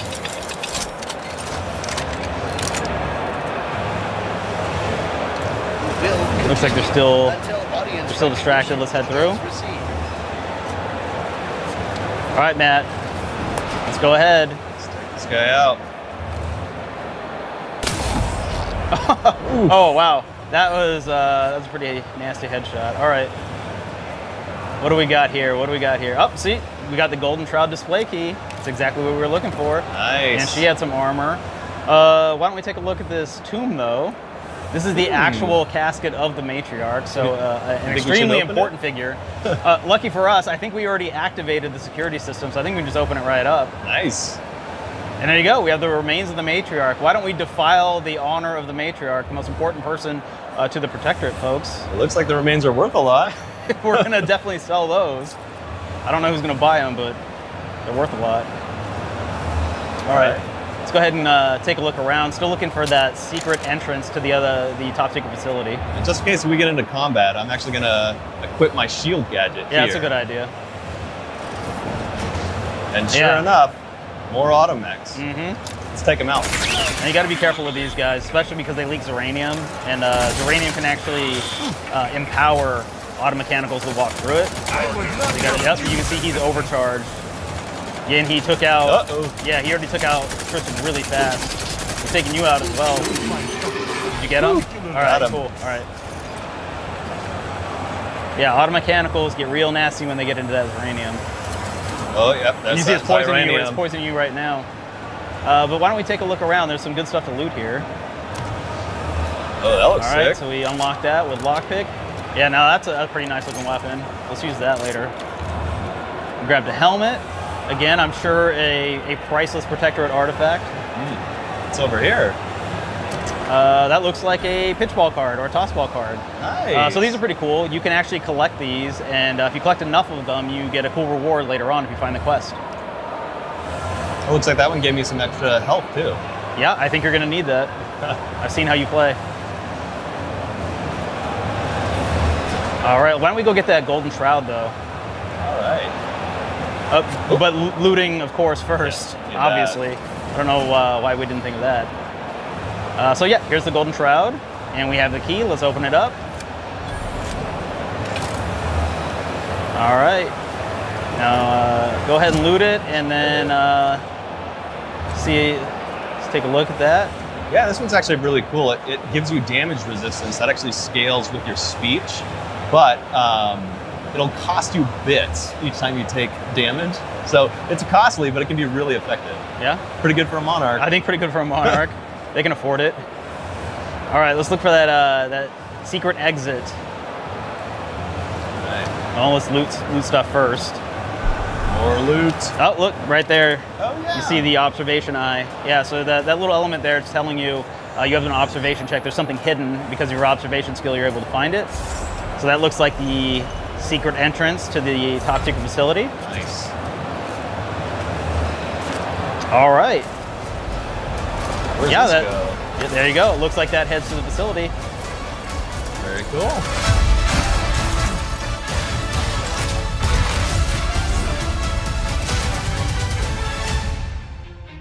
Really appreciate you guys sticking with us and watching everything.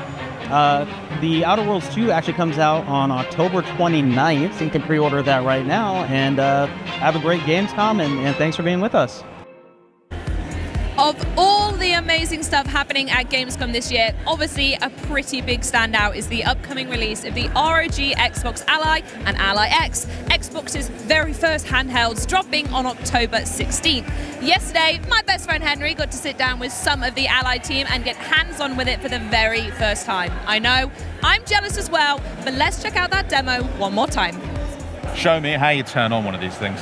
Yeah, so one thing that's great is there's a fingerprint reader on the power button, but as Dom mentioned, we made a lot of improvements in Windows to help add gamepad navigation across the device. So I can press A to dismiss the lock screen, and I can navigate all elements that I would expect to with a gamepad. One of the features I really love is that we've added gamepad indicators to the pin pad. So if you're familiar with them on console, you'll be able to enter your pin or have your own kind of combination that you would have to put in your password quickly. You can also use directional navigation, and we really want to give the flexibility to the players of how they want to get into their gaming session. Cool. So I'm not going to peek at your pin, don't worry. No one's going to look like I put the pin in. Device. I'll get my own later, don't worry. Yeah.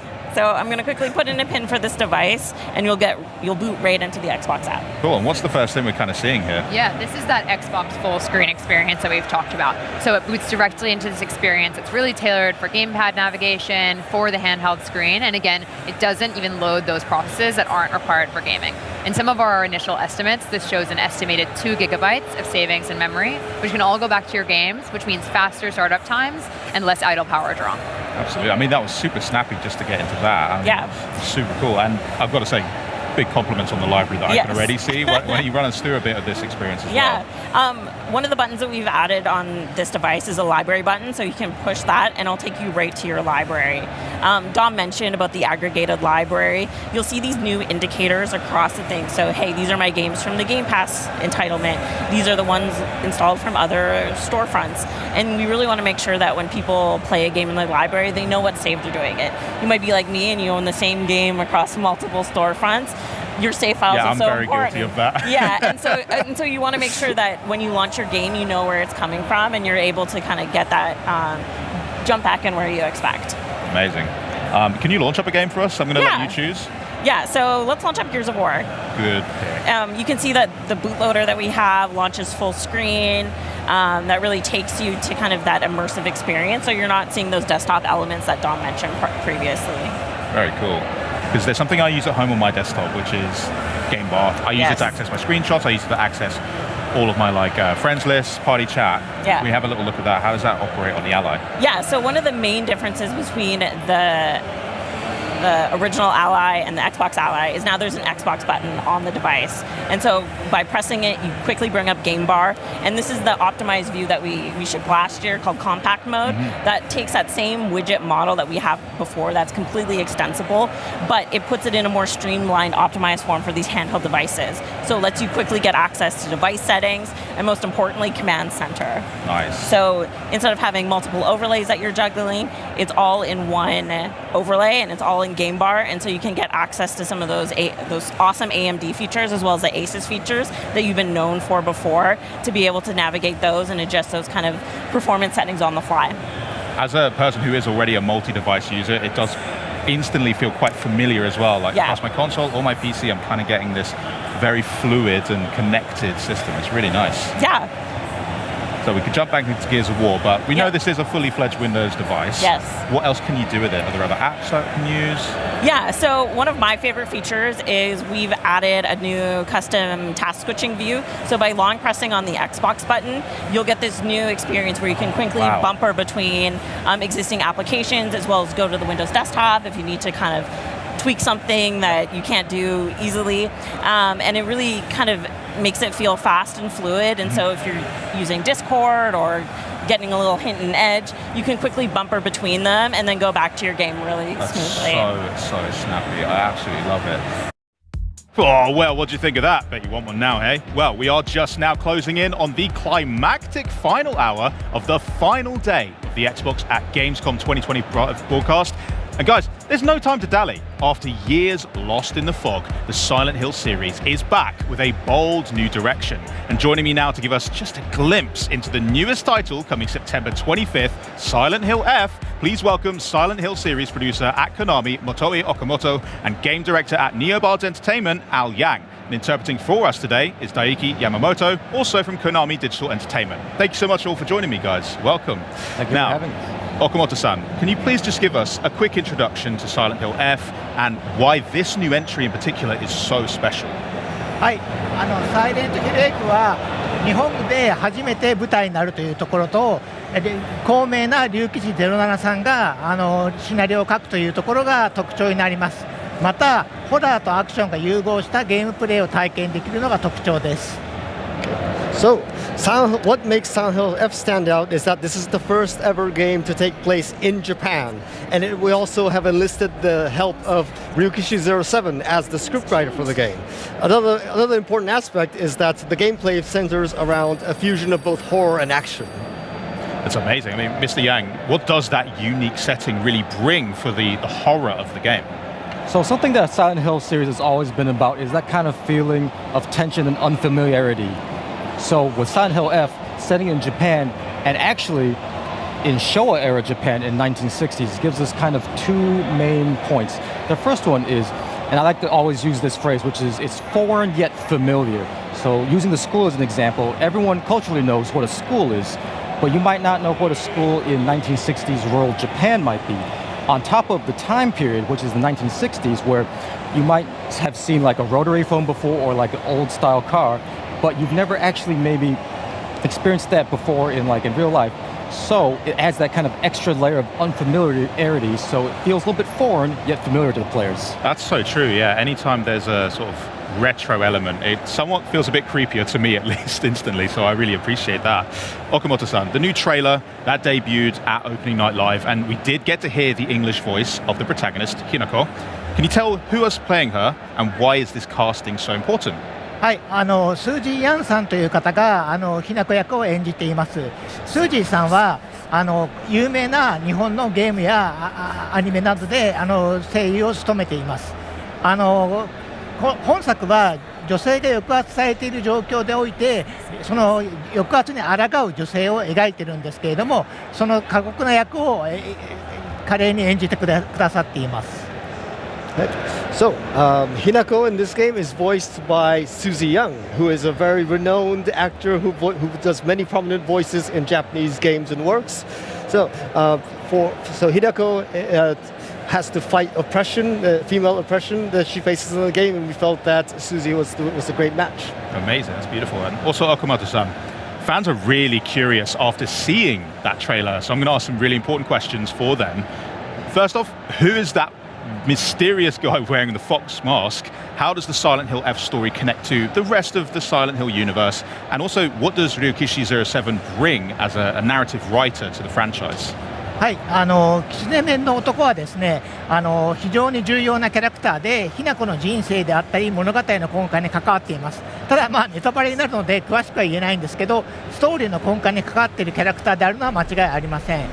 また龍吉さんはサイレントヒルの従来のユニバースの上に今回の日本の設定を作られているので、シリーズのファンの方にはニヤッとするようなイースターエッグ的な要素が込められています。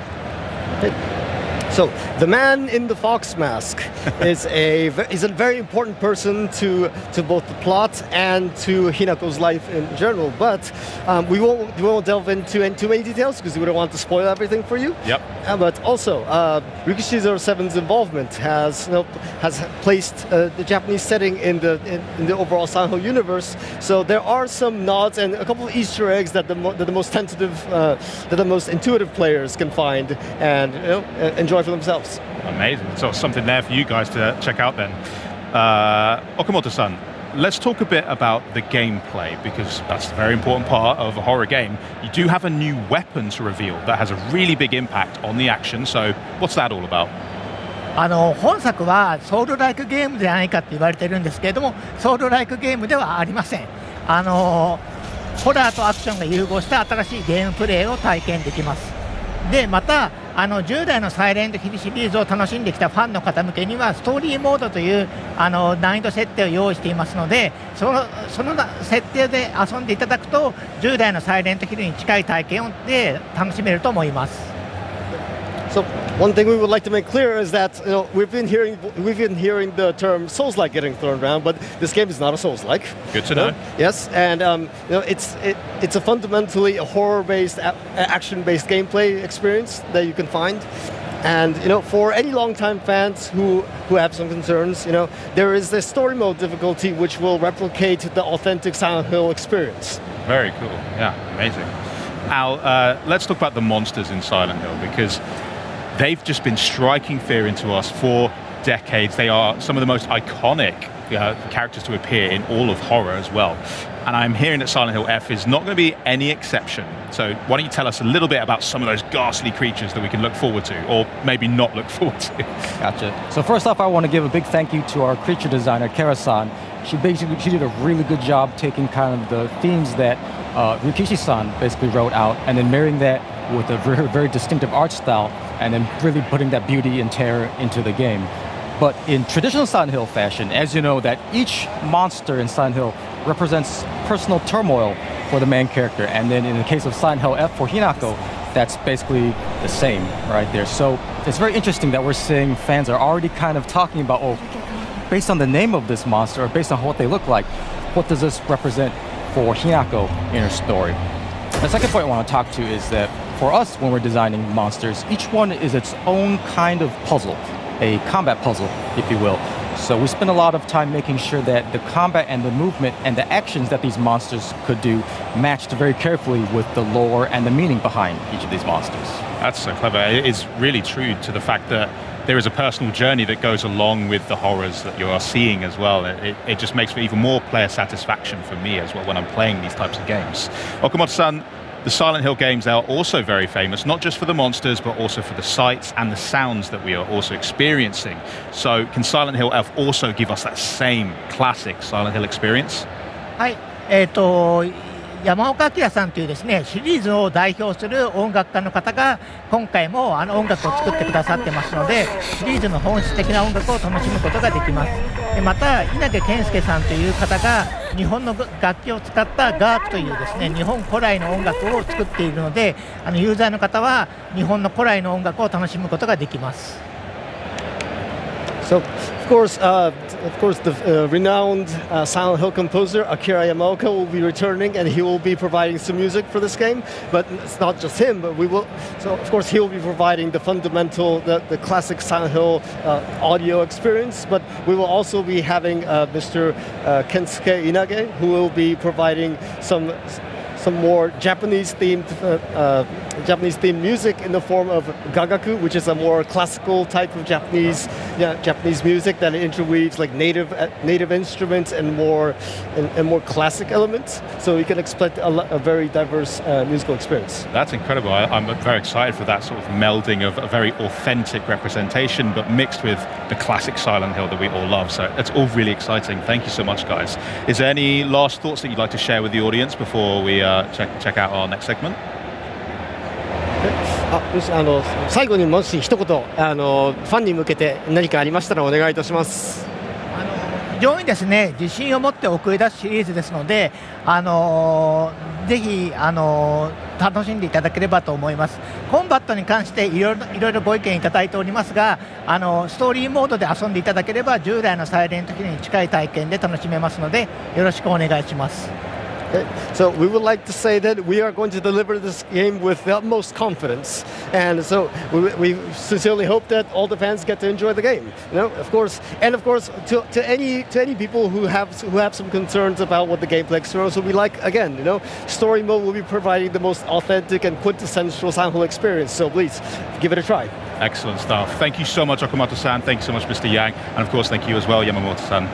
Guys, thank you so much for joining us for these insights. Silent Hill F, shaping up to be an unsettling rebirth for the series. By the way, it's available to pre-order now, and it's launching September 25th. I just cannot wait to experience the horror for myself. Now, some fresh gameplay from a game about a sentient rail-grinding school bus. And yeah, I know what you're thinking. That doesn't sound as scary as monsters, but you try saying that when one's bearing down at you at 65 miles an hour. And then more on Valor Mortis when the Xbox at Gamescom 2025 broadcast continues.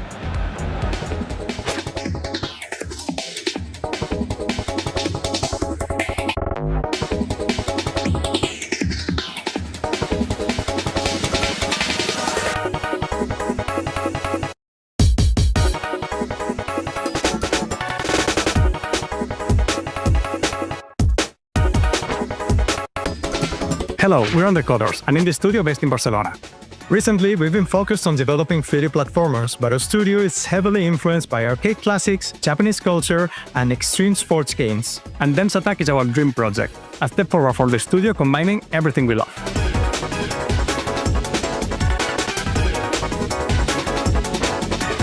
In Dense Attack, you'll discover a not-so-distant future Japan in which local railways have been abandoned and are now used by underground gangs to compete in illegal contests of train acrobatics.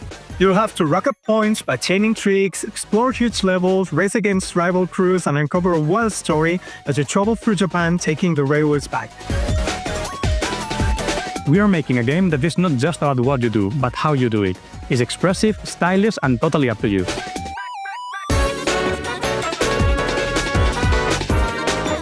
From our first trips in the late 90s, we've been obsessed by traveling across Japan by train and being able to dive into the local culture, getting to know the architecture, the landscapes, the folklore, and we're always captivated by the sheer contrast of their peaceful countryside and the high energy of its huge cities, which somehow feels connected and part of the same cultural rhythm.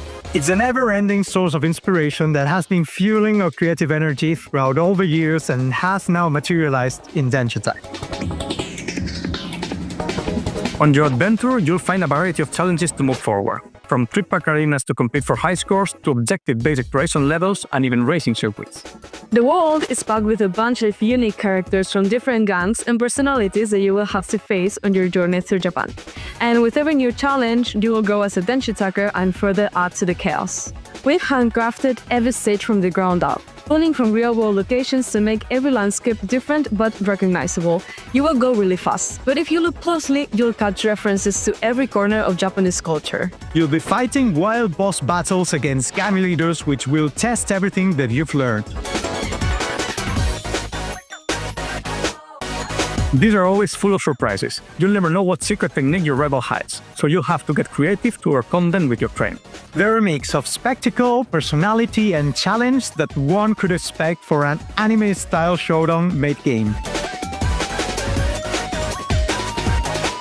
Dense Attack is a love letter to anime, skate games, and Japan's iconic train system.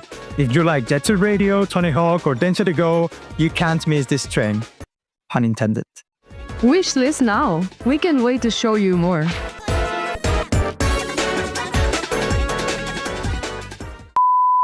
Hey, what's up? Welcome to Dense Attack. It's the best game in the world. See us. Hello, we're Undercoders. Hello, Mr. Hello. Wishlist now. Wishlist now. Wishlist now. We can't wait to show you more. Cool, what a crazy trailer. Well, Valor Mortis surprised everyone at opening night live with its intense looking combat, stylish historical grotesquerie, and a certain je ne sais quoi, which I believe is French for exploding a zombie's head with your pistol. But here to tell us more about Valor Mortis is game director Radoslav Ratushnik. Hi Radoslav, how are you today? I'm great, to be honest. Thanks for having me. It's quite some exciting time right now for us because we've been working on this game for the last 2 years, and it's just amazing. The whole reception of the trailer, of the gameplay also is great, and we are very happy to be here at Gamescom and share the news about our title. I bet it's exciting, and thank you so much for coming to talk to me and nerd about Souls. I'm really excited to dig into it. So you did just reveal the game at opening night live here at Gamescom. You've got playable demos, the booth and things like that. It's a very exciting time. How's that been for you personally and the team? Well, it's been great so far. I mean, I just mentioned that we put a lot of passion into it, a lot of hard work, and seeing the reactions of the players. Also the genre that we are working on. It's something quite demanding and challenging to make, especially in the first-person perspective that we are working on. I bet. We'll get onto that in just a second because I want to know more about that. But tell us about Valor Mortis. What is it and what was your development vision for it? Sure, so Valor Mortis is our most ambitious, the biggest project in One More Level's history. It's a first-person action game, but with a strong, solid Souls-like foundations. but also with some elements of Metroidvania. So you have all the elements that players expect from this genre. So you have stamina-based combat system, checkpoints that are kind of expected also in Souls-likes. But on the other hand, you got all stuff connected to the Metroidvania. So you are unlocking some new abilities, you are able to revisit some levels and unlock some new paths, uncover some secrets. And on top of that, there is this Ghost Runner DNA. The pure action excitement is also there. A little bit slower, but it's there. Okay, I'm very excited. I mean, I'm always glad when there is a checkpoint finally in a Souls game, and also in Ghost Runner as well. Hitting a checkpoint is always very clutch and very satisfying. So, coming back to the first-person perspective, naturally, you guys are drawing quite a lot of attention for that decision. Can you tell me a bit about why you went with that? Well, yeah. I mean, we have this experience of creating first-person games, both Ghost Runners were first-person games. And we thought that why not bring this genre, this Souls-like, to the first person and how it changed the whole perception of it. You know, it's a little bit a challenge, of course, because of in Souls-like you need to check the enemies' animations, the behavior of the enemies. So in the first-person perspective, it's a bit tricky, but we have our own way to do it. We have a couple of features that help players understanding their surroundings and also the distance between you and the enemy. And also I think what's very important is that in the first person you feel way more immersed. Like you're not observing your hero from the third person, you are the hero. You feel each strike on you, you feel each dodge. When you dodge the bullet by the inches, it's super intense, to be honest. And I think that what kills the genre is the stagnation, and in Valor Mortis we would like to push it forward, to push it for something new, something fresh. Fresh air for Souls-likes. Absolutely. I mean, that makes sense. It does look very brutal, so I'm a little bit excited and also very apprehensive to try and take a bullet to the face, but I'm sure it'll be great. Now, the setting of Valor Mortis kind of reimagines a particularly brutal chapter of history set during the Napoleonic Wars as well. Can you tell us a little bit about why you went with that setting for the time and place? How did you land on that? Sure. So for us, it was, to be honest, we were looking for a setting that is both grounded but also epic at the same time. And the alternative version of 19th century and Napoleonic Wars specific sounds good for us because there are not many action games, if any, set in this historical period. And it all comes with our dark twist. I mean, there is the corruption that is consuming the world from the inside. We feel that it was something fresh for both for the genre, but also some historical period that is maybe not unexpected, but for sure for the action game, it's not expected. Yeah. For the gamers, yeah. That makes sense. I mean, you're right. I can't think of any that are set then, so apologies if there are, but I can't think of any right now. But there are games like maybe Lies of P and Clear Obscura we've had recently that are similar to this, but this feels like a really cool era to kind of explore and develop as well. Yes, I agree, but there are some games in 19th century that are more set into the Victorian era, like the beginning of 19th century. So yeah, so we feel good about it. Yeah. Nice, very cool. We were speaking a little bit backstage about obviously Ghost Runner and yourselves. They're very known for this kind of sci-fi setting, whereas again, Valor Mortis, we're going into Napoleonic 19th century. Personally, have you and the team had more fun kind of developing in a sci-fi environment, or have you really enjoyed this kind of fantasy historic time as well? Well, I think that it's refreshing for us to change the approach right now. We created 2 titles in the cyberpunk theme, cyberpunkish setting, let's say that way, sci-fi kind of. And now, it's more grounded, more historical, but also with this horror aspects that are visible there. And it's great. It's something fresh for us, and we feel good about it also, yeah. Yeah, we saw some horrors for sure in the trailer. And, you know, speaking about horrors, we've got the kind of backdrop of war and the horrors that entail with that. So a very real idea of horror mixed in with other fantasy parts. But Valor Mortis looks like it leans into that for sure. And what is the idea of war that you guys are exploring here? Is it just kind of to be killed or to kill, or are you going a little deeper with the thinking in that? Yeah, it's deeper. I mean, it's the horrors of war in general are the main theme for this game, but also there is more than that. We have the message in the game that there are no true winners in war because everyone loses something, either their lives or maybe their humanity. And in Valor Mortis you have this physical horror of confronting these abominations, but also you have this psychological aspect where you are a witness of some nightmarish things that are happening during the war. You play as a soldier, as a young British soldier who joined the Napoleon because of the ideals that that Napoleon stood for. And quite fast, our hero needs to reconsider his actions and his approach there, because there is this thing that this corruption is also touching our hero and changes him quite a bit, to be honest. Yeah, it looked like it. Let's talk a little bit about that, because we saw some fleshy lumps and maybe some deadly mutants, and I don't think history actually included those in the Napoleonic Wars, but Valor Mortis certainly does. So can you tell us a little bit about the source of these antique abominations?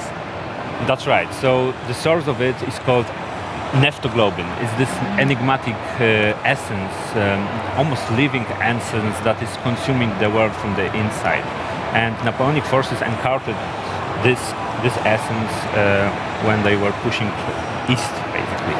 So it works like that. When it touches anything, when it touches the human being, like the soldier, for example, they are turned into some fanatical monsters. The animals can be also turned into some twisted predators, and the ground itself is also diseased somehow.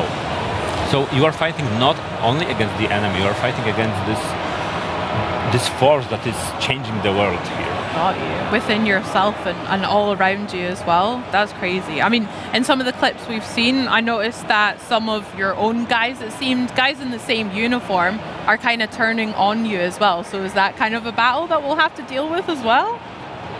Unfortunately, yes. I mean, yes, you are referring to the Eternal Guard. These are the elite soldiers of the Napoleonic forces, and in our demo you also fight against one of these guys, and they are wearing the same colors, they are fighting under the same banner, but when you approach them, they will show no mercy to you. So they are elite soldiers they are masters of the saber, so it's like a fencing duel that you have fighting against them. And they are guarding the darkest secrets of the Napoleon, so you are able to gather some precious stuff after beating them. Some good intel in there, nice. I love that little clip. Plenty of room for parries in there, it looks like. I can't wait to try that out. Now, speaking of parries and Souls mechanics, boss fights are obviously so intrinsic with the genre as well. And what has your team's approach been to those, taking them on in Valor Mortis? Well, absolutely, you cannot have a Souls-like without the proper boss fights. So we designed our boss fights to be quite unique encounters, to be honest.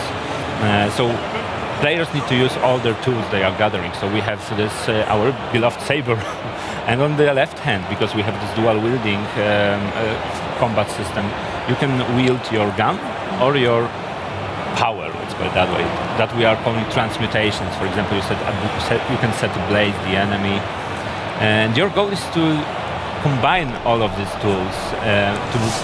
It's the key to success, basically. So you have to shoot the weak points, you have to parry the attacks, but it's not like that we are forcing players into only one play style. You can also just, when you are master of saber as well, you can just use your saber and be successful too. And yes, in the demo you are encountering this boss. The guy is called General Lothair, and he is very powerful. I mean, he also got a set of tools, to be honest, like 3 guns on his back, and also this giant banner and this sword, and he can grab us and shoot us at the face with all that three is guns. so rude. So he will be a challenge, and that's how we want to create these bosses to be memorable, and players should feel really should feel pure satisfaction after beating them. Heck yeah, I can't wait to try it out. Can I come over and have a go at it? Yeah. Sick, Go. let's do it. Radislav, thank you so much for sharing Valor Mortis with us today. I cannot wait to check it out. And guess what? It's Xbox Play Anywhere. Yes! So there truly is no escape from the horror. I mean, I guess you could delete it, but don't do that. Sign up for the community playtest and wishlist it instead. And don't click away because we've still got High on Life 2 to come. But for now, let's check out the gorgeous Germany City update to Microsoft Flight Simulator 2024.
Want to fight your way through a reimagined history or perhaps a real one, we've got you covered here. Here to tell us all about the latest update to Age of Empires 4 are World's Ed's principal lead producer Savannah Harrison and principal design director Christopher Rubio. Thank you so much for being here, guys. How you doing, you guys?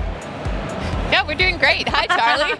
Good stuff. Like, oh, God, I think I'm good, but I need to talk on camera for a minute. We're doing awesome. I think we're having the show has been great. So and it's awesome to be here to talk about the game. Absolutely, and your booth is full every time I look at it. So fantastic reaction. So let's talk about Dynasties of the East. Let's hear a little bit more about it and what it's going to add to the Age of Empires 4 experience. Yeah, absolutely. I mean, I've been waiting to talk about this expansion for ages. That's not meant to be a pun. It just kind of came out. Nice. Well done. So I'm so excited that today is the day. I'm going to be patient for, 15 more seconds, though, because I think it's important to say that, this is a big week for Age of Empires 4 All Up. Not only have we announced the expansion, but we also announced that Age of Empires 4 is coming to PlayStation 5 on November 4th. So how exciting. It's so exciting, right? We're so excited to have more people able to play Age 4. So just a great week. We're overjoyed. Yeah. It's awesome. Expanding the family. Yes, it's always great to expand and age up. Yeah, 100%. The puns here are ridiculous. Are you kidding me? Don't worry, we've been practicing them. I'm sure we'll pull out a few more. But Dynasties of the East is really going to be a great expansion to jump in with. It's full of content that we know people know and love. We're introducing 4 new variant civilizations, 8 maps, which are a mix of kind of very competitive focused and also a little bit more casual, a little bit more fun and quirky. So we're really excited for people to learn more about them. And then 6 new biomes, which are just breathtaking. I mean, they'll take you from the temperate fall to the Greek islands. Those are my favorite ones so far. Absolutely love those. Yeah, Team did a great job. I want a vacation in there. Absolutely, yeah, for sure. So should we talk a little bit about the Crucible then, actually, here? So this is the new single-player mode. So Savannah, can you explain exactly, I've got loads of questions here. I'm going to try and pace it because I'm so excited. What exactly is a roguelike RTS, and how does that work within the context of Age? Yeah, absolutely. I mean, the Crucible, we're incredibly excited about it, right? Franchise first experience.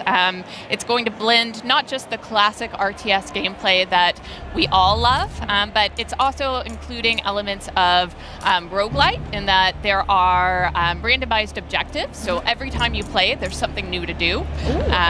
We'll probably talk a little bit more about them in a bit. It is on my list of things to ask. And then there are also elements of kind of hold against the horde gameplay. You're being attacked by enemy waves as you work to defend your wonder. It's also just a very customizable mode, something that, footage that we're showing right now is kind of walking through the initial setup. You can go in, you can change your civilization, choose any civilization that you want. Which has always been a great feature of Age Your Life, is exactly how much you can tailor the next few hours of your life that you want to play, right? Absolutely, right? Are you looking for a challenge? Awesome. We have a difficulty for that. We are going to challenge you. Are you looking to just kick back and have a good time? This is a great mode for that because it's kind of each experience is a little bit different, but it's also a great mode to kind of go into, learn. It's a good opportunity to experiment with some of the new civilizations and kind of pair them. You can just have fun. It's just 100%. literally just relax, chill, but if you're more competitive, you can jump in, play some of the harder difficulties and really get that challenge. So the team did a really good job putting this one together, so we think players are going to have a lot of fun. Yeah. And this is where the mix of objectives and perk points I've seen all come into play, right? Yeah, there are a few different components. One of which is the boon system, which would have been featured in the awesome trailer that opened this segment. Boons are essentially, they're offered up periodically throughout gameplay, and they're these cards that offer special abilities, and they're meant to kind of... don't worry. They're meant to... They're meant to kind of provide different opportunities for the meta to kind of push your strategy. We have over 50 boons, so there's a lot. It's a big whiteboard in the office just coming up with new ones. Oh yeah, and they have great names, so it's really worth trying to see as many of them as you can. The boon system is really interesting because some of the boons are purely positive, right? There's one called Call of the Wild that gradually brings all of the Gaia on the map in towards your town center. So you're not having to go out and scout, right? Sure, which is very precious at the beginning. You don't send them off to get the cheap and bring them in because they just come to you. Yes. There you go. Very awesome. good. But then there are some more complex boons as well, in that they come with a really great benefit, but also a trade-off. So one that's very popular with the team right now is called Golden Parachute. It's a little self-explanatory, but essentially you receive a steady stream of gold throughout the mission, but you sacrifice all of the gold mines on the map. Wow, okay, so you get gold early, but there's actually a limited quantity. You can't go out and farm that at some point. Yes. Wow. Gradually you're accruing this gold, just over time. But it is a trade-off, right? It is kind of pushing how you are going to strategize and how you're going to go about playing the game. So a really cool system. We also mentioned kind of objectives. Obviously, the core objective within the Crucible is to defend your wonder. We have these enemy waves coming at you. They are kind of growing in intensity over time, and the main challenge is to hold out as long as you can. This is where I'd be turtling. I think I say this every hour. I'm such a turtler. I have 1 million walls and 1 million people. So would that strategy work? Look at you. Well, you'd be able to protect your wonder, right? There we go. Absolutely. Objective done for me. And then, if you're feeling especially courageous, we really incentivize going and exploring the map. So we have these optional objectives, these points of interest. So you might be wandering the map and see something like a crop circle. You might be wandering the map and see a coliseum that is defended by a champion unit, and if you defeat that unit, they actually come over and join your forces. So it's really worth being beneficial adventurous. to maybe step away from the walls a little bit and exploring. Just for a little bit. I promise you can go back to turtling. Thank you so much, Savannah. I appreciate that. Wonderful. Now, the thing I really wanted to talk about was these 4 new variant civilizations. I don't know how much time we have to talk about all of them, but I know we've got, well, as I say, 4 that we can talk about. So can we maybe focus on the Golden Hordes? Absolutely. That one looks like my favorite. The Golden Horde they're actually right now one of my favorite. And I don't like to play favorites in the game because there's so many great civilizations. We do have the Golden Horde. We have the Sengoku Daimyo. We have the Tugaluk Dynasty, and we have the Macedonians. But the Golden Horde, much like every civilization in Age of Empires 4 was inspired through history, right? Yeah. So unlike the baseline Mongol Civ, the Golden Horde is all about conquest and rapid gameplay. So they produce units very quickly, and they sacrifice the mobility, which the mainline has. That mobility being able to pack up structures and move around the map very quickly. The Golden Horde does not do that. At the center of the Golden Horde is the Golden Tent. Here's where players manage basically their age-up process. There's a lot of really fun and unique upgrades and technologies that they can get as they age up, which gives the Golden Horde player a lot of flexibility in managing the tactical managing their tactical play in the battlefield in itself. So a lot of great stuff there.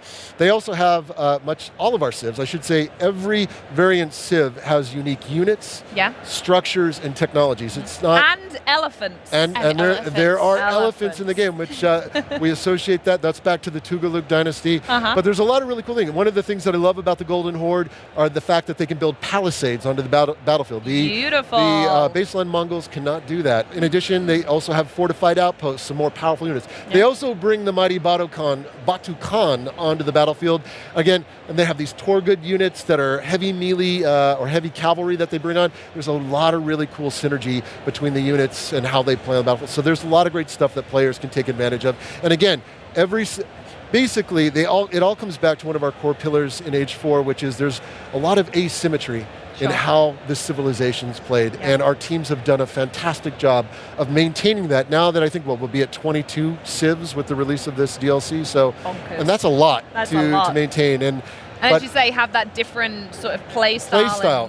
And that's actually one of the core things about each civ is that when we go to design them, it's how are these civs going to play? How are they different when they're brought onto the battlefield? And I give the teams a lot of, I poke at them a lot, like how are we going to make them feel fun, right? The most important thing, are they fun? Are they different? And that's really it. But we got 4 civs in this, and it's going to be, I think players are going to have a great time. So. Wonderful. Savannah, I have to ask, do you have a favorite civ from the new variants? Oh my goodness. I am quite partial to the Sengoku Daimyo, but you brought up elephants, and so I do have to mention the Tugaluk Dynasty. There are 3 new elephant units. 3? You're treating us. Wowzers. And one of them is my favorite unit with this expansion. It's the worker elephant. And essentially, he works as a mobile drop-off point. Beautiful. So really great for managing your economy. And I mean, he's just the best. Love it. Thanks so much. Well, I suppose I have to ask now, is there anything else that you can share? I wish you could stay here forever, but I think there's some final words you wanted to pass on. Yeah. I mean, for those of you who are at Gamescom, we have a booth set up. We have the demo here. We'd love for you to swing by. You'll have the opportunity to play the Crucible. You'll have the opportunity to check out the Tugaluk Dynasty as well as the Macedonian Dynasty. So we'd love to say hello. We've also got our design director from Relic Entertainment, Zach Robinson, with us. So he'd love to say hi. He'd love to say hi. And then for those of you who aren't at Gamescom, we have a lot of information on our website, ageofempires.com. You can actually find 4 Civ pages that kind of go into specific detail about these 4 civilizations. It's awesome. Just a really good read. Grab a coffee and sit back with it. And then obviously, Dynasties of the East is available for pre-order today on your storefront of choice. So you can learn more about it there as well. And we also just want to give a huge thank you to our community. Our players are so passionate and dedicated, and obviously this is content that we've made for them, and we can't wait to hear more of what they think about Dynasties of the East. We can't wait to see more people play it. So I'm just thrilled. Yeah, I want to add on that what Savannah's saying about the players, that we have teams. We have Relic Entertainment, Forgotten Empires, Climax Studios. These teams are incredibly passionate about building on the greatness that is Age 4, continuing to make it better, more fun. What are new types of modes and experiences that we can add that players haven't seen before? So these teams are, I got to tell everybody, they are really passionate. They want to make the best Age 4 possible out there. So, and again, we got teams here. They would love to talk to fans and players and show off all the greatness that we have in Dynasties of the East. Beautiful. And based on the reaction alone from this news, I think the fans feel that too. It's been so good to talk to you both. Amazing to hear more, especially about the Elephant, Savannah, and I cannot wait to play myself. So, real-time strategy fans, remember, you can pre-order Dynasties of the East now for 15% off. Didn't say that before, but there you go, fun fact. But hurry back or just open another tab or something, because we're about to go mad with High on Life 2 to wrap up the day. But first, a new chapter for My Hero Academia. Let's get scholastic. I fight for everyone! But still, I also can't pretend I didn't see you crying in there! With the greatest roster of heroes and villains to ever clash, are you ready for one last smash? To protect everyone! I can do it now! Okay, let's go. Let's go all out! Enter the fray in teams of 3. Victory is achieved when you eliminate all 3 members of the opposing team. Freely switch between characters. Strategic character switching can counter your opponents and create new opportunities for you. Time your switch commands correctly during attack combos to seamlessly swap characters and continue the assault. Switching characters while guarding can be a highly effective tactic to turn defense into offense. With normal controls, even beginners can pull off impressive combos with simplified controls. Destroy everything, that's all. Master the 4 core actions: target combo, counterattack, guard, and unblockable attack to dominate the battlefield. Combat is a battle of wits, quirks, and timing. Outsmart your opponent and target openings to unleash devastating combos. If your opponent gets the upper hand, use evade action or counter crash to escape from danger. Burn down to the very bones! You can't stop this! Ah! Experience a diverse range of quirk skills only possible in My Hero Academia. Mix and match your team's 3 quirks to find synergies and add depth to your tactics and strategies. Unleash the devastating power of Plus Ultra moves. If you coordinate your abilities, you can unleash a collaborative Plus Ultra combo with all 3 characters. Forge a devastating technique where quirks collide, guaranteeing massive damage. We'll blast through to your main body! Come on, guys! Fill your gauge to activate a character enhancement, Rising, during battle. While active, your attack power, movement speed, and recovery speed are all enhanced for you to gain momentum. Plus, if you're down to your last character, you'll automatically start in Rising state. It's the ultimate card for turning the tables when you're cornered, allowing you to snatch victory from the brink of defeat. All the power you've built up, all the justice you hold, everything is finally here. Experience the true potential of each character's quirk in its final form. You're not going anywhere.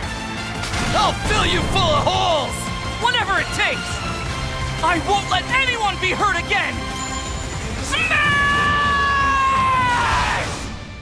My Hero Academia, all's justice. Wishlist now. Well, that was a look at the battle system in My Hero Academia All's Justice. And before that, we got a lovely overview of Age of Empires 4 Dynasties of the East. And I think so far at Gamescom, we've had some world premieres, some surprise sequels, some updates, some interviews, and enough gameplay demos to drive any gamer silly. But you know what? I think we should keep things that way with perhaps the silliest FPS series ever made, High on Life. I mean, if you thought the original Henry, High on Life, was a wild, drug-fueled fever dream, then the sequel is here to double down and crank it to 11, I hear. The announcement trailer dropped back in June during the Xbox Game Showcase. We got a trailer breakdown, and now we know you're not the hero anymore. Wow, you're skateboarding through alien worlds, and the galaxy hates your guts, but what's new? I mean, it's weird, it's wild, and it's so Squanch. Joining us are Matty and Mikey from Squanch Games to spill even more juicy details. Matty, Mikey, welcome me. Thank you so much. Thanks for having us. Great to have you guys. Now, how are you doing? How's your Gamescom been so far? It's been awesome. Yeah, it's a lot of nerves coming for the first time and seeing if people are actually going to like it. And I've been so nervous, and our first play session went really well, and then it was just from there, all positive. Oh, amazing. Really, really nice. It's been really sweaty. Yeah. Yeah, you get used to it? No, you don't. I'm not even going to bother. Maddie and I are competing. Who can sweat more? Oh, nice. Who's winning so far? That, Let's go. Easily. Okay, so let's start with the basics, guys. Mikey, walk us through the events that set up the sequel here and what we can expect from those big bad pharma bosses this time around, please. So in the sequel, at the end of the first game, you've beaten the G3 cartel, which is the big fleshy weird guy. At the end, he was kind of the leader of it. You destroyed him, cartel's fallen apart.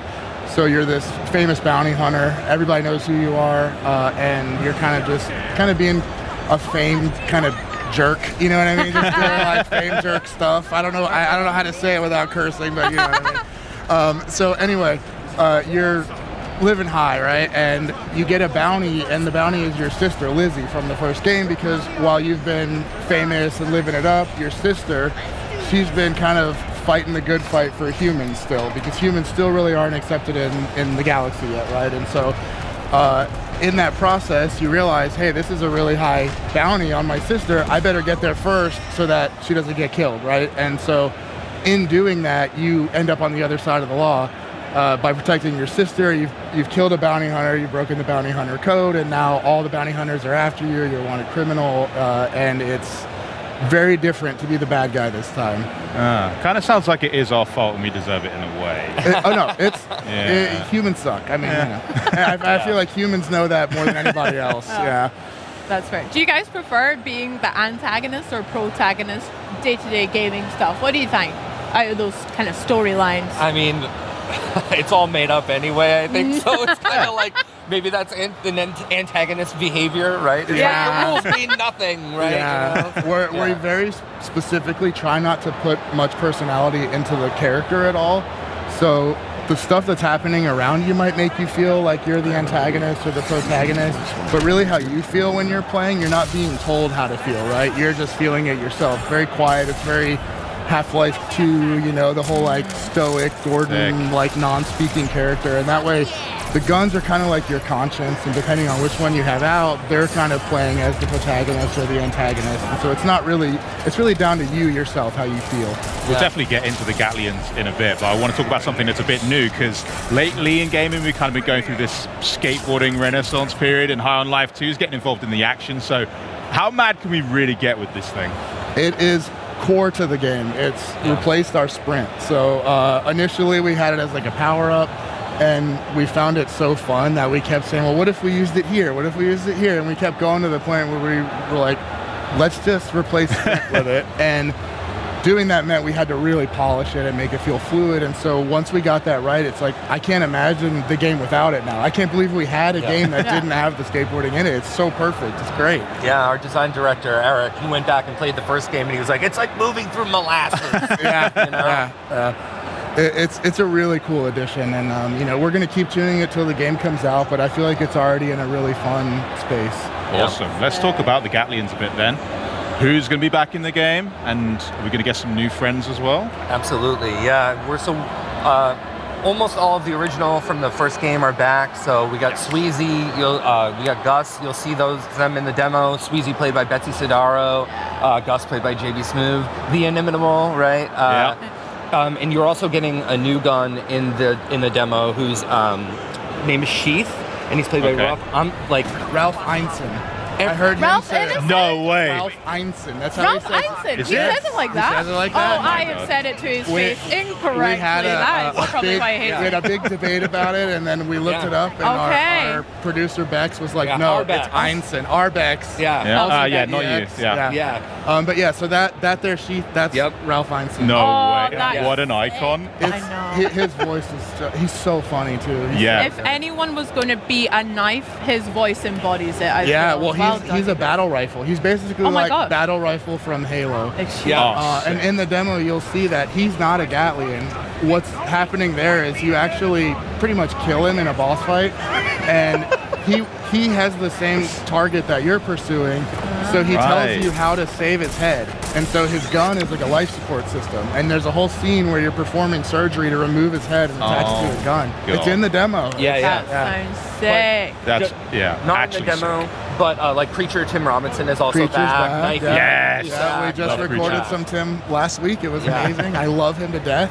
Can you please tell him how much I love him? I will tell him. I will use this opportunity. I freaking love. I think you should leave. The sweetest obviously, man. He's just a wonderful man. You stop that. I am so jealous. Can I become producer Bex with you guys? Okay, we'll swap places. No, we've got a job to do here. Come on. Okay, fine. Well, I do have one more suggestion, maybe for a new gun. Have you guys ever thought of like a chainsaw thing? Because I could do it for you if you want to go like. We actually in our DLC we had a knifey focused DLC, and one of the first things that we did in it was give him a chainsaw. Hell yeah! So he's basically a chainsaw knife, and you could even use the chainsaw to sort of climb walls and stuff. I don't know if you guys ever played Duck Game, but you can use the chainsaw to kind of ride up walls. Yeah. We had that in the DLC, so we had all these weird little paths you could ride around. I need to go back and check it out. It was like an early iteration of the skateboard, right? As soon as we started moving fast like that, I feel like you guys were like, oh, we got to get a skateboard. Yeah, the skateboard is like next level chainsaw riding. Very cool. That sounds sick. We touched on it a tiny bit, but let's talk about boss fights, please.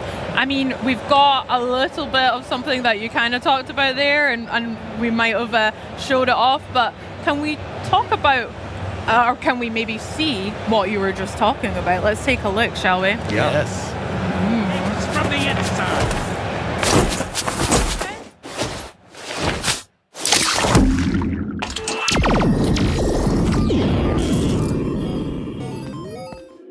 Control yourself. What's gotten into you?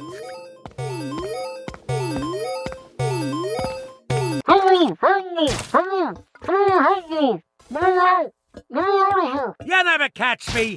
I'm inside you. This is very... Oh my god, thank you so much. Okay, we gotta stop Muppy Doo. He's in your inventory. Let me fix this up real quick so you can go after him. I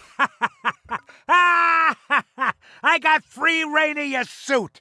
Oh no, Muppy Doo went into your inventory. Follow him quick. Oh man, he messed things up pretty bad already. He can't navigate the menus like normal anymore. Hey, here, use me. Pseudo time. I can be a weapon too. Punch out, Pseudo. Let's fuck shit up. Come on, he's in the inventory. He's getting his nasty hands all over all our precious stuff. You gotta squish him or something. I'm touching all the circuitry in here. What are you gonna do about it? Ow! Leave Morphy alone, please. Ow! Come on! Hit Muppy, not me! Ow! Ow! Leave me alone! Ha ha! Try harder. Ouch! Ouch! How am I getting hurt? Is this really me? God damn it! Just make it stop! Make it... Ow! All right, fine. Fine, I'm done here anyway. I'll mess up the stuff that really matters. Yoo-hoo! Oh no, he went into the system tab. That's the worst place he could have gone. We have to stop him. You'll never stop the mighty Muppy! Ow! Stop it! All right, fine. Gotta find a new spot. Funny stuff in here where you can accidentally punch stuff. You can get knocked out of the menu or change settings accidentally. It's really funny. So meta. I love it. Oh my gosh. So good. It's not the best part yet, though. Yeah. Look at this. I heard you guys haven't seen it yet, so. Yeah, it's very cool, honestly. I don't know how you guys get much done with like all the voice talent you get access to. Like, it's just like a who's who of all the funniest people, like in gaming, in animation, and everything. It's so sick. Richard Kind's performance in Muppy is just incredible. Yeah, Richard Kind, amazing. So here you can see Oh no. Muppy Dude has broken into your BIOS, and so you're chasing him down into the BIOS of your suit. And so there's some of Pseudo's fan fiction he was working on. I'm like, maybe we should pause it and just do like a dramatic reading. I really wanted to, please. So this is Henry and I's audition for Gatland. Come on. So here he is messing with some of your sliders to make your bullet damage less, or changing the composition of your oxygen.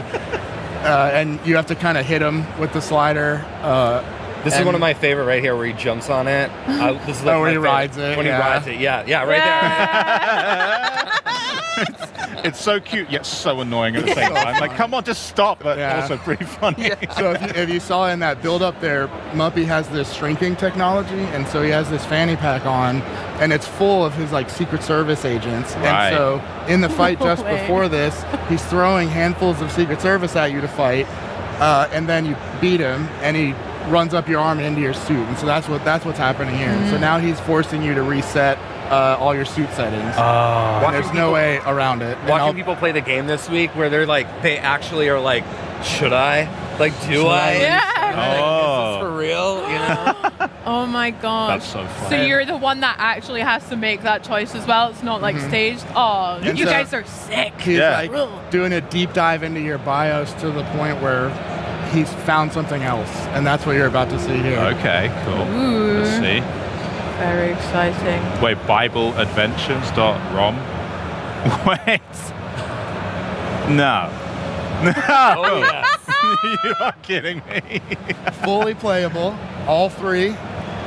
Oh my god. You are joking. Bible Adventures game inside the game. You know, game in the game. We had the movies in the first one. We were like, what do we do next, right? Oh my god, look at that. And this Yeah, you actually play it, and one of our newer employees, someone I've known for a long time, had great connections and was able to get us licenses for a bunch of ROMs that are actually playable in the game, like fully playable, not just for little moments like this. You can actually collect little JAMA boards for cabinets and stuff. It's really cool. That's so sick. I'm slightly concerned now because I really suck at platformers. So. Oh no, this is meant to suck. This part right here. Okay, good. All right, I won't feel too bad about how bad I am at it then. Dude, this game is terrible, but that's what makes it so fun. It's like, it was my first choice when we talked about like licensing some of these older games, and I was like, my dream is Bible Adventures. I know it's never gonna happen, but that's my dream. And he found it, he got it, and here it is, and it actually, like, it's amazing. I feel so lucky to have the team that we have that I can say I want Bible Adventures, and we get Bible Adventures. I'm going to tear up. I'm so happy for It's you. so Your cool. dream Living the realized. dream, I know. I am, but I also think we need to get you some bigger dreams than Bible Adventures. No, there is no we'll bigger work on that. dream. What are you talking about? A terrible video game based on the Bible is like the best thing I've ever heard in my life. That's It's so painful. funny, That's and the it Bible. sucks to play. It sucks so bad to play. It's great. Amazing. And so now you can see here, you make it back in your suit, Oh, and God. it's trying to boot up. And the only assets that Pseudo could put together for you to help visualize where Muppy is in your suit, he pulled some sprites out of the Bible Adventure game. And so now you'll see on the bottom row there, Muppy is trying to get up to Pseudo, who's up there at the top. Oh, yeah. And so Knifey, of course, is really excited because he just loves stabbing everything. And so he pitches the idea that you might accidentally stab yourself, but he can help you stab Muppy as he's trying to get to Pseudo. And you definitely stab yourself a lot. Oh my god. Yeah, this looks tricky. Knifey is ecstatic. Nice, another hit. Looking good. He's been waiting for that for sure. Yeah, It's he's a very long time excited. coming. Yeah, that one you don't have a choice. He pitches the idea, and you're like, I guess we just got to do Gotta it. go with it. Yeah. It's very funny, and this is the end of the demo. Here after this, you know, not to spoil it, you stab yourself to the point where you're not, I don't want to say dead, but you're hurt. You're not in a good way. You're not in a good way, and that's the way we try to end all of these in an unexpected way, where the player kind of loses but doesn't really lose. Yep. And so we kind of have this recurring theme of you just getting your butt butt kicked. I don't know what you can say on here, but yeah, like you're not this perfect character, right? You make mistakes, you do stupid stuff, and I think it's really cool. Yeah, like stab yourself in the face. Like stab yourself in the face to fight a little guy. Yeah, I think it's definitely the first game ever to try and do that to me. So yeah, you're setting records at least.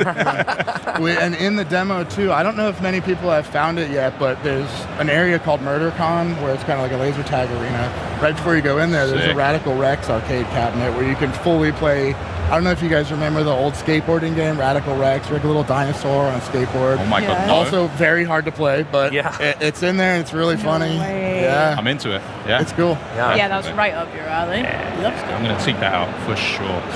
Well, on that very bizarre bombshell, why don't you take us through some of those new biomes then, and some of the new environments in the trailer? I mean, they're all just so wild, but what are some of your guys' favorites? It's hard to choose. I really do love all of them. My lead artist is right over here. Oh, yeah. He's absolutely indispensable for getting all this stuff working. And so usually I'll pitch a crazy idea. This time around, I wanted to go cleaner, more like Sid Mead style, sci-fi, Blade Runner kind of vibe. Cool. So we pushed in a direction of these big, clean, white structures as the hub. And to offset that, it's a big ring, and on the bottom is a city. If you look up, it's a big, like, beautiful tropical harbor. You can go up there, and then that area is all tropical, bamboo, a lot of fun colors, and so it's kind of a nice contrast. And then outside of the hub, there's a bunch of areas that I won't spoil, and unfortunately one of those is my favorite one. But it's crazy, it's awesome, but genuinely the art team is so good, like it's just, everything looks amazing in there. Yeah, I mean, so in the demo, you're actually on a planet of conventions. Like, I don't know how much we dug into that, but so maybe like the favorite convention that we have in there is like the Hall H-Con is still like my absolute favorite. So funny. It's so stupid. Yeah. And the Pool Con is really good. So there's like, you're skateboarding, and so we had the pool convention, and then the rail convention, and they get in a car accident. So you have pools and rails that you're skating on to do some of the traversal throughout the game. It's really funny. Hell yeah. That's sick. How fitting that we're speaking about it at gamescom. It's funny because I did not Absolutely. think about that, and someone was playing and was like, "It's so cool that you guys did that." And so we did it just for gamescom. We totally did it on purpose. We totally did it on purpose. Loved it. Very nice. I would just love to sit in your guys' like writing room or art room, be a fly on the wall, and just see what the heck you guys are up to. Oh yeah, I mean, most of the stuff is like, wouldn't it be funny if we did this? We can't do it, but wouldn't it be funny? And then we're like, actually, we probably can do it, and then we end up doing it. That's literally our whole writer's room process. And then we have amazing writers that take these dumb ideas and actually write them in a funny way that makes sense. So we're very lucky to have the team that we have. I bet. Yeah. Speaking of dumb ideas, some of our favorite parts from the first game as a team, we freaking love the ads that you guys make. Yes. Our favorite one, probably our most quoted anyway, was Oh, yeah. the guy, I can't remember what it's for, but he's like, help me, help me. Yeah, the guy with the Help peas and me. he's on the ground. He does it, Yeah, I love that guy. So funny. The avoidable void, I love it so much. Yeah, he's very funny. Can we expect some of those in High on Life too? Some new ones? Yeah, so many. I mean, the goal with the sequel is to take everything that worked and just like do so much more of it. So we already have a ton of, it's such a good excuse for us to work with. We have a bunch of people working on the commercials internally, but for artists and animators that we really dig, that we like don't see on Instagram or just see on TV, it's our opportunity to like work with people outside as well, right? And just like bring them in. And so we have a bunch of those going right now. And we've also, along with the license of the games, Ben, our biz dev director, was also like, hey, I can get like 10 80s and 90s commercials for like these weird games as well from Pico. Like, what do you think about that? And we're like, okay, like our game is 100 gigs right now, but Bring it. Yeah, pile it up. It's already too big. Add it on. Who cares? Why stop? Yeah, exactly. I love that. I hear you might have a little bit of an example to show. We Shall do. we take And a honestly, I haven't seen this one in a while, and I remember it being funny. I hope it's still funny. Oh God. It's definitely weird and cool. And so this one was done by Brian Weissall, who I don't know if you guys are familiar. He is the creator of a show called Hot Streets on Adult Swim's really funny show. He's so funny. We brought him on as a writer not long ago, but he is also a hilarious animator. Yeah. And so we just kind of put him in a corner, and he just comes up with this really weird, funny stuff. So that's what this is one of Brian's animations. It's really funny. Yeah, let's check it out. Yeah, let's have a look.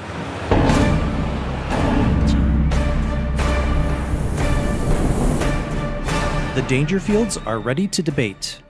I tell you, I'm Rodney Dangerfield. I tell you, I don't get no respect. Hey, don't listen to him. I'm Rodney Dangerfield. Hey, give him some respect. Yeah, I should get some respect because I don't get none. Because this guy over here is claiming to be me, Rodney Dangerfield. Hey, you know I'm the real Rodney Dangerfield because I don't want no respect. I'd be nothing with respect. This fraud over here doesn't get it. He thinks we don't want respect. Rodney Dangerfield does want respect, and he's mad because he don't get none. All right, if you think Rodney Dangerfield doesn't want respect, so we can continue in the spirit of Rodney Dangerfield, vote for me, the real Rodney Dangerfield. Vote for me in the upcoming election for Best Dangerfield. Take the shot. Blow his brains out. He's the fake Rodney Shoot Dangerfield. Me, not him. I'm the real Rodney Shoot me, because I get no respect. No, shoot me, because I'm the real Rodney Dangerfield. Hey, which one of you guys is the real Rodney Dangerfield? Oh, I tell you. I tell you.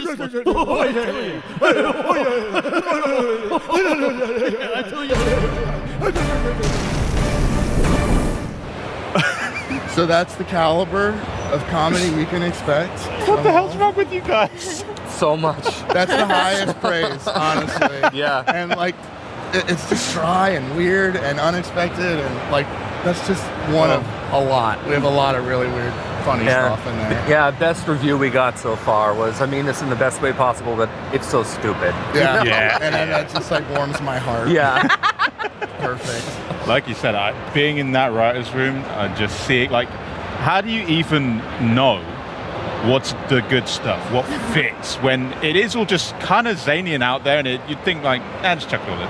Yeah, you know, a lot of us have really similar tastes, and so we'll have an idea or a spot we need to fill, and we think we know what it's going to be, so we start jamming on like, oh, it's going to be this, and then someone will say something a little bit off, and we're like, let's follow that, and then we just end up in a totally different place, but at the end of it, we're all like, that's great, and we don't really stop until everybody is invested, because they then have to go and actually put it on paper, cast the people to do it, and if they're not on board, then it's not going to be funny, right? So we just kind of jam in a room with terrible ideas, and the writers are so funny that they can make anything work, right? So like two Dangerfields, like, and honestly, that's just in the background. It's not even like a major thing. There's so many of those, and people are going to be finding stuff forever in this game.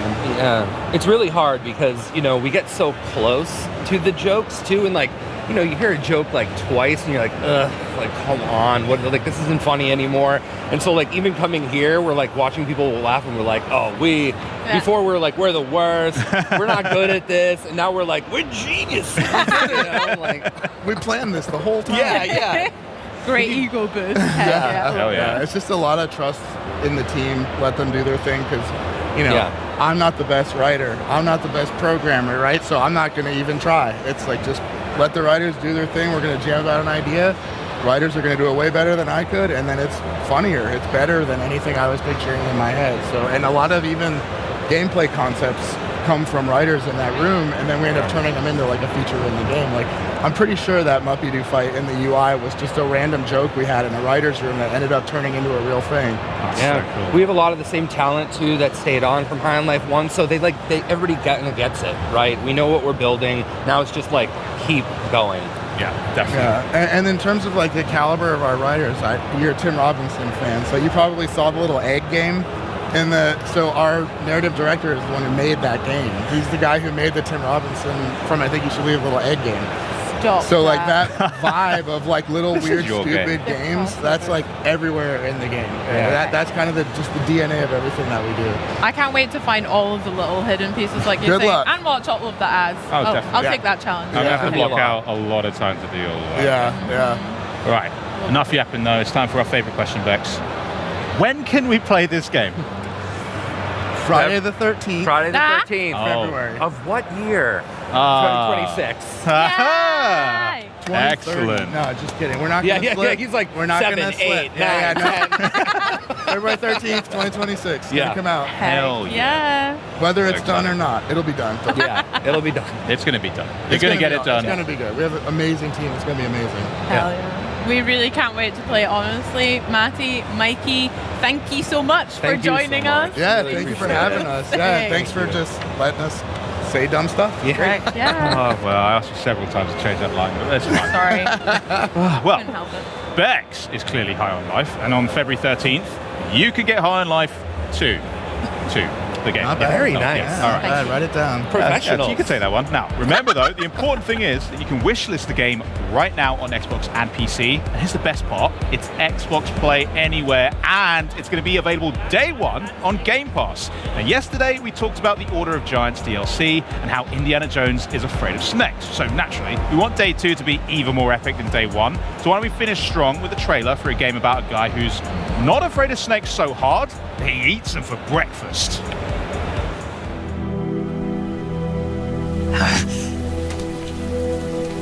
Why'd you defect?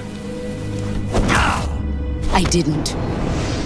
I'm loyal to the end, to my purpose. Snake, I know how you're feeling. It's hard for me to believe, too, that a legendary hero like the boss would go over to the Russians. She'd double-cross us like this. We will use the legacy to heal that rift and make the world whole again. To do this, we need strength, an unstoppable trump card with enough power to bring order to the world. Do you love her? No, nothing like that. Do you hate her? For 10 years, we lived and died together. You couldn't possibly understand. And you think you can kill her now? Hey, don't you go getting any funny ideas. We can't leave yet. I've still got one last job to do. She's at the lake. She's waiting for you there. We were together for 10 years, and now you tell me she's my enemy. What about you, Jack? What's it going to be?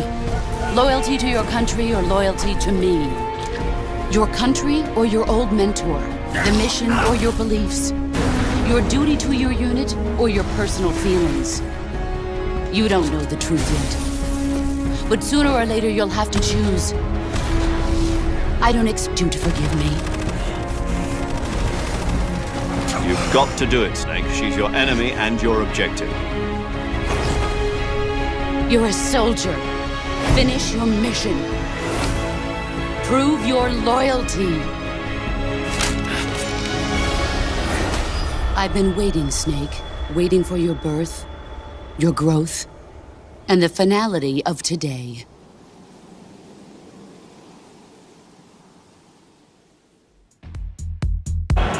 Oh, I can hardly believe it, guys. It's another Gamescom done. Boo! I want it to be forever. There's always so much going on at these things. What was everyone's favourite bit? Charlie? Ooh, I'm going to say Age of Empires. It's always Age of Empires and will continue forever be Age of Empires if I can have it that way. Benny, what about you? I've got to go World of Warcraft. Like, as a 14-year-old, I was playing that game 12 hours a day, and getting to do that on this stage was amazing. What about you, Bex? I mean, everything was so much fun, but Henry, come on, High on Life 2 was so good. That was wild. Guys are mental. It was great. What about you, Henry, though? Obviously it's getting some demo time with the ROG Xbox Ally. I mean, it looks so good. Such a sleek device. It just performs so quickly. It was a lot of fun getting that demo. And we also learned about the release date, October 16th. Yes. Super soon, guys. Super soon. Nearly there. Can't wait. Of course, that's only really scratching the surface of what we did. Absolutely. I mean, just today here in Cologne, we saw the Outer Worlds 2, Age of Empires 4, Metal Gear Solid Delta, Snake Eater, and Fate, and Onimusha Way of the Sword, Ninja Gaiden 4, and that was just today. Oh my gosh. Yesterday we had a new Indiana Jones expansion, more on Double Fine's new game Keeper, Dying Light the Beast, Rogue Prince of Persia, Lego Voyagers, and all new detail on the latest Call of Duty Black Ops installment, plus major updates to Microsoft Flight Simulator 2024 and World of Warcraft. Phew! Well done, Bex. Good work. Take a breath. Every year at Gamescom, it does get better, though. And it couldn't happen without the collective excitement of hundreds of thousands of people here in Germany and you, the millions tuning in around the globe. In 2 days, we unpacked dozens of games, more than 20 of which you can play with Game Pass, and more than 30 are Xbox Play Anywhere. Oh, perfect candidates then for the new Xbox Ally or the ROG Xbox Ally X, which are the first ever Xbox handhelds, and they're set to release on October 16th. Yes! That's it for us though, guys. Thanks so much for joining Team Xbox On for our coverage of Gamescom 2025. Time to pack up, fly home, and start downloading some games. Thanks so much, everyone, and we'll see you next year. Bye!